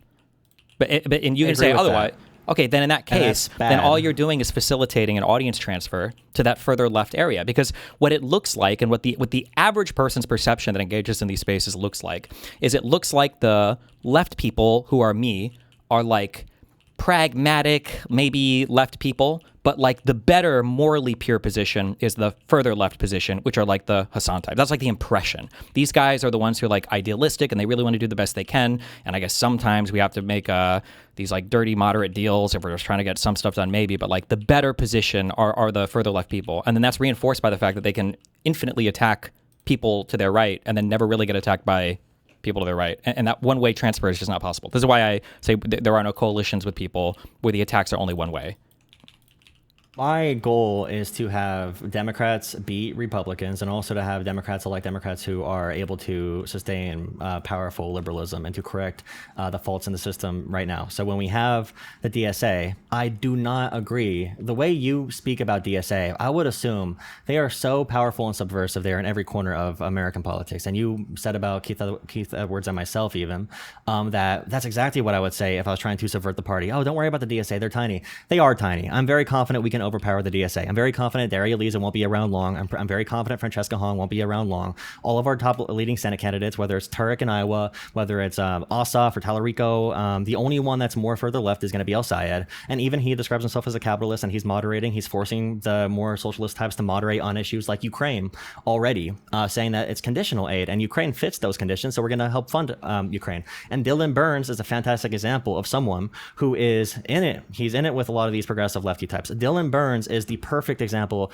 of someone that picks an issue like Ukraine and uses that as their key point, their driving point to have a litmus test in the real world, not like, oh, you know, do you think Hassan shot this dog? But in the real world to have pragmatic political change. I just don't agree the DSA is that big and scary where we need to worry about, oh, we go on Crystal Ball's platform. I think we can really only benefit from that. I'm not seeing it. And the top presidential candidates are all moderates. Maybe AOC is like 4th, 5th, or 6th with like 10% of the vote. I'm just not seeing that. They are successful in crafting the online media conversations. But in my concern of democratic politics, I just don't see the success that you see from DSA. Okay, you said you're 20 years old? 21? 26. Oh, you're 26. Okay. Have you ever heard the word MAGA in 2015? No. Okay. So these people didn't exist at all. Obviously, Donald Trump becomes very popular and then kind of fosters this new movement in the Republican Party. I don't think this argument of like, they're not popular now is a very compelling one because, one, they seem to now have a coherent political program that involves a media apparatus. And then 2, they are becoming more popular, right? You agree they're more popular now than they were 4 years ago or 8 years ago, right? Slightly. Slightly? Yeah. I wouldn't say it's a huge, huge jump. You don't think Mamdani represents a huge entrenchment of DSA-type power? I think AOC already represented that. Mamdani is the only, he does have the ability to push it further. I do agree with that. I think the executive of New York City has more of an entrenchment power than a representative in Congress who, to get anything done, has been forced to moderate quite a bit. And I would argue is significantly less popular today than she was, especially when she was first elected. So I think that they have become more popular. They do have a coherent political program. They do have a media infrastructure that supports them. And now they've entrenched themselves in at least one office, potentially multiple after this midterm cycle, where they'll be able to hold the door open for other people.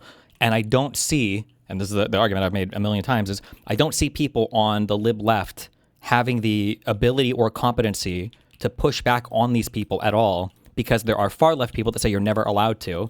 And then there are people like you that say they're not a big deal. I'm curious, what would be the marker for when they would be a big deal? When would you be concerned where you're like, okay, well, we need to dedicate like 5% of our media time to talking about this far left wing in our party? I dedicate 5% of my media time talking about it. Was I asking about your coverage directly? Did I ask what would it take? Okay, so we're talking about in general, so like the Josiah and the Pisco types, right? What would it take? Just by your amount of coverage, maybe like 5% of Congress, not less than 1% that they are right now? I'm not from my amount of coverage. I'm saying to like criticize them 5% of the time. What did I say with Josiah? Maybe for every 100 anti-Trump videos, you have like one anti-love videos. These guys will basically never. That was my saying, but fair enough. You're stealing valor here. I feel like I said it first and you stole it from me. You didn't really. But regardless. That's not true. I tweeted it out. You may have read my tweet. Sure. Anyway. Hold on. Also, a lot of these interjections you're giving are in bad faith. Just because I'll ask this question. Do you think that I'm telling Josiah and Pisco that they need to cover the left like I do, as much as I do? Have you ever heard me say anything remotely like that before? No.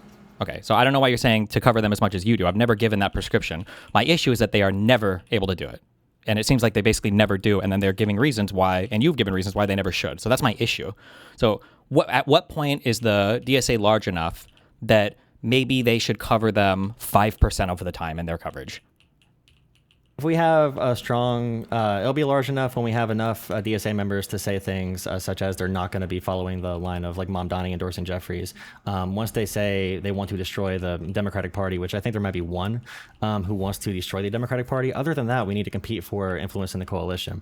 And when we talk about like overall media coverage and time covering them, I agree like we can do more to cover them, but the real factional fights happen in the primaries, and you guys barely paid attention to the primaries until they were pretty much already over. Zoran Mamdani, the mayoral primary in New York, if you really think about that flashpoint, like if Zoran Mamdani had a real competitor that was not Andrew Cuomo, none of this would be possible. Do we agree that Zoran is like a huge gateway for what's happening right now for DSA, for these other like DSA members from New York? Yeah, but that's my argument. They have a level of entrenchment that they didn't have before. But my question was, so it's just a messaging then thing? Like if, let's say that all of the DSA people lose their election somehow in the general in New York, and then let's say that Mamdani says we need to take over the Democratic Party, and they have even less power after the midterms, then you think it would be more of an issue because of the message?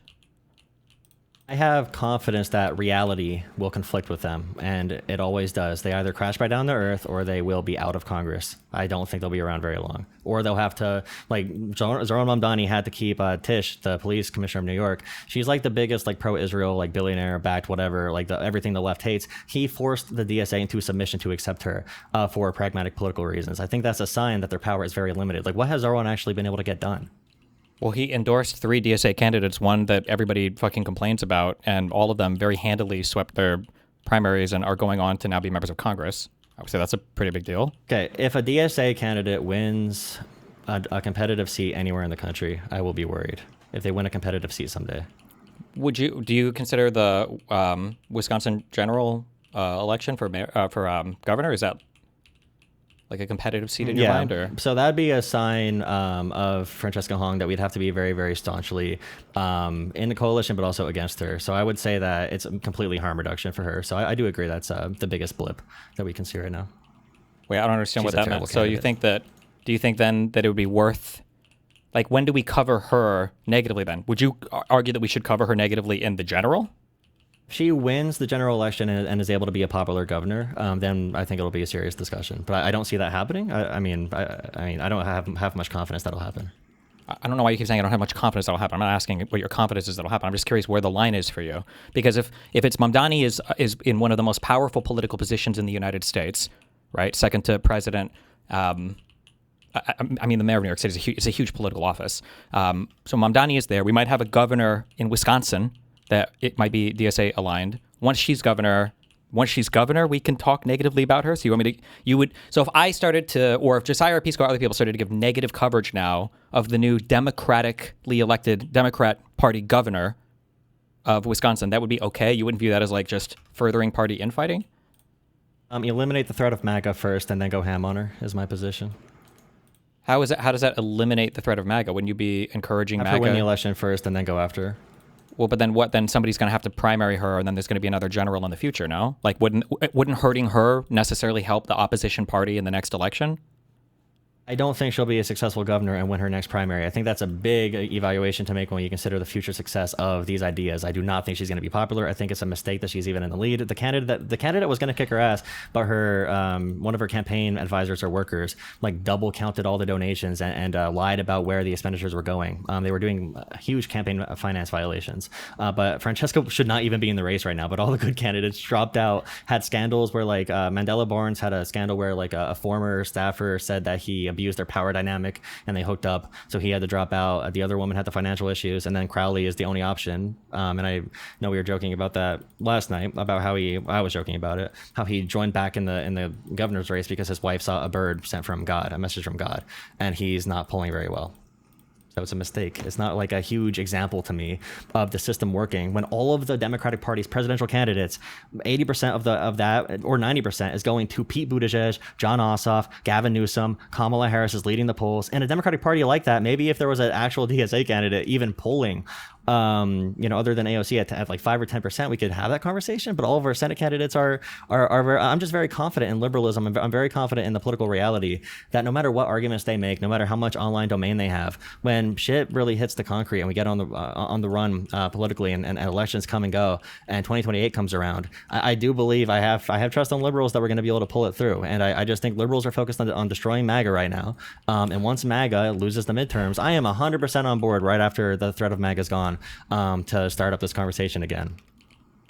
Okay, I just don't feel like I feel like you're just trying to hand wave away everything by saying like, well, I don't think these people will ever be that popular, and you're not engaging with the reality that they are growing more popular, that their media is quite influential. Do you agree that their media is far outsizing the power that they have like in actual political office right now? Yeah, the media makes them seem way bigger than they are. Okay, which I would argue is problematic because it helps their candidates and it hurts our candidates, right? The mainstream treat them like a boogeyman. We help them get more popular by bringing up their Twitch streamers whenever a candidate loses or wins. Really? Then why is it that they keep attacking the lib left for bringing our candidates up? Wouldn't they welcome it? I would say that right now, whenever like you have the race in Michigan and a Democrat says, I can't vote for Abdullah Sayed because of Hassan Piker, the boogeyman, that's probably going to help aid in Hassan's image growing. I treat them like kids. I treat them like they're kids who we handed like a game controller.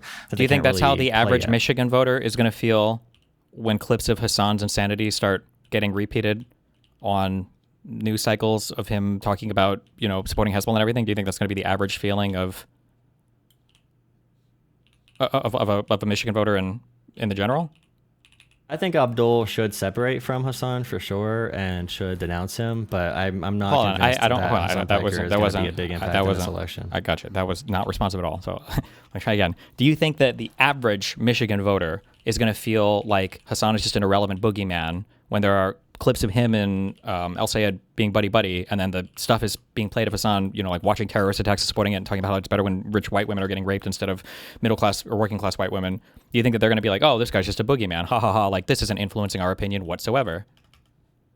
Yeah, I think Abdul is going to need to separate from Hassan. I don't think it's going to have that much of an impact, though. Okay, so then it's not just a boogeyman then, right? It's substantive, right? There's a real thing there that it's going to be damaging. When we get to the overall point of the conversation here, and we talk about competing for influence in the Democratic Party, and we have creators in the space that we want to encourage to be better, that I don't want to jettison from our political angle. I understand this just real quick because you keep saying this, and I keep challenging your point. I love what you're saying. I think that I agree 100%. It would be cool if we were challenging creators to do better and be better. But the fundamental issue I've always had with this is I don't want to be in a political coalition where they're allowed to attack me and I'm not allowed to attack them. Because if that functionality exists, then the function that you're talking about the sides strengthening each other, that never happens. That's why I keep asking you, is there a single example of a Josiah or Pisco type person ever going on these shows and fighting against the far left points? Not only is there never an example of it, Pisco said he doesn't have to go on to even do that. He said he'd be fine going on Fox News and never challenging their narratives. So in that case, every time you keep saying they're going to make our candidates better or this fight is good for us, I would say, no, it's not, because there's no fight. It's just a one-way backstab. I don't think we need to directly challenge the creators in order to gain influence from their audience, is my whole point. We don't need to challenge them directly. And this is bad on like Crystal Ball and Kyle Kulinski for them not engaging in these conversations. But that's it's also not bad. It's media. Intentional. That's good the reality for them. of our coalition, though. That's the reality of our political coalitions. No, it's not. When has that ever been the reality of our coalition? Not engaging at all with Kyle Kulinski or not engaging at all with any of these audiences. Do you think that's an option? Disengaging completely? You wouldn't favorably engage with them, and you'd give them negative coverage. When we talk about Democratic voters, if they see Kyle Kulinski favorably, if I want to influence a Democratic voter and they think Kyle Kulinski is a nice progressive, he's angry about MAGA because he covers mostly Trump, they think Hassan Piker is just a progressive, will I be able to influence them better if I tell them like their favorite commentators are dipshit assholes, or should I just focus on getting them out to vote for Democrats? What? I don't understand you created a dichotomy that's false on both sides. I'm not saying you have to call their content creators assholes, and I'm not saying that we shouldn't encourage them to vote for Democratic candidates. What I'm saying is people should honestly cover Kyle Kalinske and what him and Crystal Ball stand for. That's all I'm asking for. So when Kyle and Crystal, like the interviews that they give, moderate Dem candidates are fucking wild. They're crazy. They're hostile as Fox News, if not more so. The Adam Smith interview was fucking crazy. The Mallory McMorrow interview from Crystal Ball, these are fucking insane interviews. Nobody, a complete and total silence from your lib left people about those interviews. I'm saying, why not cover it like they did when Bill Maher, who's an entertainment comedian guy, said, oh, I don't know, I might support fucking Vance and I'm fucking retarded. Why not cover those interviews and show how crazy that is? I mean, Adam Smith had one of the most dominating primary performances of any Democrat. I just don't think those interviews have that much of an impact. Okay, they don't have that much of an impact. Every single thing you're saying in here is strengthening my opinion because you always try to create some rhetorical escape for why you should ever hold these people accountable. You will never, ever, ever. This is why I asked you your line earlier about what you would say. Like now, it's probably worth covering them because the answer you gave me wasn't even real. You said, "Well, if their rhetoric becomes that I want to explicitly take over the party, that you don't even believe that. What if they had one state assembly seat in Alaska and then their rhetoric changed to that? We would never talk about it because they're irrelevant." Right. So I don't understand why you keep it sounds like there's always a reason why you would say not to give these people negative coverage or not to push back on them. Like, do you think that Bill Maher is significantly impacting like the Democratic elections in Michigan or some places? And if that is the case, have you been critical about Josiah? Because I'm pretty sure, doesn't Josiah say like Bill Maher is a fucking idiot or whatever? Doesn't Josiah go pretty hard on Bill Maher in that conversation when he represents like potential outreach to moderate voters? Yeah, to piggyback off that, you would never treat Trump kindly because you're worried about like putting off potential MAGA converts, right? Like you would never make the argument that, we shouldn't be mean to Trump because if we're too mean to Trump, we're going to alienate possible previous Trump voters. No, you would never make that argument. So why are you making that argument now? I'm sorry, rephrase that again. Sorry. Sure. You would never make the argument. You made the argument that we shouldn't be mean to these people because we might want to win them over to our side. We might want to convert them. We might want to make them Democratic voters. Fair enough. But why wouldn't you do this with Trump? Right? Trump voters are gettable in some cases. Would you not want to treat Trump with kid gloves because you didn't want to piss them off and you want to be more amicable and open to draw them in? Why doesn't the argument work that way?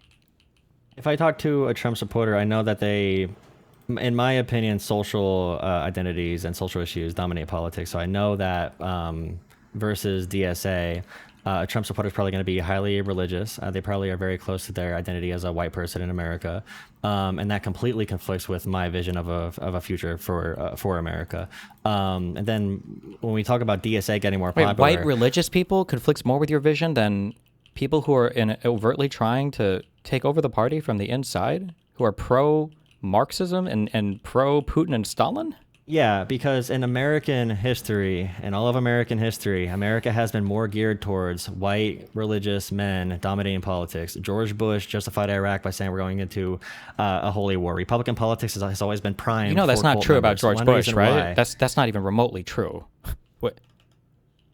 You could find the quotes. You don't have to find the quote. I watched it live on TV. He did say that I think he prayed and he talked to God, and this is the right answer. America went to war because we got terrorist attacked, and George Bush could have thrown a dart at basically any country on the planet, and we went to war with it. He didn't say I don't think he was.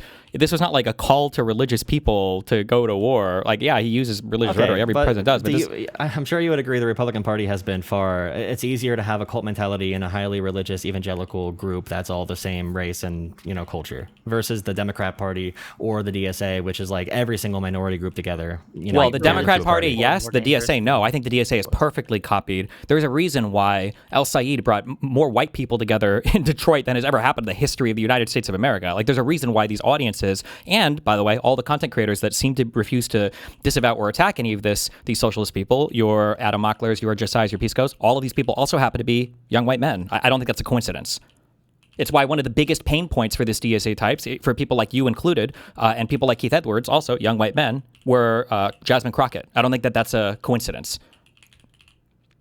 I can't think of another candidate who has taken that approach towards their primary opponent that they lost to after promising to campaign for them. That's the only reason why I spoke on. Did she? I don't believe she ever promised to campaign for him. I don't think I've ever seen a quote where she promised to campaign for him. And after she lost, when she was on stage, she said that she'd support the entire ticket and she was going to actively campaign for black members who are down ballot. She never disavowed Tallarico or said she doesn't support him in the general or she doesn't like him or whatever. She just said she was going to spend her time doing down ballot campaigning but she supports the ticket. She said that explicitly. Yeah, if Haley Stevens or McMorrow or if Tallarico lost and did the same thing, I'd be criticizing them very heavily. And I've given Haley Stevens her flowers for this. My goal is to deal with the rising popularity of the DSA, and we have different approaches to that. I don't think that the DSA is full of irredeemable members defined by their national party. And when I say that, then your audience definitely believes that. Your audience definitely believes that I'm an op, that Josiah's an op, that we're all ops. Wait. You guys aren't random. You guys aren't random blind members of the DSA. You guys are political content creators. So of course there's a different standard. It even gets into their minds that we could be acting in a way that moves people over to liberalism. I don't understand why that is such a hard concept to understand. Because you guys don't message to anybody that you can convert. You only hand your audience over to far left types. Right? If you were going if they were going to adversarial platforms, like if you were to say Buttigieg tries that, I believe you. Buttigieg goes to neutral and adversarial platforms, and he tries really hard to sell a lib-left idea to these people. I think he's trying to convert people. If you were to look at my career talking to conservatives or neo-Nazis, sure, I could say, yeah, Destiny's trying to convert people. But none of these guys are going to conservative audiences. These guys are incredibly harsh to conservative audiences or to independents that seem Trump-aligned. See their commentary on all the Joe Rogans or the Bill Maher stuff that came up. And then when it comes to the far-left people, they have zero impact. They're never going to say anything negative about the further left people to them in the media. So why would they ever convert? The only thing they're doing is facilitating an audience transfer from lib left to far left. That's all they're doing. And you can't show me a single example. That's why I ask, like, what is a single time where who would watch Josiah and ever get a negative opinion from him of Kyle Kalinske or Crystal Ball? It would never happen. But nobody who watches Crystal Ball and Kyle Kalinske are ever going to see a Josiah clip and think, wow, actually, I think Kyle Kalinski's crazy, and I'm agreeing with this Josiah guy more. That's never going to happen because it's a ratchet where it's always set up so that if you watch Josiah, if you watch Pisco, you like them, and you might actually end up liking the further left guys. For the further left guys, they're always going to try to create that backstop to move anybody to the moderate left position because what do they call them? They say they're MAGA light. It's the single party duopoly. It's all the APAC supporters. Like, yeah, I'm really happy this is the final day of DSA debates. These conversations are very drawn out. Yeah, so for everybody involved here, I mean, I agree there could be more criticism. In my opinion, we can get more influence if we are the #1 enemies of MAGA. It probably doesn't look good for us. On the liberal side, if they go to our pages and we're attacking the left right now in a period, like for example, Max Miller is a Republican that beat his wife and his granddaughter. The MAGA fight is over. I know you like to talk about the Max Miller guy. We're in the primary season right now. Why do we care? Yes, we all agree MAGA is bad. MAGA is on the way out. We lost that election in 2024. MAGA is on the way out. Who knows what everything's going to look like after the midterms, if the MAGA brand is going to have any staying power whatsoever. Like, the next fight is going to be whatever faction emerges from the MAGA carcass, who's also probably going to disavow MAGA. The issue is here, for every one crazy DSA member that says they're anti-Thanksgiving that we have, Republicans have dozens of child abusers, dozens of actual criminals who should be in jail, who are government agents, who are leading political office, who are not going anywhere. And those people are going to be transitioning to whoever the next authoritarian right-wing leader is. The idea that MAGA is done, Democratic voters are looking for anti-MAGA voices still. So when they go on our pages and they see us, doing left bashing right now during the primary, they'll probably gravitate towards a Kalinske or a Hassan who have covered Max Miller. I think it's good to cover Max Miller, who is a Republican congressman who's beating the shit out of his wife and his granddaughter, who is Bernie Moreno, a Republican senator's daughter. It's his daughter and his granddaughter. This is like the Republican infighting. This is the perfect story that we need everybody to know that the Republican Party, and they are still funding Max Miller's campaign. And if you think the fight versus Republicans is over and we should be left bashing, that's just the biggest difference here. Like, MAGA is over. I don't think MAGA is anywhere near over. I don't think Trump is going to be the only thing that falls, and then we're finally back to normal, democratic institutions. We're going to have to be working with this coalition. Is still going to be there when Trump is gone. We need to keep on bashing Republicans. It is still my goal to bash Republicans, #1 first and foremost. I don't understand why you would ever say like we're done with that fight. Okay. Did I say that? We should stop bashing Republicans? You said MAGA is over. I don't think 80% of Republicans should be bashing the left. Oh, okay. I'll concede that point because I was arguing that most people should have 80% coverage, disfavorable coverage of the left. I said that? Or wait, did I say that? You said, who cares about covering Max Miller? And then that means I think that people like Josiah and Pisco should spend 80% of their coverage bashing the left. That's what that means? No. Do you not care about what is your metric for knowing if you're successful with this? Is it more followers? Is it, you know, a media environment that changes? What is your end goal? My end goal for what? My life or my entire political mission? Right now, the issue I have is that there is a subversive element in the Democratic Party that has a strong institution now, and now that institution is beginning to churn out political impact in a way that nobody in the lib-left world, a few people are starting to get there, mainly bulwarky people, a couple people on, I think, MS Now. People are starting to get there, but they're still pretty far behind.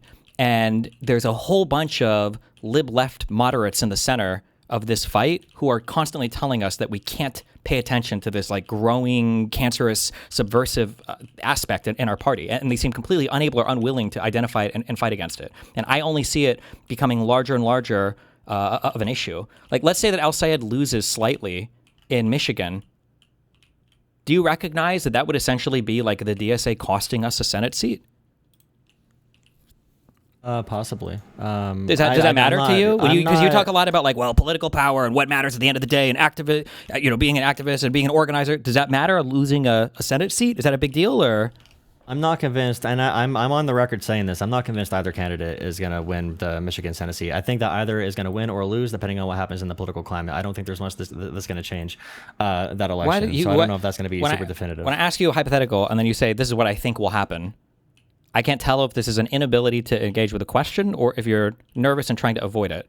I'm asking if he were to lose by like a point, would you acknowledge that it would be a strong possibility that like the DSA stuff made us lose a Senate seat? If he loses as a result of, let's say he refuses to denounce Hassan Piker, then yes, I would definitely blame them for that. Yeah. Okay. 100%. Yeah. It'd be like Cory Bush calling Wesley Bell a Republican. Would you agree that that's like really, if that's problematic, right? Do not say the same thing, then I would be attacking them too at that point. Okay. Do you think that Pisco and Josiah will ever be on a Breaking Points type show to push back against far left talking points ever? The next 2 years? Do you think Adam Mockler? Do you think Micah? Do you think any of these people? What do you think? I don't know why you're. I don't know why you're saying I hope so. Do you think it will happen?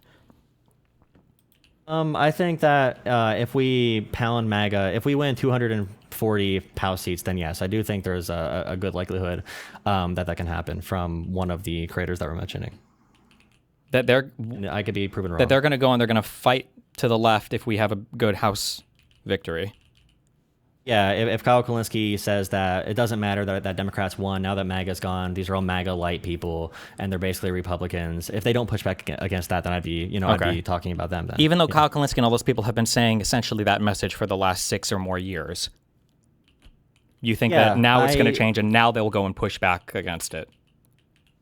You do acknowledge they've been saying essentially that for like 6 years. Whenever the threat of MAGA is removed, I think there's more potential for left infighting. And I said this to like Bernie people too a couple years ago, where if Trump is in the picture, everybody's focused on beating Trump. If you want to deal with stuff on the left, it's going to be in primaries, especially if we think Republicans are not presenting the threat they are right now, because no one is in the mood to like bash anyone on the left. And I agree with you that the people like Hassan who did not endorse Kamala Harris are benefiting from the wave that's currently happening. But my argument would be that we have to ride with this like populist wave, guide it into a better direction, so when it crashes, we're not falling off the cliff. I don't understand why we keep saying the same thing over and over again. I don't know if this is like a program talking point, if we're like in the Rubio robot world. You keep saying this thing of like, we need to guide it, and we need to do this, and I keep responding to this saying that no guidance is happening. Do you understand that that's why I keep saying, when will they ever go on these programs and push back? That's why I keep saying that, is because whatever guidance you're talking about is purely, it's a delusional fantasy. It won't happen. It fundamentally misunderstands and misstates my problem with the current environment, in that the far left will only ever punch right. They will never host criticism of themselves. It's explicitly part of their political program, and you seem to be hand-waving that, saying, I hope in the future people will criticize them because they built credibility with their audience. The credibility only goes one way. I don't hear any response to those, and then we just like repeat this weird talking point. Sure. There is no question for you, Destiny. Sure. If I may, right? What would change your mind about your the current environment? Like, you've made arguments that I happen to agree with, that we are in a time where there are subversive elements that are trying to kind of change the party and influence the party and push the party in different directions that are going to be harmful to Democratic Party as a whole and liberalism. What could we see, or what could change that you would be less inclined to feel that way, that you would be like, okay, maybe I was overselling this, maybe this was wrong, etc.? Like, what would we need to see? I mean, my biggest worry that I said over and over again was the inability for any of these people to ever punch left ever. Like, I think that probably the epitome of this in my mind maybe would have been the whole BLM riot stuff, where there was like the riots all over the country. There was the whole defund the police thing that a lot of lawmakers were complaining about, behind closed doors, that there was a lot of radical messaging coming from the further left element of the party that for some reason the establishment wasn't able to accurately push back on or adequately push back on, like either. Like there was just no way to do that ever, and it always was a disaster for any Democrat that tried to do it. If I was in a world where I saw any of these like lib-left content creators, if Pac-Man or Brian Tyler Cohen or Josiah or any of these people, every now and then released a video and they were like, ridiculously unfair interview on Breaking Points with Mallory McMorrow or whatever, and I'd be like, oh, okay, this is. There's like, I see that it's there, like there's a limiting mechanism there, and I would feel confident that if the far left people got more and more entrenched and then more powerful, that mechanism would continue to ramp up, that the immune response would continue to kind of like, kick out, or it would increase, right? We'd have the antibodies necessary. There'd be like a response there. Like if somebody got injected with a virus and you saw like 4 days later they had no fever, like my thought would be like, holy shit, this person has AIDS. There's like no immune system or something. Like they're gonna die. This person's gonna die. But if they had like a fever and stuff, you're like, oh, okay, well, there's like an immune response. Like something is happening. Like I wouldn't be worried. But all I hear from these lib-left people is infinite capitulation to these far-left people who are openly hostile in the most egregious manners towards our political party. Like a statement I've made over and over again is that like the most consequential election it was the 2024 election, maybe 2020, and both of those were more consequential than 2028 will be. 2028 will be important, but 2024 was the big one, and that was completely fucked for no reason too. Like there was no reason to ever have doubt over who to support there.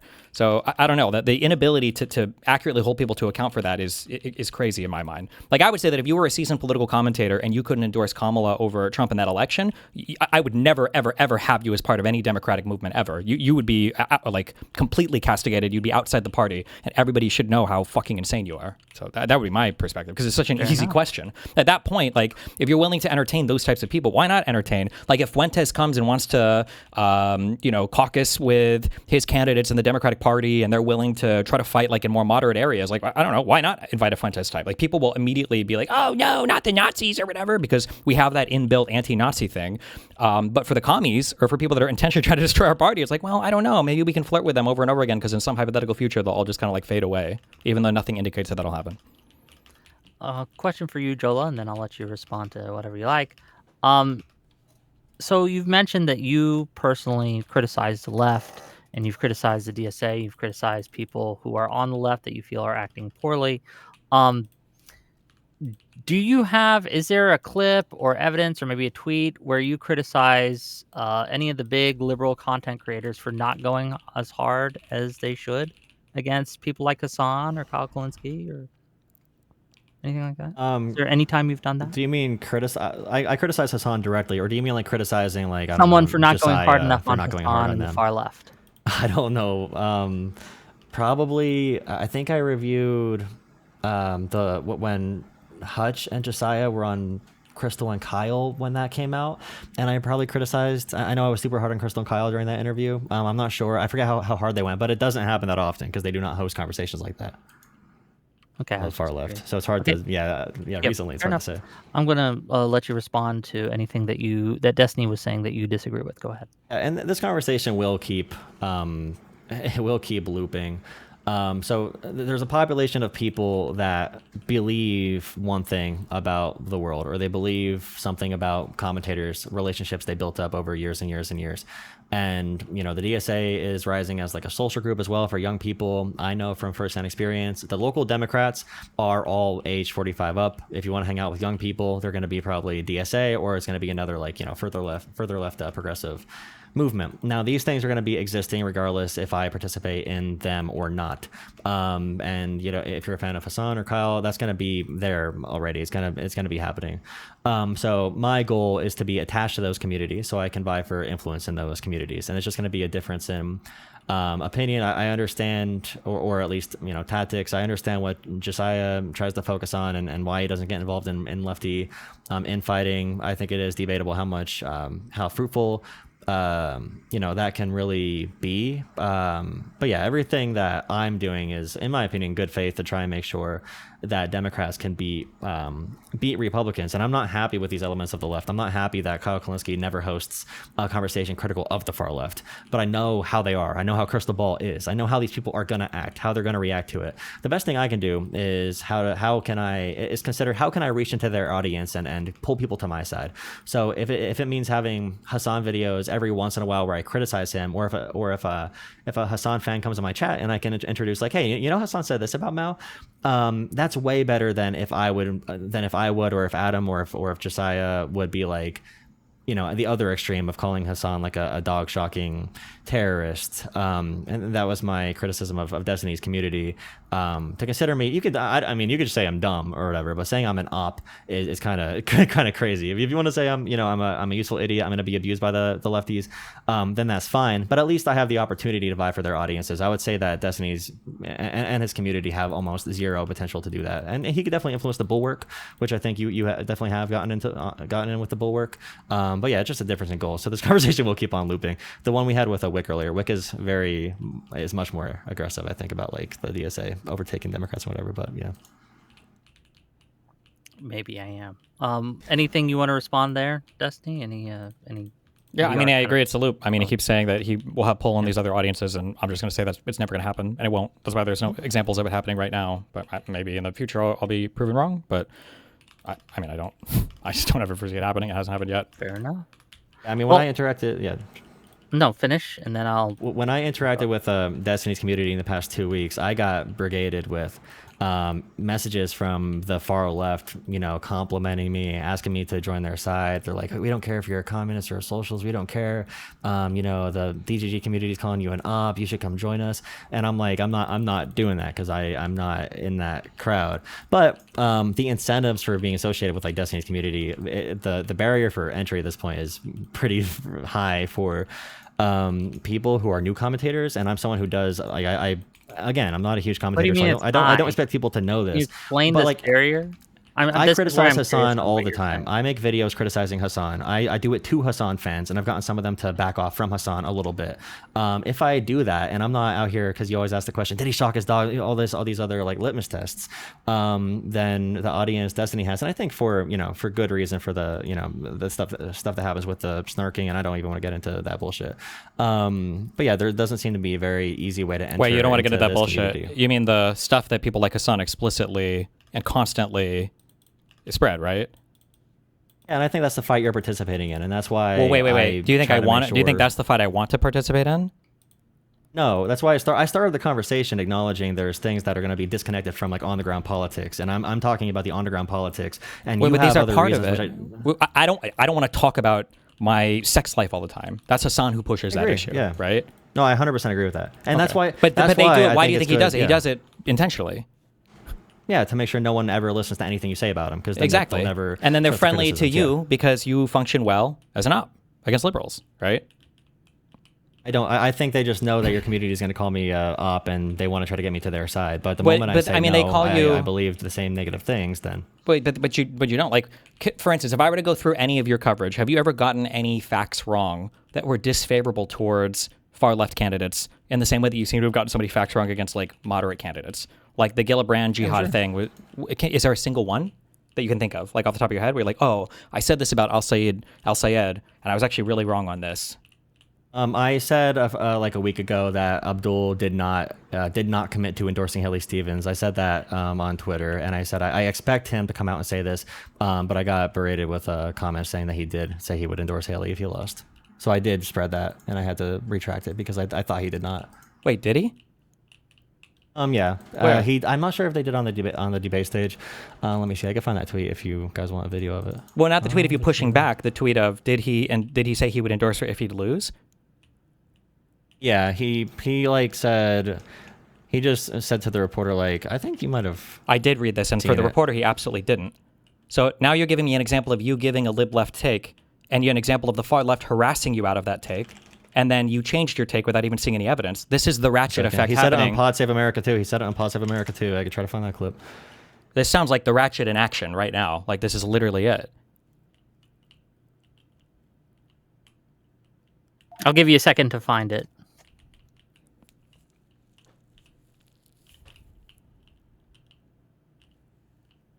Take your time. In the meantime, let me read some of these super chats while you look. I'll just make a little money here.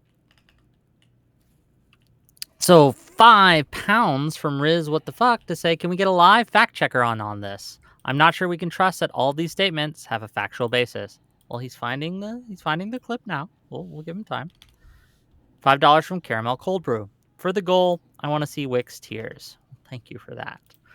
$2 from Odashara, Yummy Yummy Tears. $5 from Hedonic Samuel. We're going to be hearing Republican ads about Hassan until 2028 unless we nip this in the bud. It's shrimple. $20 from Kier Starmer Fan, 123. Pisco hate comment, Josiah hate comment. I will be unalive before I stop being DGG. Vote Mike Rogers. Okay, thank you for the $20, I guess. Quantum Fantasy, member for 22 months. 1930s Germany has some lessons on the small group. Don't worry about it. Well, thank you for that. Any luck on the clip, Josiah? Or sorry. Hey, just because we are both Same J. It's a J name. Just because we both sweep for communists doesn't mean we're the same person. Yeah, so this is a post from Too Raw Too Real, who's a very, very liberal account. Even I think he made fun of like Bernie Sanders' heart attack a few years ago. It's in your Discord DMs, yeah. Sure. Yeah, so remember, Destiny said that I was a product of the Ratchet Effect when I said this, and he said that Abdul did not actually endorse supporting Haley Stevens if he lost. So Destiny right here just lied to you. What did I lie? Wait, You can clarify. You can clarify. What do you say I got You said wrong? I'm a victim of the Ratchet Effect. You said I'm a victim of the Ratchet Effect, and Abdul never did that.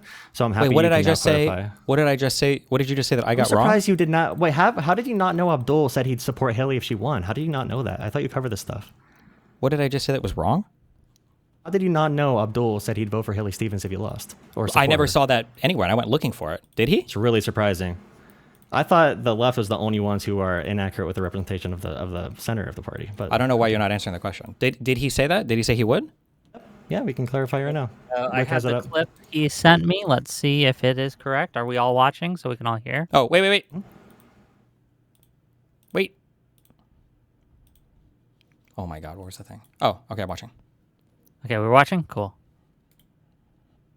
Primary, will you support her in the general? I've been super clear about the fact that we got to beat Mike Rogers. So yes, you guys keep asking me the same question. Okay, that seems like it. Sure. Fair enough.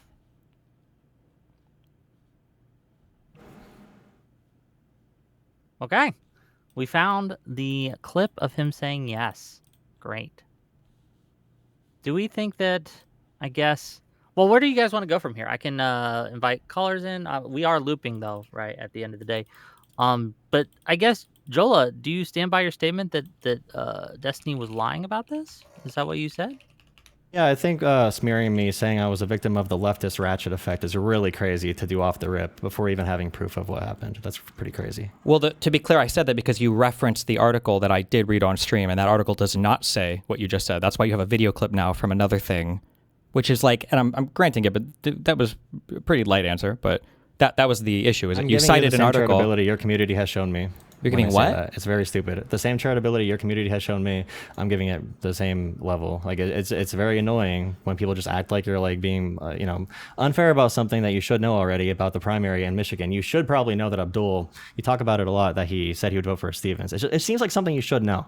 It seems like something I should know, and you've been critical of me not covering these primaries until the last minute, right? Yeah, and this is. Then can you tell me if I should know this? Really know. Can you tell me why you got it wrong then, and you had to be called out on other people to correct the misinformation? Because you said that you yourself also had this belief, and you said you covered this far more than me, but you had to get called out on Twitter to change your mind on it. So why didn't you know? Yeah, I knew that 10 days ago. I got corrected because I engaged in conversations about the didn't- primary. so you Usually when didn't you talk know. about So the you didn't primary, know. you learn stuff about Sure. it. So you didn't know. Yeah, right? yeah, So I you didn't learned know. about it Okay. because I actually covered the primary. I found out about it. It's a week after the primary. You still don't know. That's kind of sad. Because nobody's ever produced that clip. That I guess that's like a 6-second clip before, but Yeah, because your audience also does some things, sometimes not as bad. Hold on, but when also was this does- clip from? I don't understand how you're. Yeah, I don't understand how you think there's like such a strong It's not What? strong. It's just that you said I was a victim of the leftist ratchet effect. Because I think Here you go. are, You believe yes. something, and you got bullied out of my position, and it turns out that you were wrong about it, and that's fine. We're allowed to be wrong about things and walk it back and clarify. You saw the video. Sure, now, you and we're all can good. walk it back and clarify. But I asked All you a good. question. You cited an article that didn't support what you said. Now you managed to Ball find a out, different thing we're that good. does support what you said. But I don't know if you've just never seen that Abdul before, was and you on managed board to. with supporting Democrats. It's really good that he does that. I follow Too Raw Too Real. I recommend that account. Very strong liberal account on Twitter. Are there times where he was asked this question and he dodged the question? Why couldn't he say the same thing when he was asked multiple times? When? What? When? Destiny, do you have a clip of him dodging the question that we can look at? Well, the one I can think of was the same article that he cited. That's the one that I read, where it seemed like he was unwilling to give an answer. That's why I'm not sure why he cited that article of him talking to the reporter. Yeah, he did it on PodSave too. I mean, maybe Abdul Also, had to be during bullied, did he bullied refuse into to that position? During the debate, on the debate itself, did he dodge that? I'm not sure if they asked it. Did they ask him the debate? I didn't watch the whole thing. I don't know the answer to the question whether it happened on the debate stage or not. I wasn't sure if he was asked on the debate stage. I don't know what he answered on the debate stage. I don't know. Let's use Claude. Let's see if I can find it. Use Claude. Okay. That's what I Hutch guess uses. I don't use Claude though, but Hutch does, so I follow. Wait, I'm curious. You used Claude because when I asked Claude, I said, are there any clear statements from Abdul El-Sayed where he said that he would explicitly endorse Haley Stevens if he lost the primary election in Michigan? Claude's answer to me was, short answer, I couldn't find any clear on-the-record statement from El-Sayed explicitly pledging to endorse Stevens if he lost. The reporting on that question ran almost entirely in the other direction. What is documented, and then it cites two Slate articles, Stevens was repeatedly asked and answered. She told Slate in July that she would endorse and campaign for El-Sayed if she lost, saying that she was on the team and told CNN on primary day that she would support him if he won the nomination. She followed through. After conceding on August 5th, she posted that she had called El-Sayed to offer her full support. And then the closest analogs for El-Sayed is from 2024, not this race. As a prominent backer of the uncommitted movement, he said at the time that he would support the Democratic presidential nominee over Trump in the general election, a general commitment to backing the party's nominee. What did you ask, Claude? Because clearly I prompted wrong because he didn't find anything when I asked. Looking for it right now. I just remember seeing that Too Raw Too Real put up that clip because Too Raw. I mean, you'll have seen clips of him before. He's more of Well, like a it is center from the supporter. reaction room, and so if this is a reaction room from one of the debates or the primary, like if this is reaction to primary night coverage. Well, what is that? Wait, I can think you we link me? What is that? Or what is that interview from? I guess link me the thing. I'll link you the tweet he gave me. Give me a second. This is what I was sent.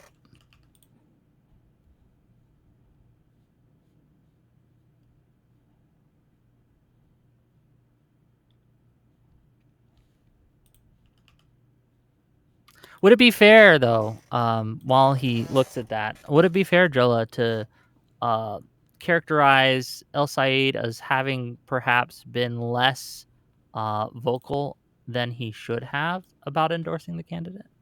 Oh yeah, I think El-Sayed. I criticized him for not being hard enough on the left for helping out Stevens, if he did lose. So I would agree with that characterization. Yeah.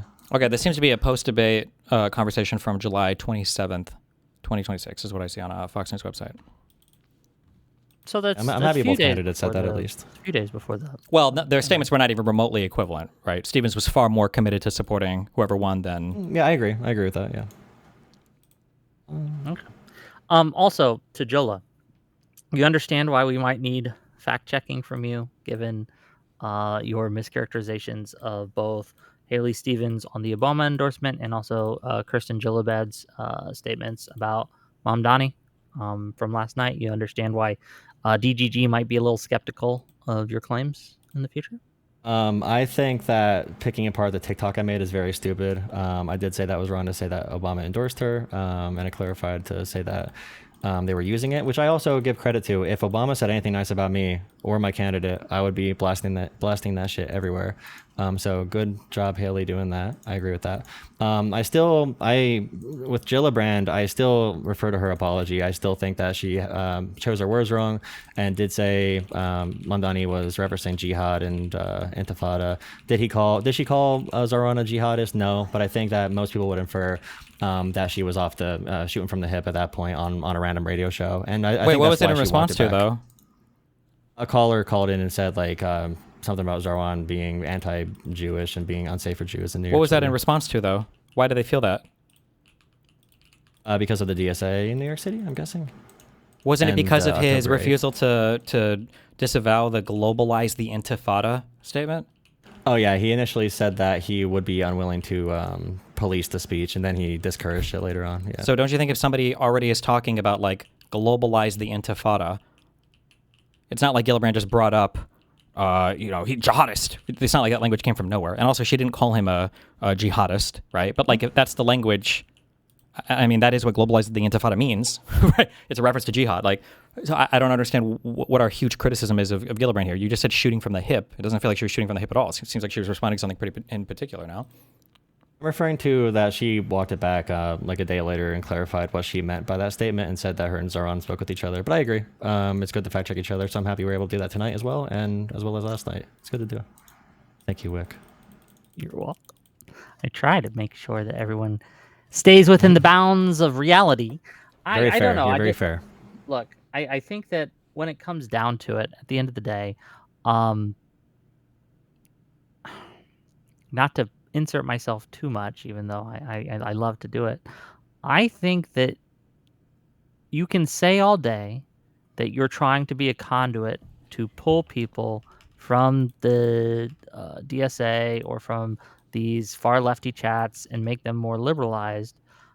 But like, until we see actual results, I think it's healthy and good to maybe doubt the effectiveness of your strategy, because what I see happening isn't what you're saying of these DSA folks getting more liberalized. What I see happening is the opposite. I see extremism rising amongst especially young Democratic voters, right? Or young people in general. A lot of them don't vote, unfortunately, right? And so I wonder if maybe the tactic that you're using might not work. It's a long-term plan as well. As I said before, it's not going to be one big fight where we're like, oh, this is definitively the end of the DSA. My goal is to pull influence from different areas as much as I can and influence things in a better direction. And again, loop. But yeah, that's going to be my position. I don't know if there's anything else we could throw in to make it any particular debate topics we can throw in to make it more poignant. So you have no other issues with Destiny or how he's conducted himself either towards you or towards the leftists in general, or let's say, here's a question just on the vein of the last question.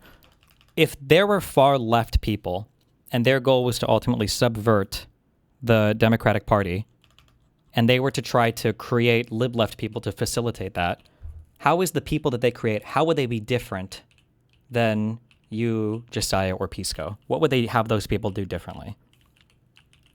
I would probably say that I do think I have some issue that there's a lack of coverage. I haven't seen too much of Pisco's coverage about like Hassan. For myself, I think I'm in the clear with how I cover Hassan pretty evenly. But I'll have to think about that question in particular. How would they design a liberal? They'd probably pick like a Keith Edwards in particular. And I think Pisco and Soypill and them push back against Keith Edwards. So he does strike me as somebody that might be a little bit sus. But wait, so Keith Edwards' coverage is identical to Josiah's and Pisco's and everybody else, right? Like their coverage is in line with his coverage. Yeah, and Josiah was sweeping for him the entire time in that conversation, right? Soypill was the only one really kind of pushing back on him. Josiah said, I think he called into Pisco like the other night and said that it was a terrible performance by Keith, but I'm sure... But that's a lie. That's a lie from Josiah. What he means is he's trying to sweep for Keith, who has legitimately deplorable fucking views. And Josiah's doing like the standard MAGA sweep where you're like, oh, it was a bad performance, or oh, like he was goofy. Oh, but he wasn't goofy. He stated what he meant clearly. To be clear, Josiah did push back against, and I was there for this, Josiah did push back against Keith Edwards on Hassan. And he said that you should, and I remember this clearly, Josiah told Keith Edwards that you should reconsider your views on Hassan. Hassan is a net detriment to the Democratic Party. He did say that, so I will give Josiah his flowers for that. Yeah, I won't. That's a crazy softball statement, but okay. Especially given the sweeping it in for the entirety of the conversation, yeah. I think Josiah could be much and should be much more harsh and hard on the left. And I will admit, I might be a little personally in one direction just because Hassan and the people around him like consistently green light or make death threats towards me, and I might get assassinated at some event because of them. But I understand why people like Josiah wouldn't give a fuck about stuff like that. But in my mind, that's like kind of fucked up. That's just how I was going to make that point but, I was going to make that point as well, where when like the community calls me an op, I think it's rational to have your community be closed off. So I think that's rational. But also, if anybody from your community, thinks that's how you engage in like a local Democratic Party, that's one reason why I comment on it. But I do think I don't blame you. Like at if all if it's not like the assassination threat against you directly, but it's against other people in your party, then it's still okay. But if they were to do it against you directly, then it'd be bad. I think that's actually a really reasonable and fair position to take. The idea, for sure. as most of us, that's why I don't really mind a lot of the MAGA stuff, because I'm not this. black and I'm not an immigrant and I'm just like a white evangelical voter, I guess. So I don't care. Like. The Hassan fans, I would wager that probably 90% of Hassan's fans don't know that happens. And those people are who I'm trying to talk to. That's fine, and they're never going to hear it from somebody like you. So I mean, it's at the end of the day, that's the strategy. I can convince them to come to my political side and be away from Hassan. You can't. Other You'll never means. talk to them. They're never going to hear you. You're never going to have access to that audience like that. It hasn't happened yet, and it's never going to happen. But I mean, we'll see, I guess. But well, I hope I'm proven wrong. Support anybody who's going to be my community can support people. What do you mean? I got no credit from any. I mean, there are some people coming in and saying like, you shouldn't get credit. You're an op. You're part of a controlled opposition that only sits here to serve to make the other side more palatable. Yes, of course. I wouldn't want my community to support. The op that says that Hassan's a pro-Russian, pro-Chinese hack. Yeah, that's what the op is going to say. Yeah, but that doesn't cash out into anything meaningful for you. Would you pull support for any candidate that was running alongside Hassan Piker? You even endorsed El Sayed in the primary, right? Forget the general, but you endorsed him in the primary, right? So this isn't moving the needle for you at all on anybody. You are the perfect op. You have criticism for Hassan, but it never cashes out in political action. So you get to try to maintain a facade of credibility to like lib-left people, but the far-left people know they never have to worry about somebody like you taking away from their political power. And all they'll do is they'll harvest an audience from you while you trick, and intentionally or not, try to subvert like mid-left people to far-left people. Like that's the whole point. Housekeeping thing right now, if you're cheering on the death of someone in my super chats, we're going to remove you. Okay. Let me get rid of you. Like, by the way, I've heard stronger statements from MAGA people and that say bad things about Trump, but at the end of the day, it doesn't cash out at anything. So those statements are worthless. It's like the number one op tactic ever is like, well, I don't support everything Trump did, and I think he actually did some bad things. And it's like, oh, do you think that Trump was still the better pick than Kamala? Absolutely. And it's like, okay. It doesn't really matter. It's just these are like op statements. Listen, I don't get ratio 200 comments to 10 likes saying that liberal Zionism is good just so I could be called I mean, you could call me an op. I really don't care. But I will still defend liberal Zionism. Well, you're saying liberal Zionism is good. Okay, so wow, big statement. Would you ever change your support of a candidate based on them using APAC funding as like a singular thing to attack their primary candidate with? Would you ever support anybody? Like, at the end of the day, what does this cash out into? They're just some tweets. I think Cori Bush probably gets into that realm. I would not support like Cori Bush, but like Abdul, the money was insane. It was like objectively the number one source of money in the entire primary. I think it set records from APAC. And APAC, like, APAC I think is a deplorable. I support like J Street more so. Sure. I mean, that doesn't really answer my question at all, but I'm curious. Who do you think sometimes would have been the it's best? justified to criticize APAC, and it's not like anti-Semitic. Sometimes it is. Wow. Okay, I never would have guessed that. Who would you support more in the Wisconsin primary? I would want people to vote for Crowley. I think Hong is a mess. Okay. Not that I love Crowley, but if you were in Wisconsin voting, you would vote for Crowley over Hong. I would, with a hope and a prayer, vote for Crowley, and then I would vote for Hong. I would probably make pro-Hong arguments as long as she's somewhat freaking. I don't know if she'll moderate, but yeah, I would vote for Crowley if I was there. Okay. I support Josh Shapiro. I mean, I support pragmatists across the board. We do exist. Okay. Here's what I'll do. I'm going to finish reading super chats. I'm going to give you guys some closing thoughts. Did you feel like Crockett didn't endorse Tallarico? She said vote for the Democrats. She did not say I endorse Tallarico, but she did say vote for Democrats, so that's good. Okay. We remember the 16-second clip from the last thing where I guess that was good enough for El Sayed we say he would have endorsed Haley Stevens after, right? Yeah, there is a clip of Crockett saying she would support Tellerico, then she went back on it. So we don't. I would give you points there to say that we could hypothetically say that Abdul would not have actually followed through with it.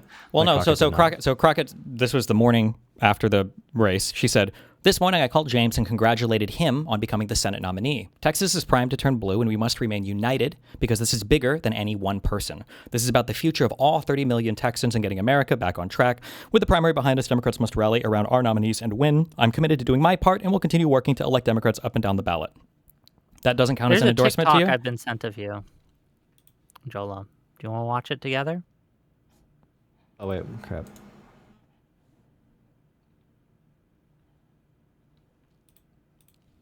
Hello? Did we lose him? Don't worry, he's coming back.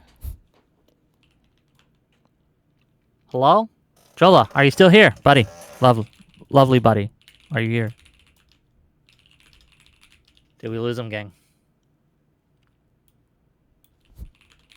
I have a TikTok he did on July 9th about the Tellerico thing and what he said, and I'd like to see his comments. But I want him here to see it.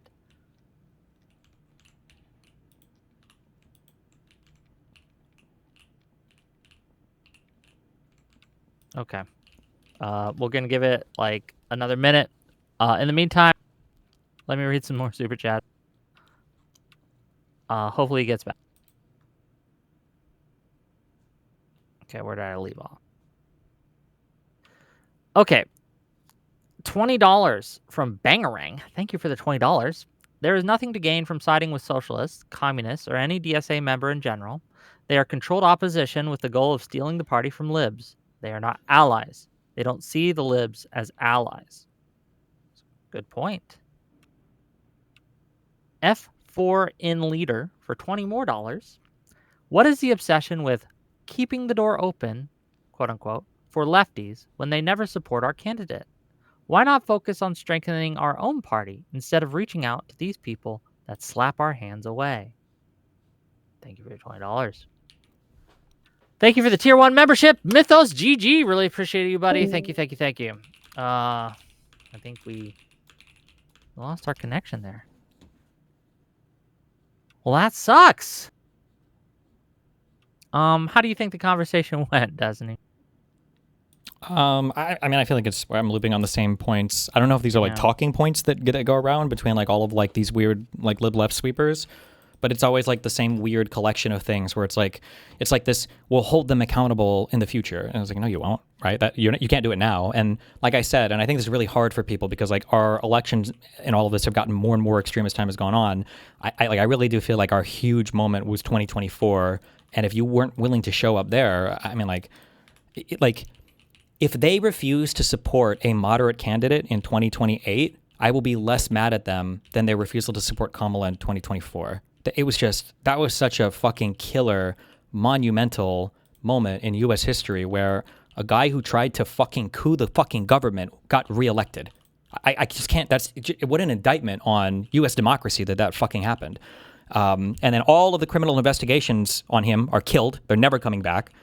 The amount of personal enrichment, the amount of potentially irreparable harm to the government, to our institutions of science, to our reputation around the world, to the security of huge regions. Now the entire Middle East is hanging on by a hope and a prayer. I don't even know what Iran is going to look like in the future. Ukraine's position is obviously far more precarious than it should ever have been. Taiwan, Hong Kong is completely gone. I don't know what the future of Taiwan looks like. Like everything is just in such a worse position that like USAID is gone. We don't even care about that though, because it's mainly, I guess, black and brown people that are dying. The Department of Education is gone. I don't know if it's going to take another bill from, like there's so much damage. Like, like Jesus, like it's just fucked. The idea that it's like, well, they got as long as they come along with the next one, it's like, holy fuck, you missed the train, you missed the moment, bro. Like, sorry. Here's what we're gonna do. I want to watch this TikTok anyway. Get your thoughts on it. I wish he was here to comment on it, but you know, it is what it is. Then I'm gonna finish reading these super chats, and we're gonna take some callers, and then we're gonna just let you go. So if you have substantive disagreements with Destiny, if you think that Jolah was right and won that exchange, I'm going to make sure that you get preferential treatment to come in first. So just let me know and we'll do that. But let's watch what he had to say about Jasmine Crockett. Let's see. Are you watching? Yeah. Commenting on Jasmine Crockett. Okay, so Republicans are amplifying Jasmine's words just recently, today and a couple days ago, of her saying James Tallarico runs racist campaigns, and that has the goals of making us fight each other and also in suppressing voter turnout. So black voters in Texas don't come out to vote for Tallarico, which Jasmine is also suppressing voter turnout for black voters in Texas. Let me be clear, she is actually increasing black voter turnout for... Wait, she is increasing black voter turnout? Wait, is he correcting himself? Sorry, fuck, never mind. I all of the statements he's making, like, just because of how I've seen him comment on things, I would have to like fact check everything. Like, was Crockett actually saying these things, or were people fighting against the crazy white people from outside of Texas who were being racist towards the Crockett supporters? Were they saying these things? Like, I don't know what the answer is. There was a lot of hostility. Like, I will say this: there was a lot of hostility, it seemed, against Tallarico from the black community, and from everything I've seen, I don't think Tallarico said or did anything to warrant that. But all of the negative racial response was coming from the outside people like Jonah commenting, all of the outside racial commentary coming into Texas. That was my impression. That's everything that I've seen on that. Yeah. Okay. Sorry, but I'm sorry. I share that. Oh, yeah. Do you want to? Can you replay this from the beginning? Because I feel like I've yeah. We got Jolah back to answer. So Jolah, are you here with us? Hello. Oh crap.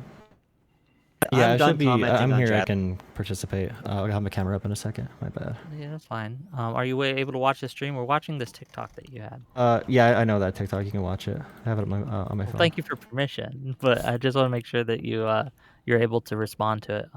But we're gonna go through it. We're gonna see we could do a little, Jasmine. I need to save some of it. I'm doing a dedicated debate with Tom Foolery later, and I already pushed his debate back to 9 instead of 8 to do this. So we could do a little bit into it, but I don't want to do like the full thing. I'm saving it for Tom, but. If you guys want to do that, we could do it for Tom. But sorry. Yeah, we don't have to talk a lot about it. So for some reason, he has TikTok. So. Again, we watch this one. Jasmine Crockett. Okay, so Republicans are amplifying Jasmine's words just recently, today and a couple days ago, of her saying James Tallarico runs racist campaigns, and that has the goals of making us fight each other and also in suppressing voter turnout. So black voters in Texas don't come out to vote for Tallarico, which Jasmine is also suppressing voter turnout for black voters in Texas. Let me be clear, she is actually increasing black voter turnout for her selected candidates, but for James Tallarico, she's making it very clear he's not on the team. For whatever reason. She says it's not her job, but, you know, I've been called a dumb racist white boy a lot, and it's been great being called a dumb racist white boy for expecting a Democratic Party leader to endorse the U.S. Senate candidate that she lost to, like every other Democrat does, when the Supreme Court is on the line. The U.S. Supreme Court, federal courts, and federal judges.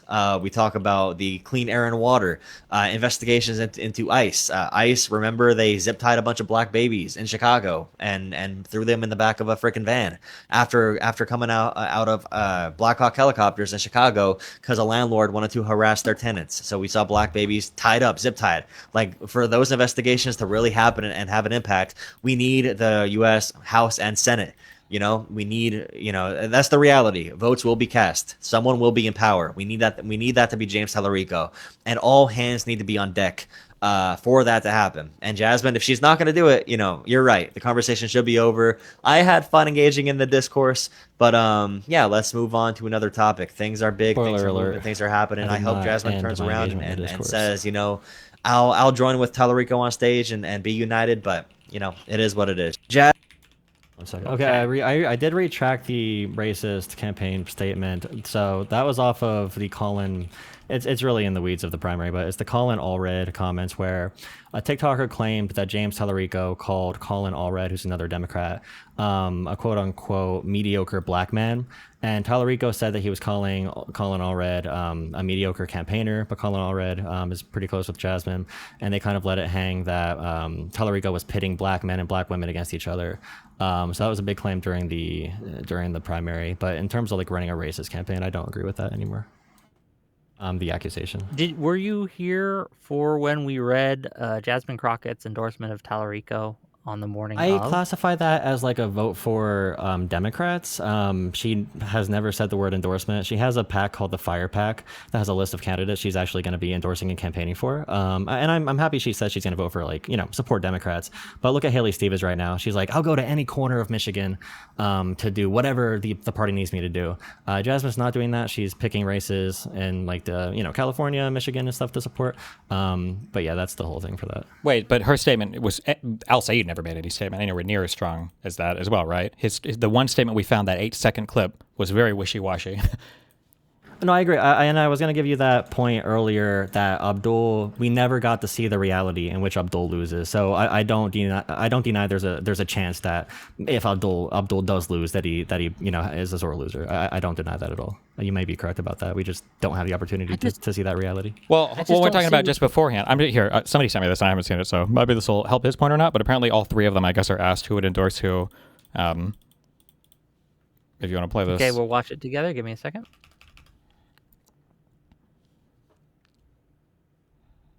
My camera. Oh yeah, there you go. Okay, everyone watching? Yep. Okay, let's go. You are unsuccessful in this primary. Would you endorse the successful primary candidate and encourage your supporters to do the same, Mallory? Absolutely, yes. And then we'll get, that was very quick. Okay, we're gonna go to Haley. Well, absolutely. And I am proud to be on Team Democrat. I am, I love being a part of campaigns, whether my name's on the ballot or not. I'm going to do everything in my power to make sure we beat Mike Rogers. So yes, yes, yes. And let's go win. And Abdul. Yeah, we've got to beat Mike Rogers. There's no question about it. Beyond an endorsement, the most important thing we can offer each other is an understanding of the folks who supported us. So I think the hope I have is that all of us will sit down and share perspective on what it takes to really win folks over. We live in an era right now where the internet offers a level of transparency. Endorsements don't matter nearly as much as they used to. What's critical is that we have policy that really can inspire key people to come along. And so my hope is that all of us will sit down, whoever the winner is, and have a real conversation about what it looks like to unite the party and the real kind of significant changes that we may need to make in order to be able to bring folks along that we may not have been able to make in the primary. Okay. What do we think? Long-winded. I would say no. That to me sounds like there are some things about these other two candidates, that are a bridge too far. But if one of them does manage to win, hopefully they're willing to sit down and have a hard conversation about them needing to drop certain issues to earn his and his voters' endorsements. Do you think that's an accurate representation of the clip we just watched, Jolah, in your opinion? Definitely possible. I think Abdul has always had a attitude towards him that needed addressing. And Mallory McMorrow, after the primary, went public that she said to Abdul, he ran a good messaging campaign, but he needs to stop making everybody his enemy. So I think Mallory was sending a message with that after the primary too. So yeah, I agree that Abdul was not like super quick. Like Haley and McMorrow were like, yes, yes. And he took a, long-winded to, make it clear he would want concessions. So yeah. Okay. Well, in your so to be opinion, clear, the Jolah, concessions, that's not an endorsement. Making something conditional is not an endorsement, right? That's saying that, like, no, I won't endorse you. You have to come to my position to get my endorsement. His other statements are pretty cut and dry. I haven't seen enough to really be able to tell. His other statements, we had the one article that you brought up that I had read that didn't say that. He refused to endorse anything. And then we had the 8-second clip where he kind of like wishy-washy. He never used the word endorsement. He just said we would support whoever to beat Mike Rogers maybe. So I don't know why you're saying there's like some hardcore, like, oh, for sure, we know that he did support her. This was like one bad answer. I've queued Claude a million times, and it's not like even you did and couldn't find anything. And Claude was saying as much that like it's really hard to find. They're all very wishy-washy, but they're all pretty strong in Steven's directions in terms of her endorsing the winner. So I don't think it's accurate to say that there was a strong endorsement from Al Sayed's side. Can I ask you, Jolah, do you think if you had to rate the strength of endorsement from Al Sayed in those clips that we watched versus Jasmine Crockett, who had the stronger endorsement for the opposite candidate? Let me see. I can say read Jasmine's endorsement again if you need. So I will say also, I'm going to be mean here. You should know this. You shouldn't have to look this up because you've attacked me multiple times for not following the primaries closely. Which, by the way, I haven't. I fully admit that. I don't pretend otherwise. But you've used that as some kind of like knowledge check talking point that you've covered these so extensively, and my interest has been so shallow and transparently not interested in the facts of the ground. Wording, well, no, but I'm saying that like you very clearly are having to query. You're having to query databases and you're having to query bots to figure out the answers as well. You don't have this information right off hand. There's a local news station. There's a local news station from I think Houston where James Talarico and Crockett both interviewed and they answered the same question, and they both said they would campaign statewide for the other candidate if they lose. And that's one of the reasons why I said Jasmine walk that back, because she's not going to campaign statewide for Talarico, only for the races she chooses. I can look up I forgot the name of that station, but I did read these quotes many times. But okay. Is it possible that you misremember them the way that you misremembered her saying that Talarico ran a racist campaign? Because that was also a statement that was repeated falsely by a ton of left-leaning people online as well. I retracted that. Yeah, I retracted that. Doesn't matter after the race is over, right? Because many people got that interpretation from the Colin Allred story. Sure, but the damage was done. It doesn't matter at that point. Just like Kyle Kalinske and Crystal Ball now saying, well, maybe we should have supported Kamala. Who cares? The race is over at this point. It doesn't matter. I would say that voting for Kamala over Trump is extremely... That's not my question. Earlier, I posed a question of what would they do if they wanted you to be like a perfect op, and doing something like spreading misinformation while a campaign is happening and then apologizing or retracting afterwards would be perfect controlled opposition. That was after the right? campaign. That was after the campaign. That was after the primary, months after, when I was criticizing her. Oh, you weren't criticizing her at all during the campaign? No, I was going to support whoever won. This TikTok you made, wasn't pro this Talarico. right after the primary? I like criticized directly Crockett. Yeah, after the primary was over. I criticized Crockett for the statement she made. She said something about like black people are done being slaves, and that's why we need... I forget the exact quote. Something about immigrants and black people are done being slaves. I forget the exact wording for it, but I did criticize that quote from her, and I said that would hurt her statewide because of the large Latino voting population in Texas, I'm pretty sure. Does it concern you that this keeps happening, that there keeps being like rumors and lies spread by people on who either are advocating for the far left or are on the far left, that when we look into them, they're either very much misconstrued or just entirely false? I think the UMitch voter is a good example of this, right?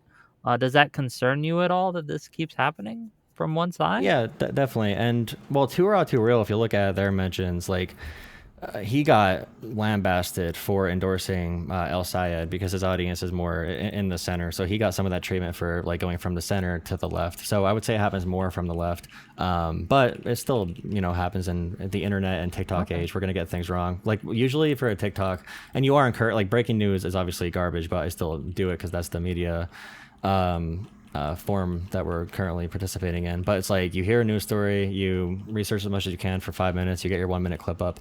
So I do try to take back things that that might be wrong in those, and it's bad. I agree it's bad.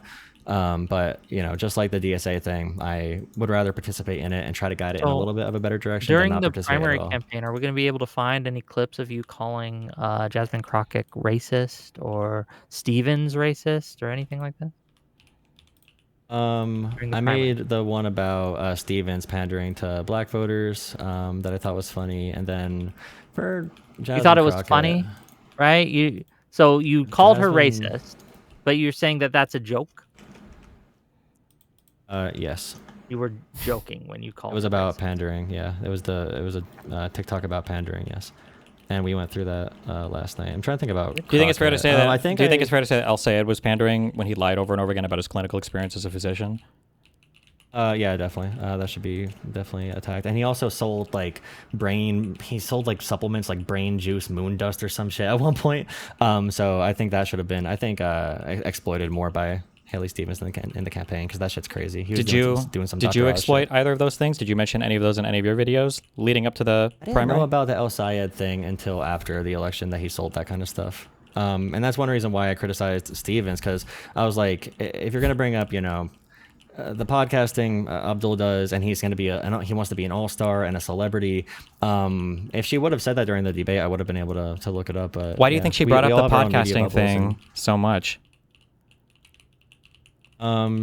I didn't know. She didn't really pound the point home in the Don't you debate. think the reason why she brought it up obviously was because the idea is you want to be more of like a celebrity or an influencer more than an actual politician? And didn't you just agree with McMorrow earlier that El Sayed has a little bit of an arrogance problem, like in that clip that we just watched where he couldn't just simply endorse the winner of the election?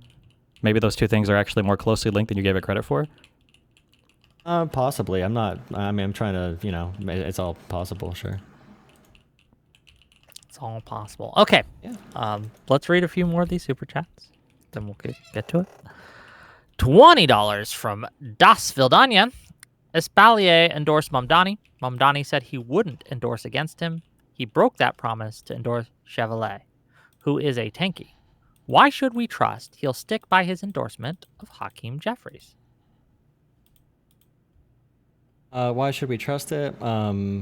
I trust it because we have no choice but to trust it largely. But also his huge concessions on like Tish as the police commissioner and the other DSA candidates who are endorsing Jeffries, it gives me hope.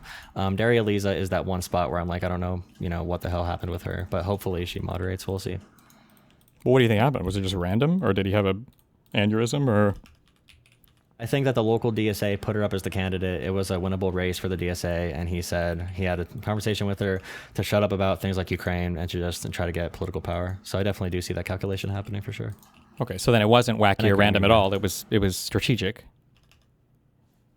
Sure. Okay. Well, Okay. if you think it was $20 from strategic, why Beard. would we say it was random and we don't know why it happened? When it seems like you have a decent theory of mind for why you think it did happen. Sure. And the candidate there barely campaigned, and it was he could have easily won. Esbayat could have done a better job too. Sure, that's to stop her. completely non-responsive. But I'm just saying that you had an answer where you're like, I don't know, this is so random. But then you replied with the Destiny answer of like, actually, I think they're very strategic with how they operate. But you didn't give that until pushed a little bit. These are the types of things that don't give me any confidence that anybody will be able to push back against the far left because they never have any of these things to say. Just my. Well, until after the campaign, then they apologize for after the damage is done, so that they can retain a level of credibility because people will forgive them, and then they'll repeat the cycle in the next primary session. But anyway, $20 from Fear Darkness 2. Didn't know Halloween was today. This Jolah guy needs to take his mask off. Thank you for $20. $20 from F4 in leader. Small group in terms of size, but this kind of soft coverage allows them to use us like a springboard. It starts with a few seats and ends in a similar takeover like MAGA. The first few are the hardest, but it's a slope. Any comments to that? No? Okay. $5 from 556. Jolah, welcoming the commies in just to beat MAGA in the short term is wrong. Cut it off now. Don't let them trash your party like MAGA did the GOP. Thank you for that. They're not $5 commies. from Veggie Boy. I mean, they're random people. Many of the people I work with literally just wanted to organize, and I'm like, hey, the DSA, they're a little bit further than you think they are. Like, I'm trying to make sure people don't fall into the national DSA. So that's whatever. Okay. $5 from Veggie Boy. A good thing we are electing DSA since they want to get rid of police and prisons. Okay, thank you for that. £2 from Riz. What the fuck? Really good discussion. Way better than yesterday. Well, I'm moderating today, so of course it is. Okay, $20 from Sibex Han. For Jolah, question 1. Why are you punching left on Hunter Biden going on Tucker Carlson? Because him and Tucker, they focused really, really, really hard on the Israel point. And I think that unrestricted populism, when it comes to Israel, is breaking too many brains all across the political spectrum. And I think the type of collaboration they did may aid to get Democrats to watch Tucker. And I know a lot of people that are Democrats that now watch Candace Owens as a result of Hunter Biden going on there. So I appreciate Hunter Biden going on these platforms. I think he should correct the record. But I don't think even Nick Fuentes too, I don't think he's equipped to handle those conversations. Question 2. Why were you silent on Pod Save Boy Wait. voting Tucker It's Carlson? bad to do shows on Candace Owens, but it's okay to court like people like Hassan. How do those two views exist in the same mind? Could you explain that for me?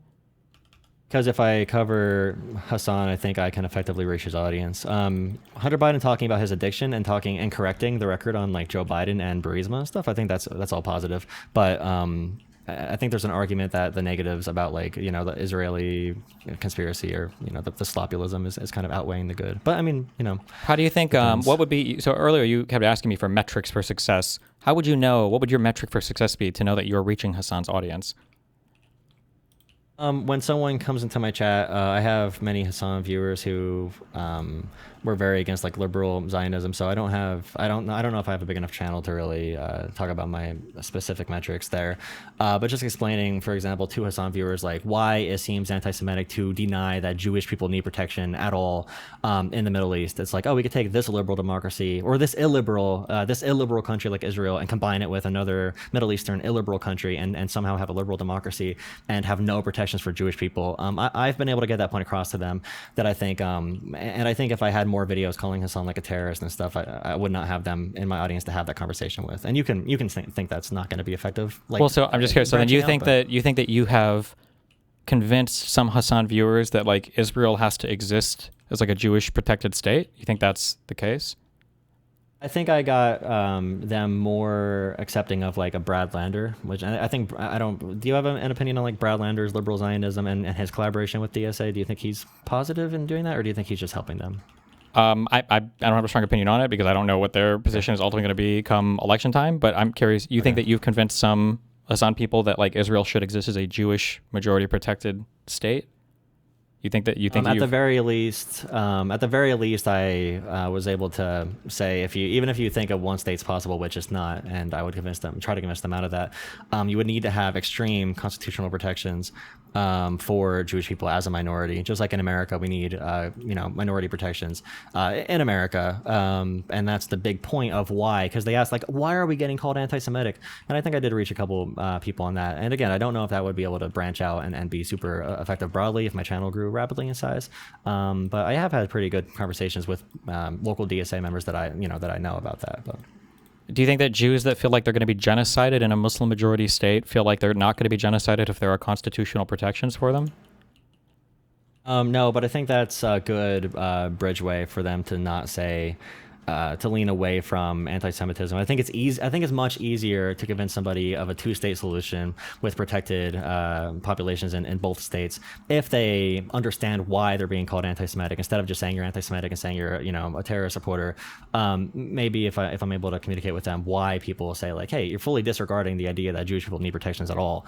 I think that's in proximity to the more correct answer and less harmful. It's not going to happen right away, but I think after like my own progression being like a Bernie bro Jimmy Dore type and finding content like yours, it happened over a period of a few years. It did not happen like one day there was a big debate where I'm like, holy shit, I now believe in I'm now not a Russian simp like Jimmy Dore is. Like it happened over a long period of time. I just believe in that kind of change. I think I'm trying to gear myself in that direction.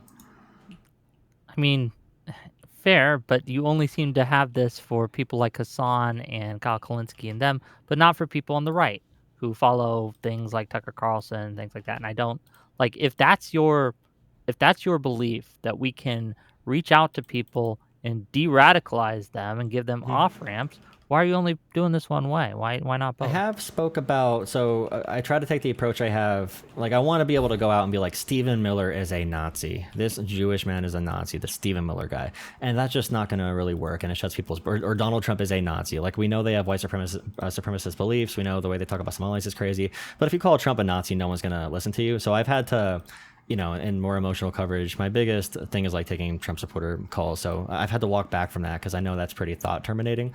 So I would say I've tried to moderate that even in, relationships with friends or family. How can I reach them closer to where they are to, change their opinions and not shut their brains off right away? Because if I make them too involved with the group they're currently in, I run the risk of reinforcing their current group identity. And I don't want more group identity with DSA and Hassan. I don't want more group identity with MAGA than there already is. And I'm also against like the terms like white privilege and toxic masculinity because it's these academic terms that are very thought terminating. Hold on, didn't you earlier in this conversation say that white religious people are more of a threat than socialism and that kind of thing? Do you not think that that's playing into these stereotypes? It's more of a, I was saying it's more of a threat for an evangelical, I think evangelical voters vote like 90% Republican or something. For white evangelicals to feel anxiety about the white race being replaced and banding together around one person who's going to lead them to the promised land, it's much easier to gain like a radical coalition in that kind of party versus the left, which is a bunch of different ideologies, a bunch of different minority groups and different cultures, and we all have to work together, you know, LGBT, and we have to balance all of those. And I think diversity is inherently anti-authoritarian, which I do credit to the success of America not becoming more authoritarian is our diversity. Our diversity is our strength. Question 2 from that same super chat was, why are you silent on Pod Save Boys promoting Tucker's show uncritically? I would definitely, if someone wants to link me that, I haven't been involved in, I took like a few months off YouTube content recently, so if anyone wants to link me that, I'd be glad to watch it and critique it. Well, this was several months ago where PodSave posted a clip saying, I think it had to do with like, oh my God, Tucker Carlson has the right view on, was it Iran, I think? I don't remember. I might have actually criticized them for that. I'll look for a second. You can read more, but I'll see if I can find that. I don't know if it's true. $10 from Divinorum, DGL. DGGL, thank you for that. Appreciate you. $10 from Red L PPB. Who is the current primary threat to American principles? This is to both of you. Can you work with enemies to defeat a primary threat? If you can, is it important to make it clear these people, DSA, are still enemies? I want to hear Destiny first. I want to hear from you, Jolah. Go ahead. Who do I think is a primary threat right now? To American principles, yes. I mean, like, it's hard to say, because the threats lag in terms of elections. So, like, I would say right now, the obvious and ever-present oppression of our principles would be MAGA, but, like, that's unavoidable now for at least until the midterms and then largely until the next election. So, like, the time to deal with that was in 2024. Because they're in office now, but like, I mean, it lags because you vote and then they're going to be in office for 2 to 4 years, so that you just have to deal with it. So there's not much you can do to combat it at that point. I mean, you can oppose things in the House or whatever, but like, Trump doesn't use Congress. He doesn't believe in Congress, so I don't know how that's supposed to help much. What's your answer, Mr. Jolah? The question was if you can work with enemies to do what? Sorry. Can you work with enemies to defeat a primary threat? And also, who is the current primary threat to American principles? Yeah, I made that appeal to Bernie or Busters when they were saying that we should let Republicans win, and I was trying to say that Democratic voters, when MAGA is around, they are very focused on beating Trump. So they're not going to typically go more progressive. They'll want to choose more moderate, safe candidates. There's a large reason why Joe Biden won the 2020 primary. So I think if you want left infighting, as long as they support electoral success of Democrats, even if some of them are assholes, as long as they support electoral success and I could beat them up and get them to vote for our presidential candidate, like Keith Edwards did vote for Kamala Harris. He's probably at the line for me of where I would like go, work with very directly. But I think it's. I don't know why we bring up Keith Edwards as an example. Keith Edwards is radicalized. Like, yeah, he did vote in the past, but he's like a radicalized person. He's like, you think that he's substantially different from when he was posting like super pro Kamala, is what you're saying? Yes. I don't think that, for instance, if Ossoff will not be supported by the DSA types because he's Jewish, though they won't say that, but also because he's more moderate on a lot of positions, and they will probably fixate on that. Some of them have started to pick out some of his answers about Medicare for all and everything. But I don't know if like yeah. Or rather, let me be more particular. They might support him, but they will absolutely be completely and totally silent on far left vicious attacks on him, just like everybody was about far left vicious attacks on any other Democratic moderate. Fair enough. $5 from Treveka. The DSA supporters will only point to external sources for why their candidates lose and never internally. DSA need to be better at taking blame. Fair enough. £5 from BX8578. Does Destiny agree that many of the attacks on AES and Mamdani are Islamophobic? Why doesn't he condemn them, even tying them to stuff Hassan said? If you listen to my stream, this is a person who just never listens to me. I was insanely critical of all the I make fun of all the time, if for no other reason because I've done so much Middle East studying. Calling Mamdani like a radical Islamist is the most fucking brain dead retarded thing in the universe.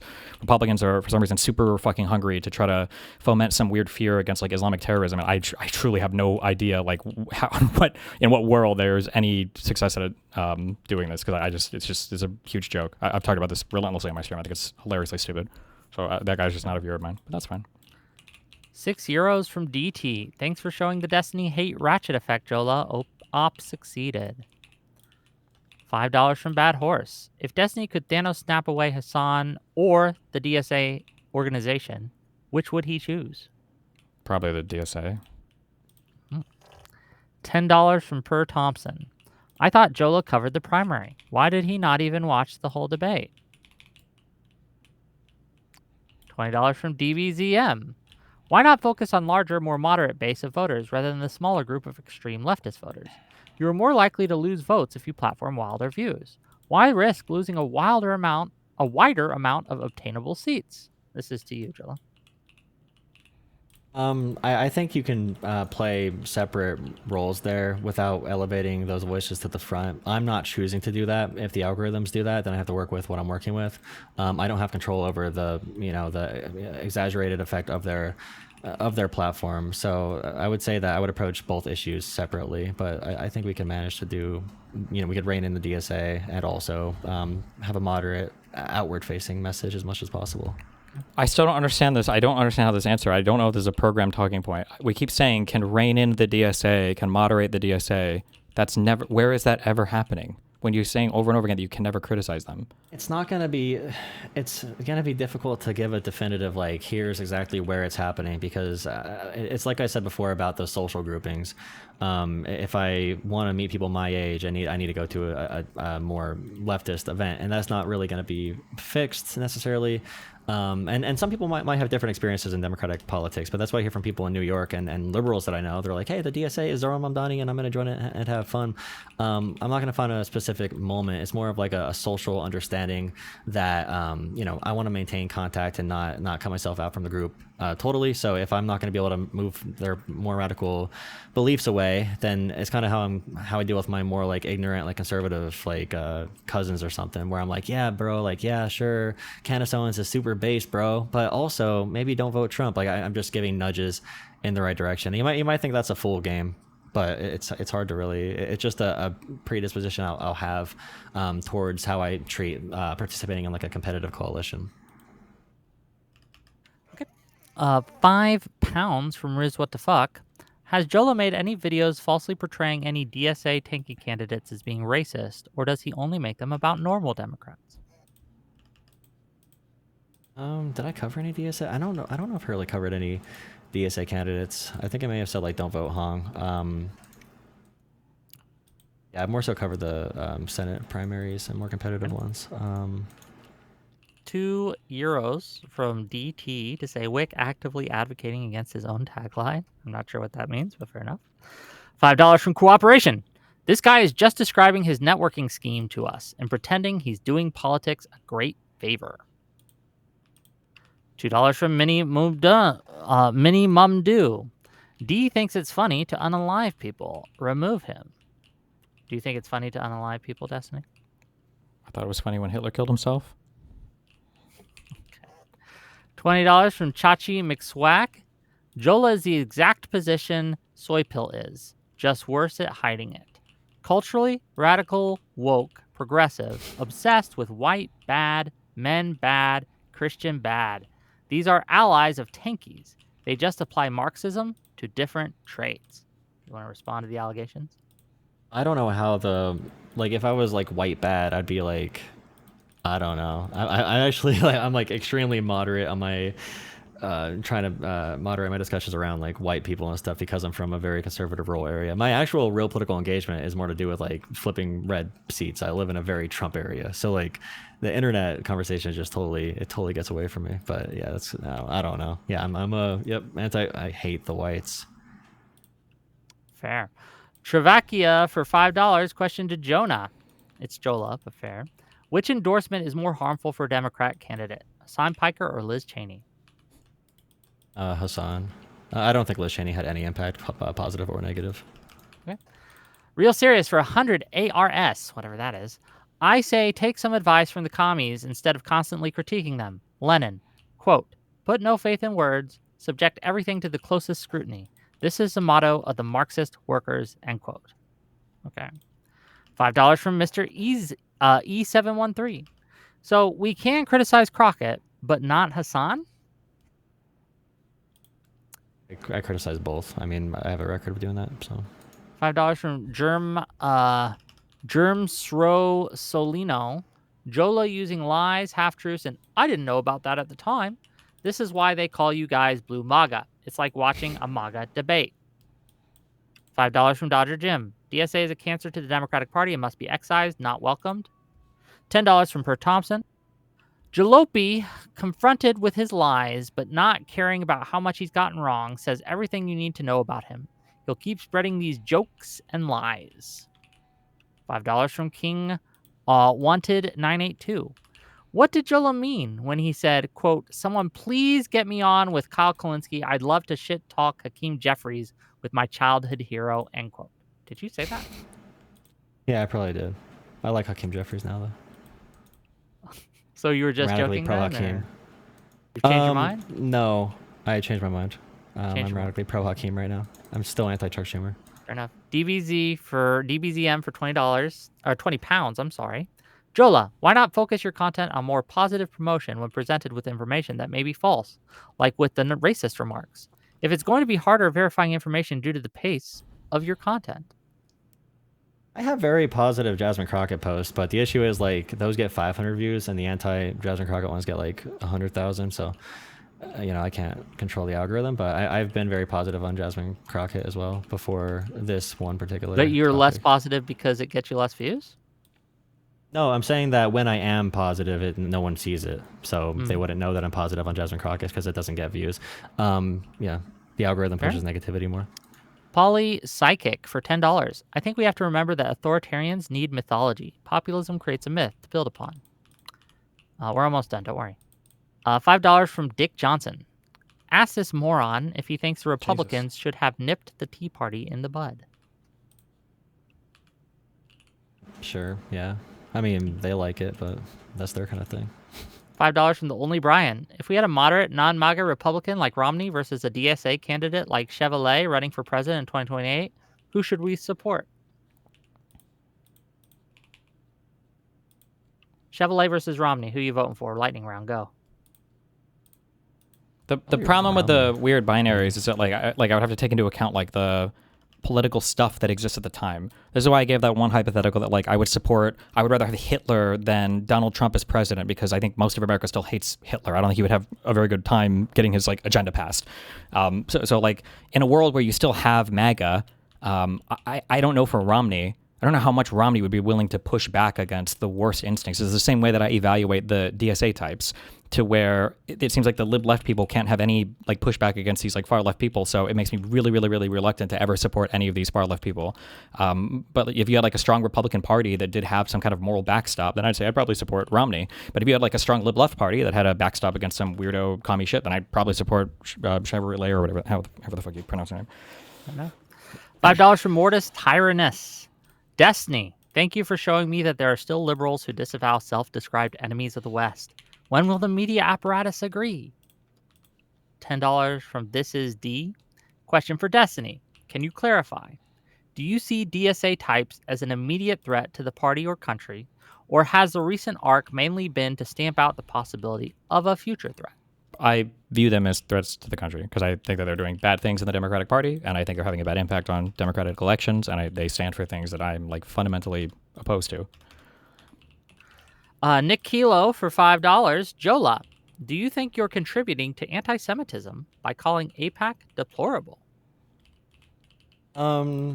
I think that criticizing anything associated with a minority group can definitely have that effect, but I think I'm pretty responsible when I talk about APAC. I never say it unless if I can justify the United Democracy PAC spending from Abdul's race, but I've been very public about being pro Jewish people having a safe place to be in the Middle East. So $5 from Patty Gamer. Is it possible to measure if Jolah was effective or not at moving Hassan and DSA viewers? Any chance of a debate with Destiny?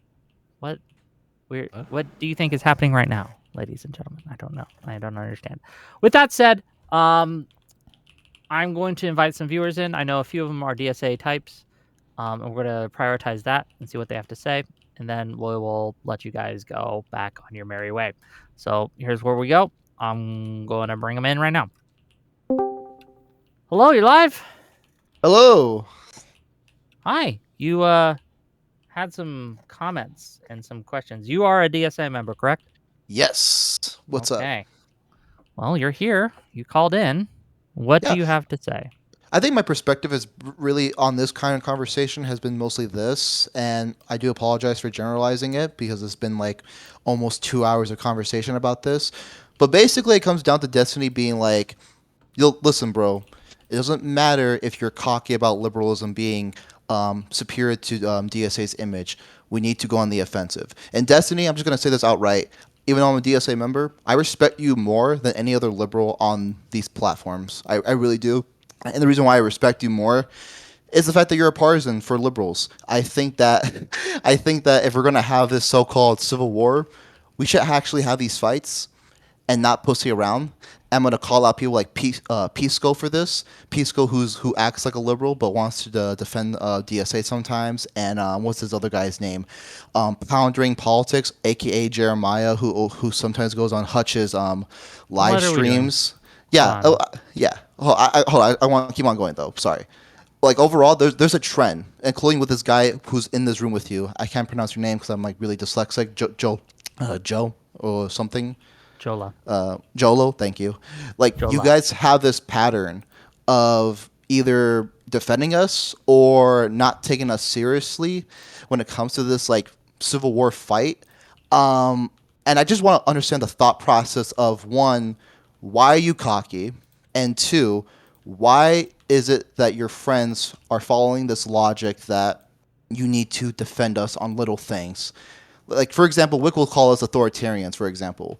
But people like Pisco, Poundering, and people like you would not use that type of language against us because it doesn't really matter because Republicans are the main threat. Like, what's your thought process so far about DSA involved in the Democratic Party and your limits of attacking us, really? Authoritarians. I just know DSA members and they are goofy. Okay, they are a goofy bunch. They want to have fun with their friends. The national party for the DSA, I predict if AOC remains prominent, will not be in leadership anymore, especially with them being so embarrassed on the stage and, like, you know, that's whatever. I don't care about your question. Your question this seems stupid. to be you seem to have misrepresented your stance to me, Mr. Matt. This doesn't seem like you have real big problems with what Destiny's been saying. Yeah. It was more of a me wanting to respect Destiny comment first, and me directing my attention towards Jolah. I just wanted to get that out of the way because a lot of people want to assume, oh, DSA person versus Destiny. I don't really give a fuck about Destiny. He's an honest partisan, and I respect that. It's mostly just towards Jolah. It's just like, you didn't really answer the first question though. Is where is the cockiness coming from when it comes to liberalism? Okay. Because where is that? Matt, thank you. Liberals get shit done, baby. But yeah, if you're gonna represent yourself as something to me, and then you're not going to be that thing, I don't know, man. It's not a good way to keep going on the show. Let's bring on another guy. Well, you're live. Hello? Can you hear me? Hi, what you got? Yeah, I do have like a point, but I want to just add before I get into the point, Jolah, you understand that like Mamdani didn't just back Chevalier over Espaillat, he also backed Valdez over Reynoso, the very progressive Brooklyn Borough president who endorsed him during the primary. He was one of the first major New York political figures to endorse him during the primary. Why do you think he did that? Did he endorse Mamdani after Mamdani won or before Mamdani No, won? it was during the primary. It was literally when Cuomo was still in. Then Mamdani chose his ideological compatriot. I would recommend liberals do the same thing. If you get endorsements from progressives, you should still endorse your liberal candidate because that's in your interest. Why not? So do you think Reynoso shouldn't have endorsed Mamdani? Would you go back in time and say don't endorse Mamdani? I mean, I don't think he had any choice at that point. He probably had to be a team player if it was clear Mamdani was going to win. So that's for his calculation. But if a liberal did the same thing in reverse, I probably would expect them to if it's in their rational interest. I think like the point I'm trying to make and what I made with my super chat is that it seems like Mamdani has a very specific objective, and that's to fill more Democrats with the Democratic Party with like more DSA types, which seems to undermine the Democratic Party. Right? Because Reynoso was like, Valdez had like one term as a state assembly person, and Reynoso was multi-term city council person, Brooklyn borough president for 4 years, I think 5 years. Well, it's going to be 6 years by the end of this term. Who ran against him? Was that Valdez that ran against him? Yeah, it was. Well, no, that was an open seat. That was Nydia Velasquez's seat. It was an open seat. You said So it was an Reynoso open- was the one that Valdez beat. Yep. What were the? How close were the results for that? I'm curious. It's not close. That is Did the Valdez blow him out? Yep. Because Oh, okay, because of yeah. the Mamdani endorsement. Yeah. Okay. So well, my Do you actual have the- point. Oh, sorry. Go ahead. One Yeah, question, then we my got to actual move point on, is- right? You say that these people, like the DSA folks, aren't a threat. You mentioned liking Josh Shapiro. Like, is there any like concern with you that like it's not just you say these people don't really have an effect, but they do have an effect, right? Like that Adam Smith guy who was on Crystal Ball show, he was getting harassed by DSA leftist activists to the point where they were setting fires in his driveway. Someone tried to burn down Josh Shapiro's house when he was in it over them seeing him as a That was a genocide Trump supporter. supporter. That was a Trump supporter. No, but with you the should. Trump family. I will challenge you to look up. No, I know what you're going to say. He voted for Trump. I will challenge you to look up the reasons that guy said he voted for Trump and He's voted for Israel, Shapiro. right? Or for Palestine, right? Did he? Yeah, he Yeah, felt that was that definitely an the anti-Semitic Democrats were attack, supporting 100%. a Palestine. So, do you think he was motivated by right-wing talking points or the left I talking mean, points? Tucker is one of the biggest anti-Semites on the internet right now. Like Tucker and Candace Owens are probably driving anti-Semitism more than anybody right now. They're the biggest Was podcast, Tucker and so Joe Rogan actively too has talking Holocaust about- deniers. Was Tucker so actively talking about Israel during the 2024 primary? Or was Tucker boosting Donald Trump, who wasn't talking? Anti-Semitism is big on both sides, both extremes. I mean, it's You're not very dodging the surprising. question. We can go. Tucker Carlson was not Guy really talking about himself, Israel. from what I know, and from the reports I saw, the guy has tried to get his family to vote for MAGA. That's the only thing I ever saw about this guy. I'll look Because it up. of- But didn't his family support MAGA and support Trump? They don't say how his family voted. They do say Yeah, that I'll this look guy it tried up. to I support to forget. get his family to vote for Trump because of the genocide, right? enough. So that's terrible. That's terrible. Yeah. Okay, but you don't see that as a I threat. love Joshy. Yeah, it is Okay. terrible. Yeah, we hate those people. Yeah. The people, Yeah, you but have to why understand do- when I'm talking about DSA, I'm saying I want to engage with them so the people in DSA don't fall to idiots that push that radical agenda that had the October 8th rallies. That's what I'm saying. Yes, I hate them. Yes, they're my enemy. Okay. Wait, so do you what have are a single doing about it? video criticizing anybody for attending an October 8th rally? I don't cover Israel Palestine unless if people ask me about it. On All stream. right, there's always a reason. Yeah. Perfect. You job. can- you can- Well, thank you, Andrew. Perfect job. It's a perfect job. You're the perfect I don't know job. who You're the attended that perfect job. event. Who attended that event? So weren't there Name literally one. people that Mamdani endorsed that attended October 8th rallies? I'm not sure. Yeah. Were there? Wasn't he? Yeah, this is a huge talking point. What do you mean? I don't even cover Okay, this stuff. yeah, I don't know I'm anything about against her. primaries, and somehow I know I'm this. very I don't know. openly against her. Yeah, she's one of the big We ones. didn't I'm against ask if you were Emma. against her. We asked if you had ever made a video or anything criticizing these things. This is my whole point, is that you could say that you're against these things, but you'll never actually criticize them. And then I made a video criticizing her. I didn't know about her being at October 8th, but I criticized her and I criticized the DSA, and I used the example of like black working class people in these white districts who have these DSA socialist candidates winning in these districts. So yes, I do have videos criticizing Daria Leza. nobody's asking if you're criticizing her. I don't even know what that has to do with anything. This is non-responsive. The question was because whether or it's not not you like I'm pointed not out the criticizing the October. leftists. Nobody asked if you were criticizing the leftists. It was if you had anything responsive to the October 8th stuff. And the answer was no. I'll record it right away. Well, I thank stay you away for from that. Israel We don't have to Palestine. record it, but just don't say that you're like trying to actively push back against like anti-Semitism and blah blah blah. That's not you're not. You don't care about it, right? Which is fine. I understand. This is not all an internet conversation, though. This is not all. I'm not a huge content creator. I have not. No one posted said it's all the consistently internet for 4 conversation, years. but it is the DSA's primary talking point. It is the singular uniting uni-cause of that entire coalition. It was the reason why they didn't support Kamala Harris. No? Yeah. And the DSA again. That's my goal, is to make sure they don't win out. The young people that are joining their ranks, I do not want them to win. And He was I will be getting advocating harassed against by- them heavily. Not like Keith Edwards, not in that way, where I'm going to give defense for them. I don't give defense for them. But yeah, I want to make sure they know that it's not the way to go. Okay, Mendel, you got a question for the panel? Sir? Ma'am? Can you hear me? Yeah, what do you got? Larry David. Come on, Larry. I had two questions. The first one was just, I'm a daily watcher Destiny, and been trying to. I just think that I'm just wondering if, and I know most of your community disagrees with me on this. On the content, I agree completely, but I think that sometimes we're a little too personally mean to people like Jolah and Josiah. But that's my opinion. Nothing else. Is just my opinion. It turns me off a little bit because I am a nice guy. My other question though is more to Jolah. I was just going to ask this because Destiny was earlier. He was talking about how people often say, "Oh, I think Trump did X, Y, Z. It's bad," but then they go vote for Trump or they vote for a MAGA candidate. Like, as a Jew in America, for me personally, and a lot of my family has been Democrat voters for the last 75 years, all through hundreds of people, or not hundreds of people, dozens of people. And we feel the anti-Semitism from the left extremely heavily. And to me, someone who's endorsed by Hassan Piker and is close to Hassan Piker, it borders on disqualifying. If it wasn't for the importance of the 51st Senate seat, and also I live in Michigan, I'd vote for Abdullah Sayed only for that reason. But otherwise, I mean, it's a big problem, and I think that some people are discounting this should be disqualifying, and I don't see why it's not disqualifying. All the anti-Semitism is what I mean. Go ahead, answer the question. There's two questions he asked. Why are you so mean to Josiah, and why, and to you, Jolah, why isn't campaigning with a Hassan Piker disqualifying?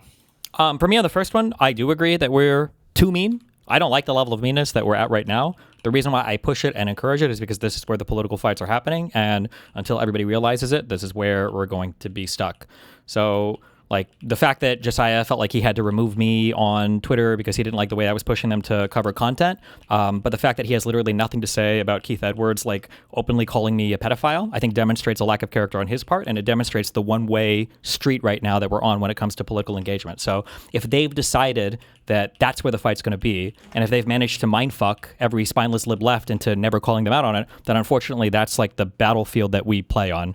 I don't want to be here. I don't like it. I feel like policy and everything is obviously way more substantive. My highlight fun streams for me are researching SARS-CoV-2 and Israel-Palestine, but right now it's just all about calling each other pedophiles and rapists because that's where people like Hassan have decided that that's where the conversation is going to be, and then they are greenlit by every lib-left person like Jonah, who decides they're not going to call them out, or Jolah, who decides they're not going to call them out on it. So I think that if any of these candidates were to be appearing, for instance, on TV with people like Nick Fuentes, I think that these people would have massive problems with it, and they would immediately say something about it. But I've gotten more death threats from Hassan's community, Hassan and his orbiters themselves, than I ever have from like Nick Fuentes or any of these people. But for some reason, there's the reality is I think it's just because they agree with like way more for these far left types than they actually say. But obviously, there's no way for me to know that directly. But that's my perspective. And Jolah, his question for you: why isn't campaigning with Hassan Piker disqualifying?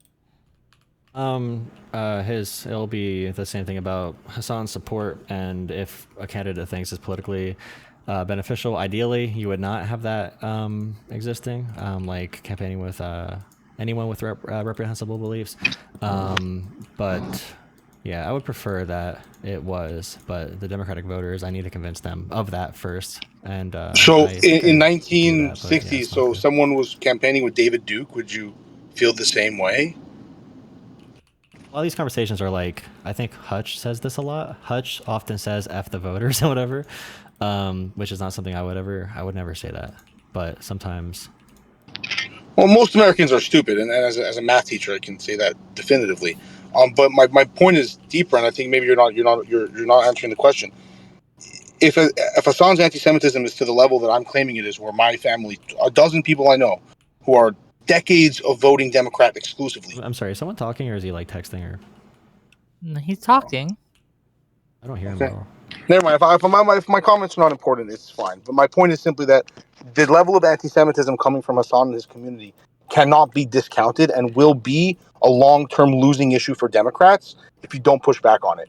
Just look at funding. I'm sorry. Like I personally have come from a family that I know has donated hundreds of thousands of dollars to the Democratic Party. I'm white, I'm privileged, I'm rich, and I'm Jewish. I'm sorry, you can hate me for it all you want, but we're not donating any money right now. Throw some donos my way, bro. Like that, hundreds of thousands of dollars. Throw some my way. I'll protect you. I mean, that's all institutional, right? And then I'll support them. Just as a quick heads up, and I don't know if Joel will answer this, but most of them just don't think there's really that much anti-Semitism. The vast majority of it is criticism against just Israel and Zionism, and then like maybe like 1% is like actual anti-Semitism. That's where most of these people. That's what I'm trying to ask about. Like, do you actually believe that Hassan What is percent do I think is as anti-Semitism? anti-Semitic So as I he is? do believe. Oh, do you just not hold on? Do you just not hear this guy? No, I don't hear him at all. I can't hear him. I'm trying to watch your live Wait, stream. wait. Can you right click him and look at user volume? Do you have it turned down for some reason, or maybe you misclicked? 100% user volume, nothing muted. I'm not sure if there's any. He's not blocked. Well, let me repeat his Okay, statement. yeah, sure. He's saying that he comes from a long line of Jewish voters that have voted Democrats for 75 plus years, and that Hassan Piker's anti-Semitism is beyond the pale, and it should be disqualifying, and it's going to be a losing issue for Democrats down the road if they don't push back on it. Do you have a disagreement or a comment on that? I don't disagree. I do think that like Mehdi, Hassan, and Abdul, I think there's definitely resentment with how acceptable it is to be like viciously Islamophobic to even a higher extent than people can be anti-Semitic, like by far in America. Like the tweets from Tommy Tuberville, U.S. Republican senator, saying the enemy is within the gates, posting pictures of 9/11 with Mamdani and Abdul, and then like Ben Shapiro saying Muslim enclaves are infiltrating and infecting Western civilization to take away our Western values. So it's not correct. It's not good. It should not exist. I don't deny that at all. I think that's why like Mehdi and Abdul would have blind spots there, and it's not good. That it's resentment. I don't know if it's my place to comment on it. I'd have to talk to some people from that background. But I would say that on that, if a majority of people felt that, I would never be in a political party with Muslims. I would want them all out of my party. If we're at the level where we give a free pass to people to be anti-Semitic in our party because the right is Islamophobic, that's insane to me. I have no idea why that would ever be. That's just a crazy statement. Do you think that Mehdi believes Hassan is anti-Semitic and gives him a pass for it, or do you believe he has a blind spot? Like in I think it's a blind spot. Okay. Yeah, I think that could cause a blind spot, but I would agree. I don't think the blind spot is caused by right-wingers being. What do you think it's caused by? Ideology, or? Because I think that when you have legitimate criticisms of somebody, and there are plenty of legitimate criticisms you can make about Israel, and when the other party that is being anti-Semitic also masks on and has those same criticisms of Israel, then I think it's easy to miss it, especially when there's a whole moderate left like group of people that are willing to facilitate that opinion laundering. I think that if there were a ton more people like me calling out Hassan on his anti-Semitism, I think that Mehdi's interviews with Hassan would deal way more with anti-Semitism. But because there's a whole line of people willing to say it's just anti-Zionism and stop fighting left and don't focus on these people at all, then it ends up being easy to just hand wave the point away and say, well, I think that like maybe some people are just... I don't know if I agree with you, Destiny. I think that Mehdi Hassan might be, I suspect, and I don't know for sure, anti-Semitic.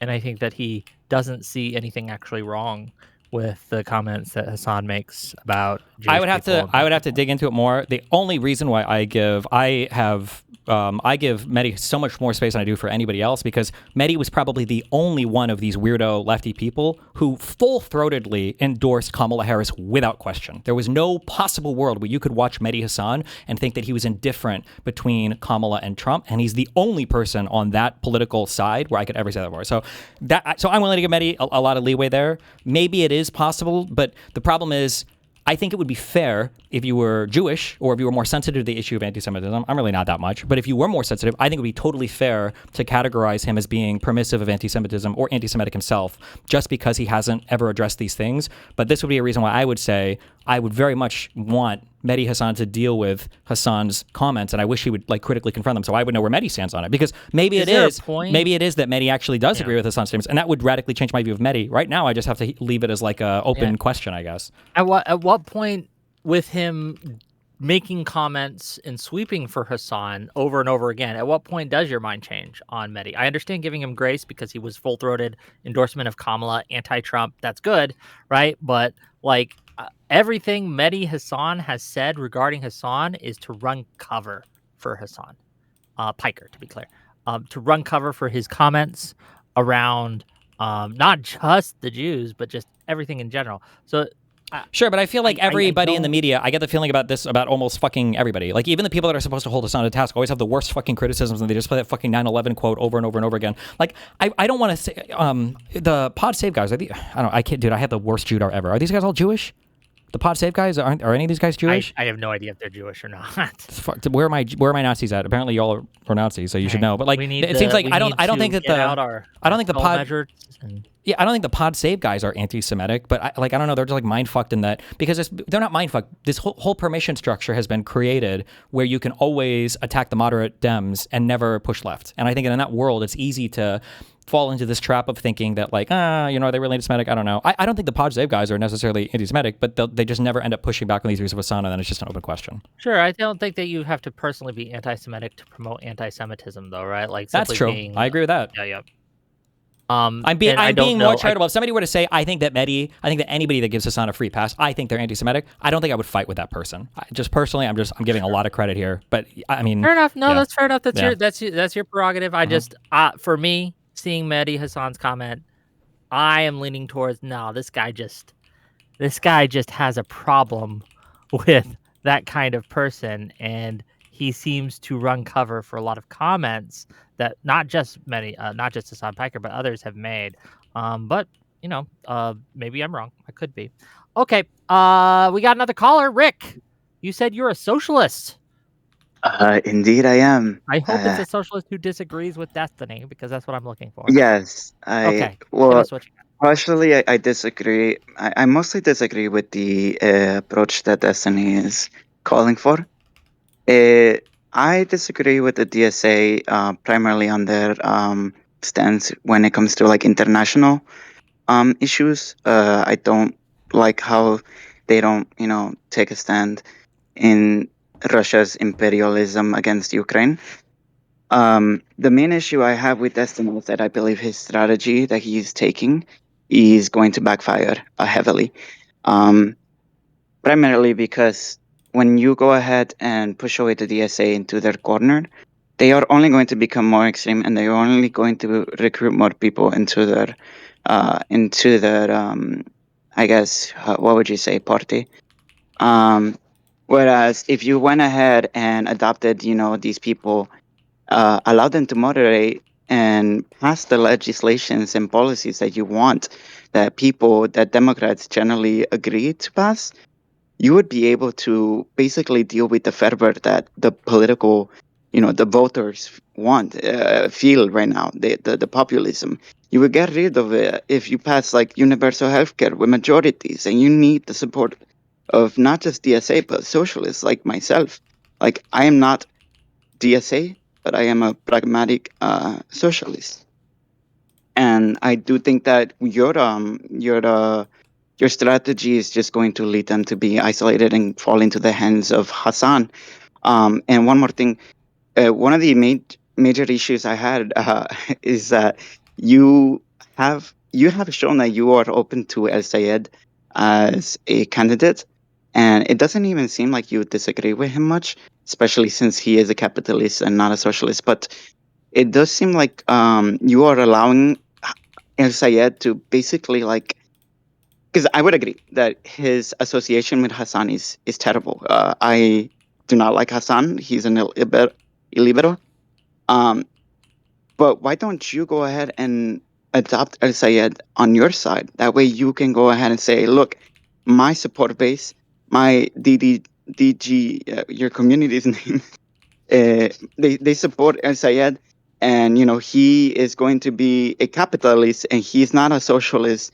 He supports my policies more than Hassan's, and if he knew Hassan's real takes, he would probably disagree with him more than me. And so why don't you take that strategy of co-opting these politicians? I guess somebody is making an incorrect choice then if it comes to me adopting that strategy, because the strategy that you want me to adopt is the strategy that they want liberals to adopt. So now the question is, are they making a bad calculation, Or are you making the bad calculation? Because they want us to try to, quote unquote, adopt their candidates, and they want us to try to, quote unquote, play nice with them and convert their people. But by the rules that a lot of moderate left content creators, and by the rules that the socialist people are laying out, we can never truly challenge them and punch them the same way that they punch us. It's imagine trying to blame the non-committed or unaligned, or I think they call themselves the uncommitted movement, for not electing Kamala. All of those people, Crystal Ball, Cognizant, all of them will rage at you and scream at you and shout at you and say, oh no, you can't do that. But if you try to blame Kamala or Biden or moderate Dems, that's great. That's approved. So you're asking to enter a structure where the other side can instantly attack you, and you can never really attack them. But if you play by the rules, somehow you can de-radicalize. You guys, this is the same criticism I was giving of Jolah. You guys keep saying this thing where it's well, can't you de-radicalize them? Can't you pull them to your side? You just say that like it's a thing to do, but then anytime you talk about a tactic that you could use to pull somebody from their side to your side, that is not permitted. You can't do it. Because the only way to pull somebody from their side to your side, you have to criticize their position. Because they're criticizing your position, and you can't just say, oh yeah, well, we have these positions and they're good. You have to be able to show why yours are better than the other side. And that attacking of that other side to show that their structures aren't, or I'm sorry, that their policies aren't as good as ours is not allowed. It's not permitted right now. That's the issue. Yes, so I will tell you why I think that your strategy will fail, and that is because as a socialist, I would consider myself liberal because I support democratic institutions. If my socialist loses, I will support the liberal and et cetera, et cetera. I want the good ideas to win. The problem here is that the illiberals are counting on you to push them away, because that is what they use in order to argue, hey, do you see, we try to work through the electoral process. But I completely and totally disagree. I don't think so. I think they rely on us. They rely on us welcoming them in. That's what they want. They don't want us to push them away. That's bad for them. That's why they fight against when people try to push them away. And they like it because the idea is this, is when you push them away, what happens is they get to say, see, we try to work with the institutions are stacked against us. You can't use the institutions in order to move your political goals forward. So, these Democrats are going to only answer to the money, to the billionaires, to, the Jewish, whatever the group is called. They're going to go ahead and use that against you. Instead, you should go ahead and say, hey, if you guys are pushing for healthcare, if you want, higher wages and all this, easy. Democrats, join us. We push for it. Democrats already do that. What happens? Democrats already push for that stuff. But that's the thing is that's why I am a bit frustrated with you, because I think that the Democrats are pushing for the correct strategy here, because basically what they're doing is they're saying, hey, you people are voting for these Democrats that are a little more leftist and moderates. Okay, if you guys want these policies, it's because the voters want, you guys want change. So let's deliver that with majorities. And then once we meet those majorities and all that, and we pass these legislations, do you really believe that people are going to become, no, the institutions, they only passed this, but they didn't pass it all the way. They didn't give us single payer, so he's not okay. You think that's literally what they do now. Yeah, they all hate Barack Obama. They call him a war criminal who should be in The Hague. They hate the ACA. They think it was just a handout to insurance companies. They hate any kind of incrementalism. They all attack the Scott Wiener guy. They attack anybody who's even remotely positioned on Israel, even if you voted against funding for offensive weapons because the Iron Dome is too much. Yeah, they always move it more and more extreme. They're never content ever with any kind of incremental progress. But that's part of the political strategy. They can't be okay with incremental progress because it damages their movement. But my question to you is, do you believe that these people are just... Okay, one more thing. Then I was going to ask you if you believe these people are fringe or not, but I guess my main question is actually to you, Whick, because I highly oppose you and your perspective, because I feel like I live in a red state, and to give you an idea, people really hate Muslims here. One of the funniest things is that our governor tried to pass this thing where Bibles are going to be in every classroom. And so it's just so funny to see it, because they think that Sharia law or Mamdani getting elected is going to bring in Sharia law or all these terrorism and all this here. Okay. But then, the governor is literally doing that, but for Christianity in the classroom. And it's and so my point to you is that I think that it's great that you're standing on principle, because I do think that that's honorable. But the problem is that I do feel like you're able to take that stance because you're not being affected by these policies. Because I live in a community where I think like Sure. 60% of the community has been deported at this So point. it would be There's important to minimize the amount of states that Republicans have power in, correct? Yes. Okay, we agree. We just have a different idea of how to minimize that. I think by sacrificing and not and sitting at home, to be clear, not voting for MAGA, but sitting at home when if Hong wins the primary tonight, which it looks like she will.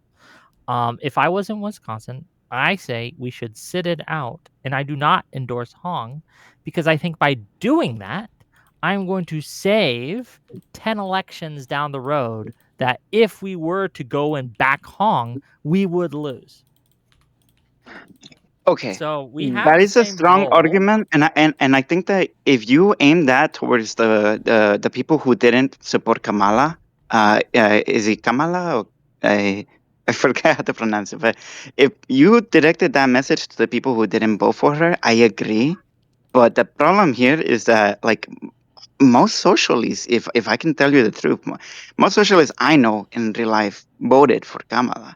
Because at the end of the day, you vote for the person who's gonna pass, rights for LGBT people, or support brown minorities from being deported. Just really, So really Yeah, quick, just to explain. I didn't really chime in here yet. That's one reason why I think it's good for and healthy for more left candidates to win, because once it's kind of like when MAGA took power and they yell from the outside really effectively, then they get in power and they're like a dog that caught the car, or whatever the analogy is, or they're saying. But like the left, like El Sayed is already saying he'll vote for any improvement in healthcare, like backing off Medicare for all for the general. Are you sure that that's what happened with MAGA? That MAGA was like the dog who caught the car and they made no changes to the Yeah, Republican Trump Party? getting in power this time, I think, made Trump the least popular president in American history. Trump was the most popular when he's not in office. Like, he's super popular not in office. The same goes here, where people turn on AOC and stuff, and I guarantee you people are going to turn on El Sayed, and then when they have to make pragmatic decisions, and that's when I want to peel people off from like the super crystal ball coalition. Yeah, I think that we need to stop them from getting the power, because once they get the power or the influence, it's going to be very, very hard to dislodge them, because we'll make the argument like, oh, look, they're not so bad, see? And then people like Mamdani will hold the door open for worse and worse and worse candidates to come on in to promise they're going to endorse the incumbent, but then fail to do that and go back on their promise and endorse the challenger instead because they align with them. I just think it's an op. And I think that you are just discounting the things that they are saying and doing. Like I get that, but then you look at like Crystal Ball. Like, Crystal Ball hates Ukrainians. Like, Crystal Ball wants a nuclear bomb dropped on Ukraine as soon as possible. Yes, and she does. Abdul El Sayed taking a very pro-Ukraine stance, I think, is going to break their brains a little bit, and that's one point I can use to divide them a little bit. And I take your point, but I think I want to find the slash points where I can. Okay. Well, Rick, can thank I you ask for you calling one in. question? We have a limited amount of It's just time. real quick. It's really quick. Is it going to be quick? Yes. Basically. No, never mind. Okay, bye-bye. Thank you. It's not going to be quick. Okay, we have time for probably one more caller. Hello, you're live. What's going on, y'all? Hey, So I wanted to ask a two-part question here. So first to Jolah. Why must we contrast or qualify every criticism of the far left, but no contrast or qualifications needed to criticize, say, liberals or the moderate left? And secondly, can you name how many people you've swayed over to your side from the far left and how you managed to do so? I think the conversation we're having is based around the far left. If you want to have a conversation, I mean, you can call in later about the opposite way. We could definitely have the conversation about the center of the party, and there are many qualifications and changes we need to make there as well. And the way I measure it, like I said, the analytics will be tough. I think we could judge based off of AOC's actions. If AOC continues on her path of being a very faithful Democratic supporter of Democrats electorally, she stood up for Kamala, stood up for Joe Biden, so did Bernie Sanders. I think they are the guiding principle. I would want the Democratic left to follow their lead if I can direct people in that direction. But yeah, it's going to be very hard to give you like analytics or anything or anything quantitative. So I'm going to try to keep this short and simple. When you're saying you want to, if I'm understanding you correctly, are you saying that you want us to be more moved over to their side? That doesn't sound like you wanted to move over to a more liberal side. That sounds like you want the party to move over to a more progressive side.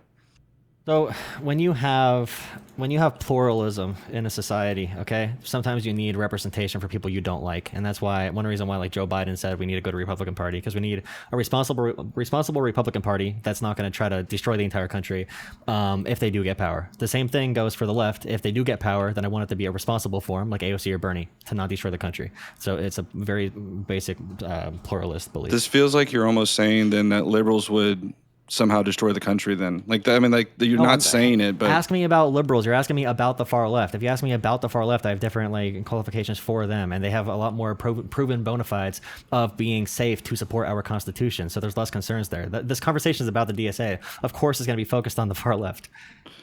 So you're saying you're less concerned about the far left than you are about the liberal side then?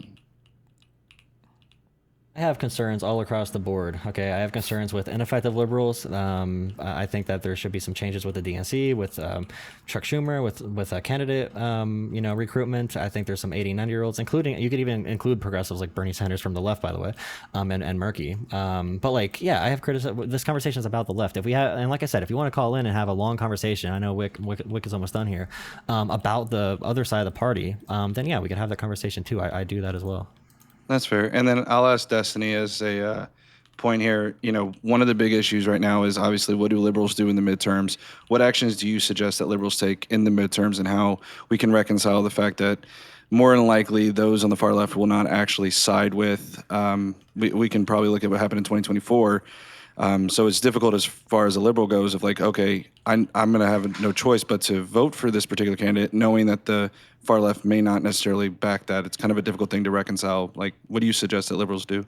What do you mean? Like more? Like how do they can you be more specific, or what do you mean? Yeah, like, so for example, like El Said, what do you suggest that liberals do in that particular election? Like, what would you recommend they do? Do you think they should vote for El Said? Do you think they should campaign or vote for El Said and not campaign and door knock? Like, how do you think that should look? I don't know. It's a really hard question. Same thing with Hong. I mean, like the problem is that the long-term political game is so unclear right now for moderate libs that to say like you should just vote for Hong in Wisconsin, you should vote for El Sayed, when these people could further facilitate like the erosion or destruction, I guess, of the liberal center of the Democratic Party. Like in my mind, that's a rough sell to me for supporting them. But then on the flip side, right, if I'm asking somebody or telling somebody like, well, I don't think I would vote for Francesca Hong, I don't think I would vote for El Sayed, and it ends up being the Senate vote that matters for another Supreme Court pick or another, cabinet member appointment, or it ends up being that in Wisconsin things are now fucked on the voting things because the new governor decides to be more complicit with Trump election meddling in the actual 2028 election. I mean, that's like a very real, like the harms that I'm worried about are a bit harder to, they're a bit less material than the harms of the Republican people right now. So like voting for somebody like El Sayed, voting for Hong against the Republicans, that's like a very clear present danger that is like very clearly and obviously needed to be opposed. And then the harms that I'm talking about are a little bit more immaterial and harder to conceptualize, but I think they're very real, and I think that they run the risk of being much more significant in the long term. So I don't know. I don't think I would judge somebody either way for if you voted for or not, if you voted for El Sayed or you didn't vote for him, or if you voted for Hong or you didn't vote for her. Like, I don't think I would have strong criticism one way or another, I guess. Yeah, no, that answers my questions. So appreciate it. Thank you for your time, y'all. Oh man, I appreciate you. Okay, last thoughts from either of you, and then I'm going to kick you guys both out and talk to my audience for a moment, and then we're going to end the show. Just to let you guys know what's coming up tomorrow, we got a 2v2 between Tashika and Hunter Dunn, who's been on Jubilee a lot, okay, and Tashika's blowing up, versus Dr. Rippy and StreamRiff on which party is better for minorities. It should be fun. And then on Thursday, we're going to be talking to Sid about the Mitch voter situation, and then Magdi Jacobs at 8 o'clock about the harassment that she has received from El Sayed supporters and Hassan Inc. So those two conversations should be fun. Tune in for those on Thursday. Okay, we're going to give the first word to Destiny and the last word to Jolah. Go ahead, Destiny. Last thoughts. I mean, I don't really know what to say. I feel like I got my points out pretty well. I still feel like there's an inability to push back against the far left. I feel like there's a lot of excuses made for why it's never the right time or the right way to do it. And I just wish that there was more energy for some of these more like overtly subversive elements in our political party. Then it seems like there's just no pushback against it. It bothers the fuck out of me. Fair enough. Jolah, final thoughts. The wave we're experiencing right now is inevitable. I'm doing my best to keep everybody on the same ship as we try to endure, and hopefully we can build back our country from the depth of Trump's asshole. But yeah, appreciate the conversation. Final DSA. This is the final conversation on it. I know Francesca is going to be our new dictator in Wisconsin, so we no longer need to talk about DSA debates. It's all general election from now on. Sure thing. Okay. I'll talk to you guys later. Thanks for coming. I'm going to see you out. Bye. Thanks a lot. Bye. Jesus.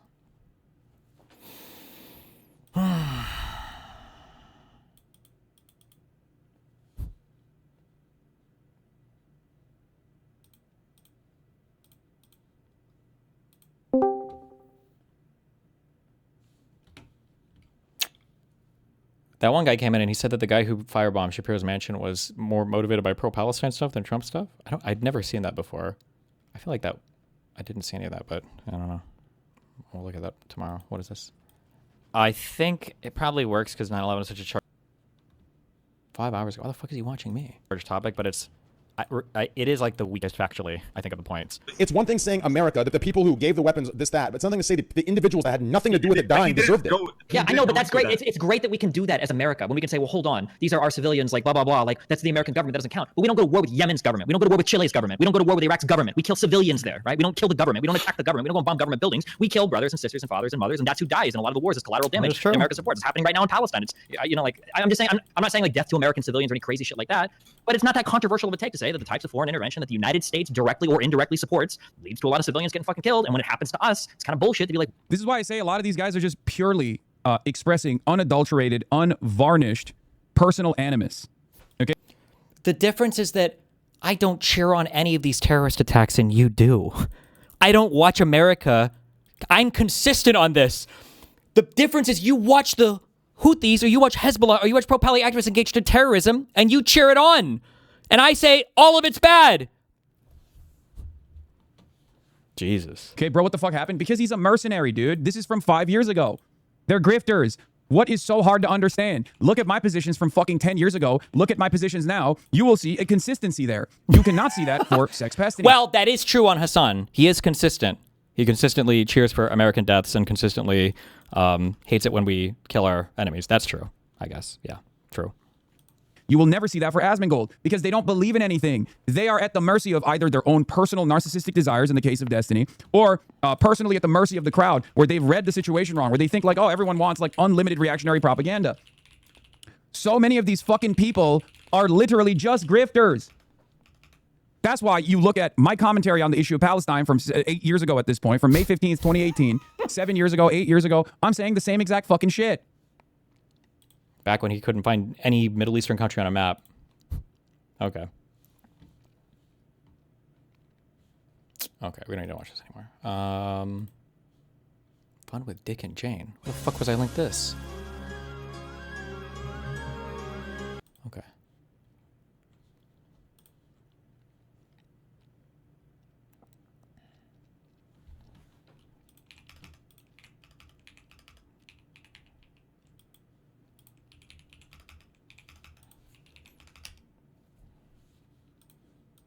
What's most concerning to you about the upcoming election?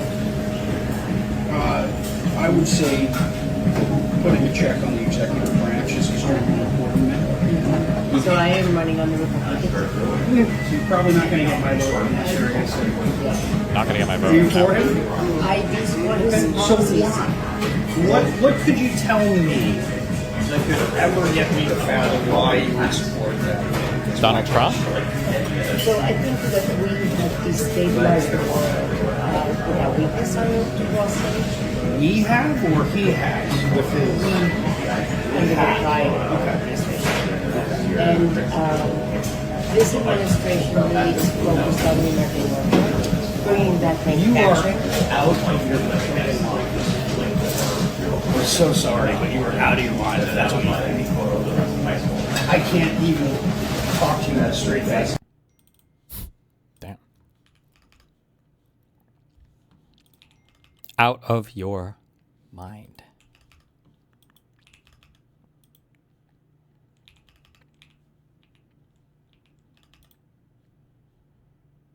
Why was I like this? If you were to become governor, what would be the first thing? If you were to become governor, what would be the first thing you would want to do as governor? Is there any one thing that you would want to do as governor? We want to make sure that we're calling in a special session for the legislation on the moratorium of data centers. And what do you say to Democrats unsure about what democratic socialism is? What's your pitch to them, and how do you define democratic socialism? One that puts people first, where we have our local governments funded. They can fix potholes. They can make sure that we have great schools. The things that we are fighting for, universal child care, the fully funding public schools. You know, today is the day that the Green Bay Packers were founded, a publicly owned NFL team. I think that Wisconsin has a proud history of progressivism, and the policies that we are fighting for honor that, but more importantly, they honor working class people who should be first in government. For voters who feel as if you were to Why? I don't. Okay. I don't want to like this.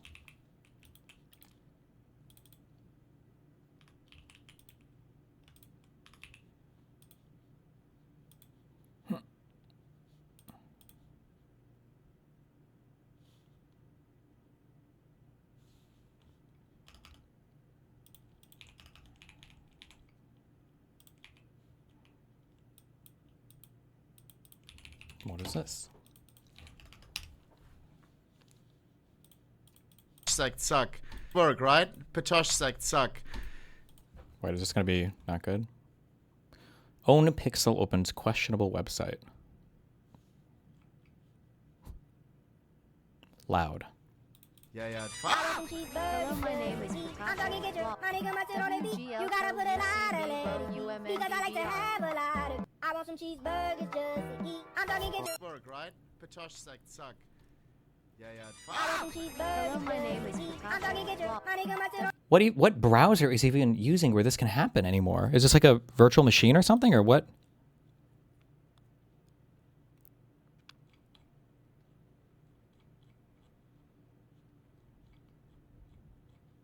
Okay.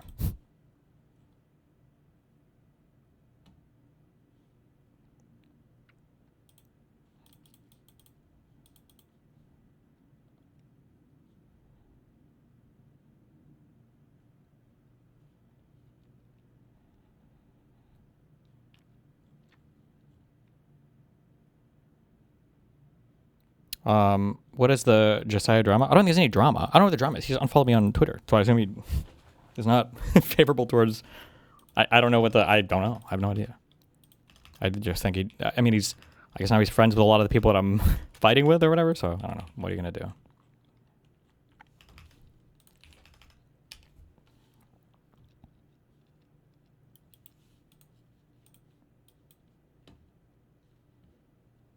Oh, Def Noodles attacked this guy. Okay, fuck it. I'll watch this guy. What's going on here? Why does Vosh never debate anyone who has a different opinion than him? Wrong? I argue with chat and Reddit all the time. Yeah, I think people have genuinely forgotten, like, the vast majority of political commentary online and before the internet existed was not framed through a debate format. Like, I like the idea, I don't understand. He talks about political analysis and he covers the news, but he doesn't bring on people for debates. He doesn't even do blood sports. How is it even politics then? I understand not debating the right, but why not libs? Debate them on what? Like what? It always comes down to like everyone wanting debates. Maybe it's because I don't like watch other people's content or whatever, but I don't see any conversations happening that look even like remotely interesting. Every time I see people argue, I'm like, holy shit, I'm so fucking glad that I'm not one of these people, because this looks insufferable and exhausting and like a huge waste of time and like boring. You know? You don't like Dean Withers? I don't watch Dean Withers. Also, like what? Intellectually owning fucking Trump supporters? What do you? They're barely sapient. Barely sapient. And then, like, what are the liberals on about? I feel what am I going to do? Convince them of like the broader Marxist? Like, I'm going to sit a liberal down and be like, here's how all of the little problems that have been building up over time are caused by like the central corrosive force of capital undermining democracy. Like, what are they going to say? No, you. I feel like most liberals agree with me anyway, right? I feel like the average like normie liberal would listen to, like, they might not agree with the reasons I arrive at my conclusion, but when I speak about like this overriding like the feeling of doom that we've like reached the end of the line and that nothing is going to get better again, I feel like a huge number of them would agree with me on that. They just wouldn't really like agree with or engage with the reasons why I say that. You know what I mean? I feel like a lot of liberals are pretty like amenable to that.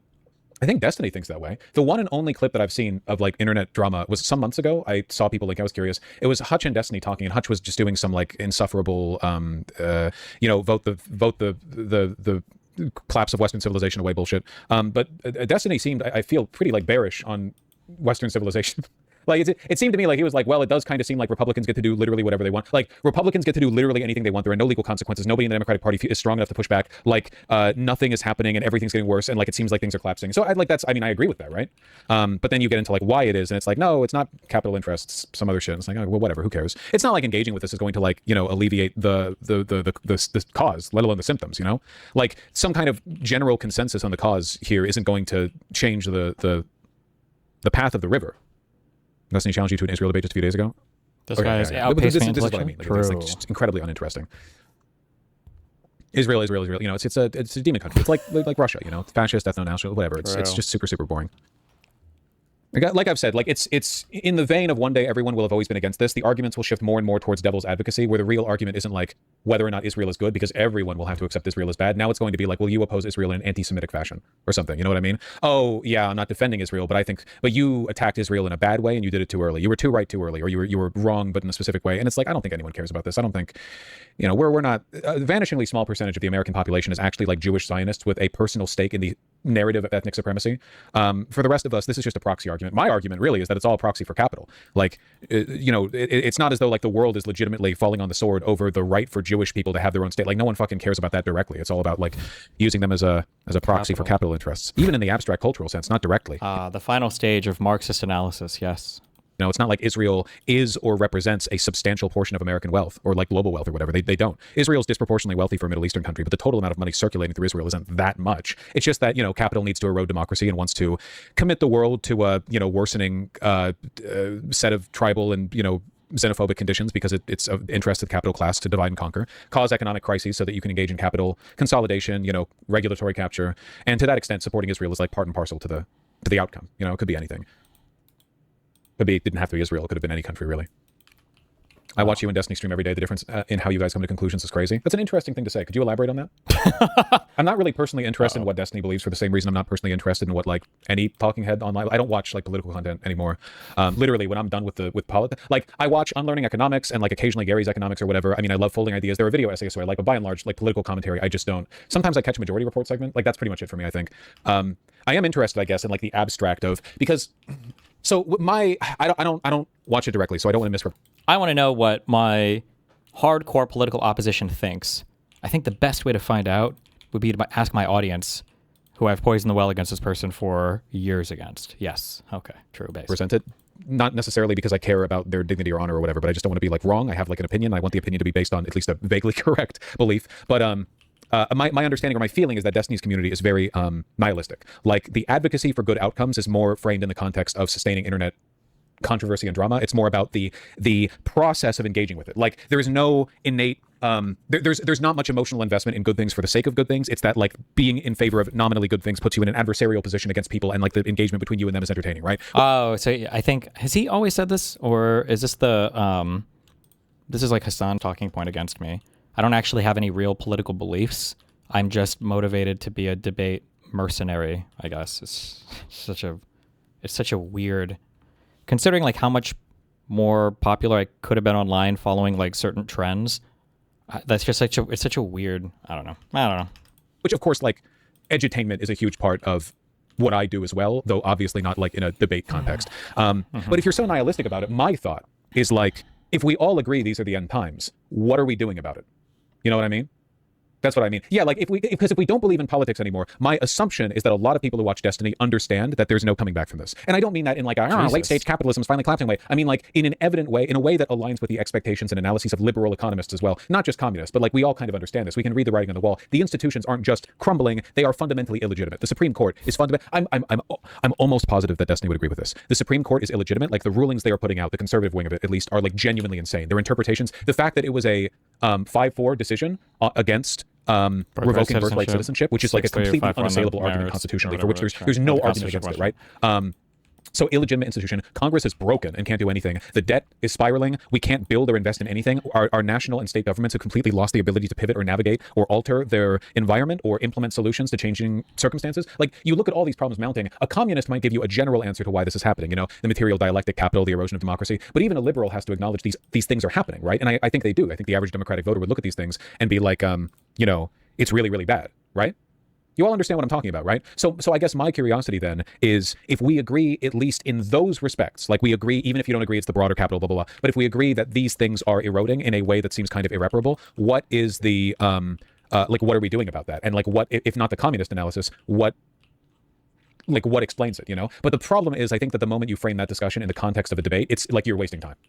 There's not really like a debate here, you know what I mean? Everything that I've just said about the erosion of these institutions, as far as I'm concerned, it should just be like, oh yeah, of course that's happening. Call it a kind of intellectual, you know, incuriosity on my part, I suppose, but like it seems to me, I feel like I am satisfied with my belief that a bunch of these institutions are failing. What I want to know more about is like, to what extent can we mobilize people to understand the reasons why it's happening? But in order to have the conversation, we need to know why it's happening, and then like you debate about it. And what do we debate about, you know? You were right about Israel too early. It actually, like AIPAC's bad. Is AIPAC bad or not? Like it's asinine. Destiny dissected your comments about some governor vetoing a data center bill and saw the reasons why and said you don't read about things before commenting about stuff? You mean Mills in Maine, when the reason she vetoed it was because it didn't have an exception carved out for it for a specific data center that was being built into a paper mill? Didn't I look at that extensively? Whatever, it doesn't matter. These are asinine. This is what I mean about like, it's more about the performance of antagonistic engagement than any kind of solution. True. It really doesn't matter. Well, yeah, like it's unfortunate because like I do believe in learning about things. I like learning about things, but it does kind of put everything else into a harsh light. There's like a stark contrast when the forces that are at work right now are so bad that almost everything else is kind of immaterial. Like I am now at the point where I don't think Congress will be able to act in time to do anything about the multiple like fundamental systemic failures that are encroaching or that are approaching us. Sorry, that are encroaching on us. Like I think Congress isn't even going to be part of the solution. Congress doesn't do anything but reaffirm different versions of the same budget bill they've been passing since like the 70s. That's it. Congress is dead. It's a defunct institution. All the Supreme Court does is like, I don't know, constitutionally legitimize rape every other day. What do we like these? So you know what's as far as I'm concerned, like when I said that Vosh was doomer, by the way, this is what I was talking about. Jesus Christ, we've run out of time in a lot of these potential solutions. I don't know. This exact video clip about Mills. Responding to @Vosh? No, I don't think so. I know why I lost weight, so I look better in the drama thumbnails. Look, it's a better look than 4 years ago, that's for sure. 37 minutes. We're just wait. That's the title. And people say my videos are vague. Well, gotta get those clicks. Hypothetically, a Congress that could issue. I think that if you like could snap your fingers or snap your and make every single Congressperson like a DSA candidate, at this point it would still be too late.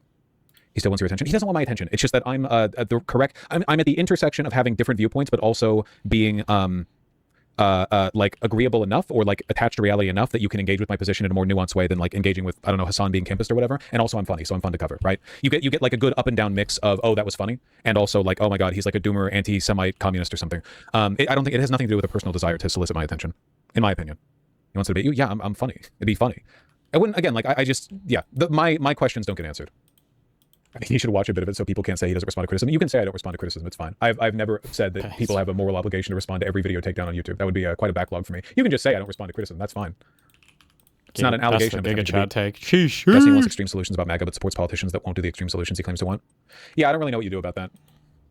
You actually do have that responsibility? You abdicating? Hold on. Let me check your logs. Uh-oh. Thoughts on the tiny percentage of Republicans who voted for Harris, allies or not? Sincerely, one of them. Because of your back pain. Sorry, Unk Man. Have you ever debated an anti-Trump conservative? Ever debated anti-Trump? Dog, you're like 14. Damn. Vosh was unable to answer this chatter's criticisms. That's fucking true. That's fucking true. Destiny will say to put all of MAGA into camps and vote for Gavin Newsom in 2028. I mean, past the point, I'm just like strawmanning him through chat. I don't know what his positions are really. That's probably not like that far off, I guess. Keep in mind that I don't think that progressive candidates are going to be able to implement the solutions that I want either. I think we're past that point. For me, it's more about building broader awareness of the issues so that people are ready when things really hit the fan. I used to want to see you debate, but I completely get your point now. Debating with conservatives is just depressing for everyone. Look, the thing that bothers me is that there's a bit of a rhetorical conflation going on with debate. Debate is and always has been a particular affect, an expression, a medium, a mode of entertainment for engaging with ideas that could be engaged with in other ways. An enjoyment of debate is a form of entertainment. You enjoy a form of entertainment. It's not like a way of learning things that you can't learn otherwise. The thing that bothers me is if people find the debates entertaining, that's one thing, but there are people who act like you have an intellectual obligation to engage with them, which is fucking retarded. Anyone with even the most superficial understanding of how online debate culture works is aware of the fact that it's just a shit show and that there's no serious intellectual rigor there, you know? Like the most high profile example of this would be Zizek is an intellectual, a smart guy. He's contributed a lot to discourse, right? But Zizek versus Jordan Peterson was retarded. Zizek didn't even have the ability to express higher level ideas because Jordan Peterson was so stupid he came in there and unironically argued that the Communist Manifesto said that poor people are morally good and rich people are morally bad, and that's Marxism. Like, I thought that was a good debate because I thought it demonstrated that Jordan Peterson's engagement with anything having to do with being critical of the left was surface. You couldn't even call it surface level. Jordan Peterson was so fucking out of his depth in that conversation. It was so hilarious. Didn't he say that like he read the Communist Manifesto the night before, which is not, this is not anything about like Marxism or giving you any deep insight into any type of philosophy that he claims to critique from the left. It was just like he's so fucking stupid. That was so crazy. The Jordan Peterson was so unprepared and so stupid that like Zizek was boring to listen to in that debate. How could he not be? The entertaining part of Zizek is when he gets to say what he wants to say. Forcing him to share a room with Jordan Peterson just forces him to say stuff in response to Jordan Peterson, which is boring. Okay.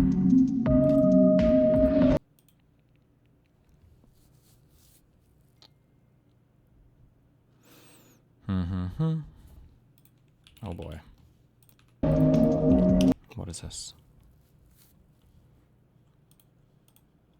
One of those kind of like democratic centralism lady, is dude. one of those kind of like scary words people hear and they're like, oh, like Stalin, and you're like, okay, all right, it actually means something and it has this greater historical context, and it just means can you unpack it? Yeah, go ahead. Yeah, it please. means we make a decision democratically and then we do the thing. Like that's all it means. It just means like it's just we democracy. decided to all do this campaign and we're all showing up for the campaign. You know, I voted no on endorsing XYZ and I'm still going to show up and knock some doors. That's all it means. It's not like, well, that's not scary at all. That's cool. That's awesome. I think, yeah, I don't. People have developed these boogeymen around their everything on the left. So figuring out what that discipline to the organization and the idea of like, I have discipline to the organization, not the organization is going to discipline me. You know, the organization is not going to show up and slap my wrist. That's silly. But I think by drawing some lines and by saying like, this is really what we believe in, it's not negotiable. I think we did that for the first time with the Palestine resolution at last summer's convention. I think we will probably continue to see that, but maybe not. You know, it's a democratic organization. People could outvote me, and that is a thing that could happen. So this is we're gonna enter dialectics land, right? So part of this idea of democratic centralism or of making decisions together and choosing it means, yeah, you got to be in the clique. Like that's part of the deal. You have to have been bought into this party system. So we're working through this tension of getting toward where we are more party-like and where we are making decisions collectively. That is a tension that's going to keep coming up, and that's a contradiction that we have to figure out how to work through for sure. The idea of partyism, right? It's the idea of trying to pull ourselves into functioning more like a party. And when I say a party, I don't mean in the Democrat-Republican sense. I mean like in the European sense or in the Latin American sense, where a party is this group of people who work together to develop this platform and everybody defends the platform and you're working together on this set of policies and you kind of are moving in tandem. And I think we're working on pulling that in. And again, like, yeah, it's landing. There are a bunch of contradictory things that shake out of that. But I think cliquishness and democratic centralism are really kind of two I'm with mean you. ways Okay. to say what we want, which is people buying into this program. I'm with you and have been desperate for the DSA to act like a party. But also, you know, we're not an organization that requires sort of a democratic centralist line. It is a different kind of organization than like a truly kind of partyist organization where it's like, this is the thing we believe. I think we're moving more toward that partyist model, but we're not there yet for sure. Okay. All right, we'll watch the ADP thing tomorrow. Okay, it's gonna be great. It's gonna be amazing. Yeah, I love you guys. Oh fuck, TTS. Hold on. TTS was a mistake. Motherfucking demons from the planet Jupiter have arrived through the Manhattan portal. The leader of United States calls upon Master Joe, John Wayne's half-cousin stepson, to annihilate the 2.5 octodecillion alien scum of the universe. Tannen, Winyan, and Cha-Cha wants to come in. Why do they chase him? Because he's the hero DGG deserves, but not the one it needs right now. So they'll snark him. They'll roast him in the discords.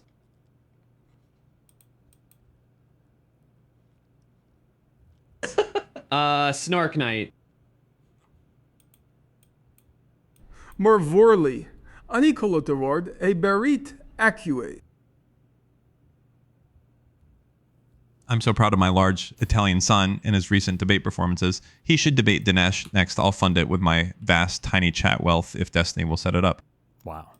Interesting.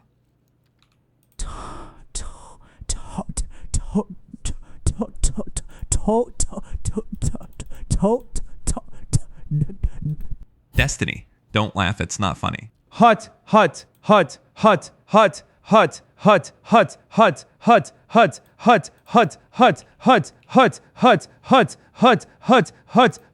don't know, Dan. Elmo thinks it's a little weird how much you talk about dog warts. Listen, Elmo, I'm Jsa asking you to be honest. And think about the hypothetical. Come on, buddy. Elmo would fuck the dog. So when you hear the music, start dancing. Okay, fine. Elmo would fuck the dog for 100K. No, Luby. Tie me up like I'm surprised. Let's roleplay ill. Wear a disguise. I want you to park that Big Mac truck right in this little garage. Beat it up, baby. Catch a charge. Extra large and extra hard. Put this cookie right in yo face. Swipe yo Zio nose in it. Okay. Thanks, Ben. It turns out my mom doesn't love China as much as I do. Great leader, she is very upset. Come on, Kaya, let's get the fuck out of here. Don't do it. Later, bitch.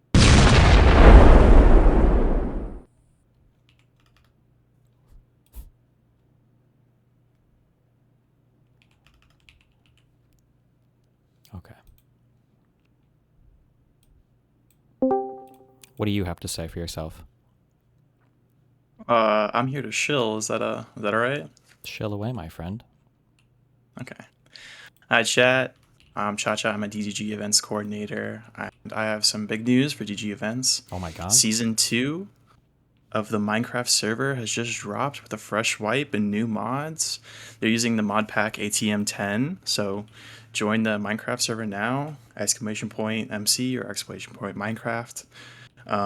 Royal's also working on like a museum kind of where you'll be able to see the coolest builds from the previous wipe, which is also pretty cool. Another big news, next week on August 20th and 21st, so the Friday and Saturday of next week, DGG Events will have a Counter-Strike 2 tournament with prizes. Oh shit. Prizes being gifted subs and unique flares here in DGG chat. You're not allowed to have the cool flare Destiny, unfortunately, just for the winners. Oh, well, fuck me. Yeah, sorry. Team signups will begin tomorrow in the DGG Events Discord, and they'll close on the 19th, so the day before.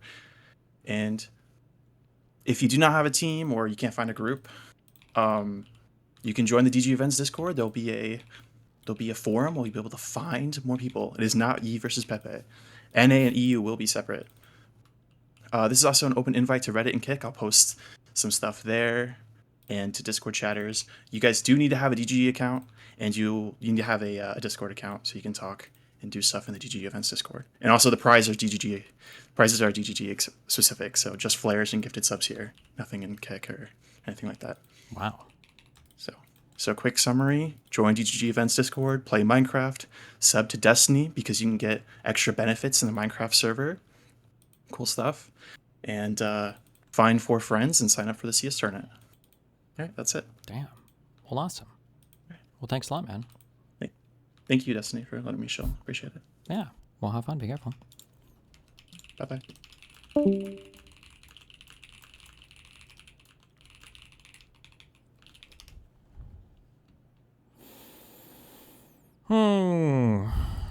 Okay. Crowley leading. I'll watch the ADP deck tomorrow. Crowley leading. Yeah, I'm pretty sure the Hong person is supposed to win, like, handily, no?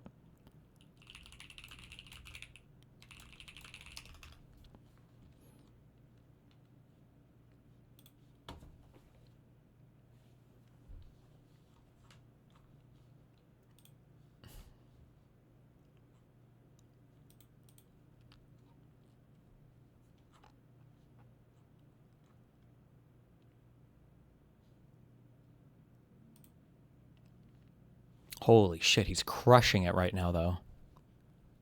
Can she come back? Oh my god. Oh my god. Guys, polymarket.us, promo code DESTINY. You could get in on this action right now. This race is going to be going wild back and forth. Polymarket.us, promo code DESTINY. Get the app, promo code DESTINY. Oh my god, it's going to be crazy out there.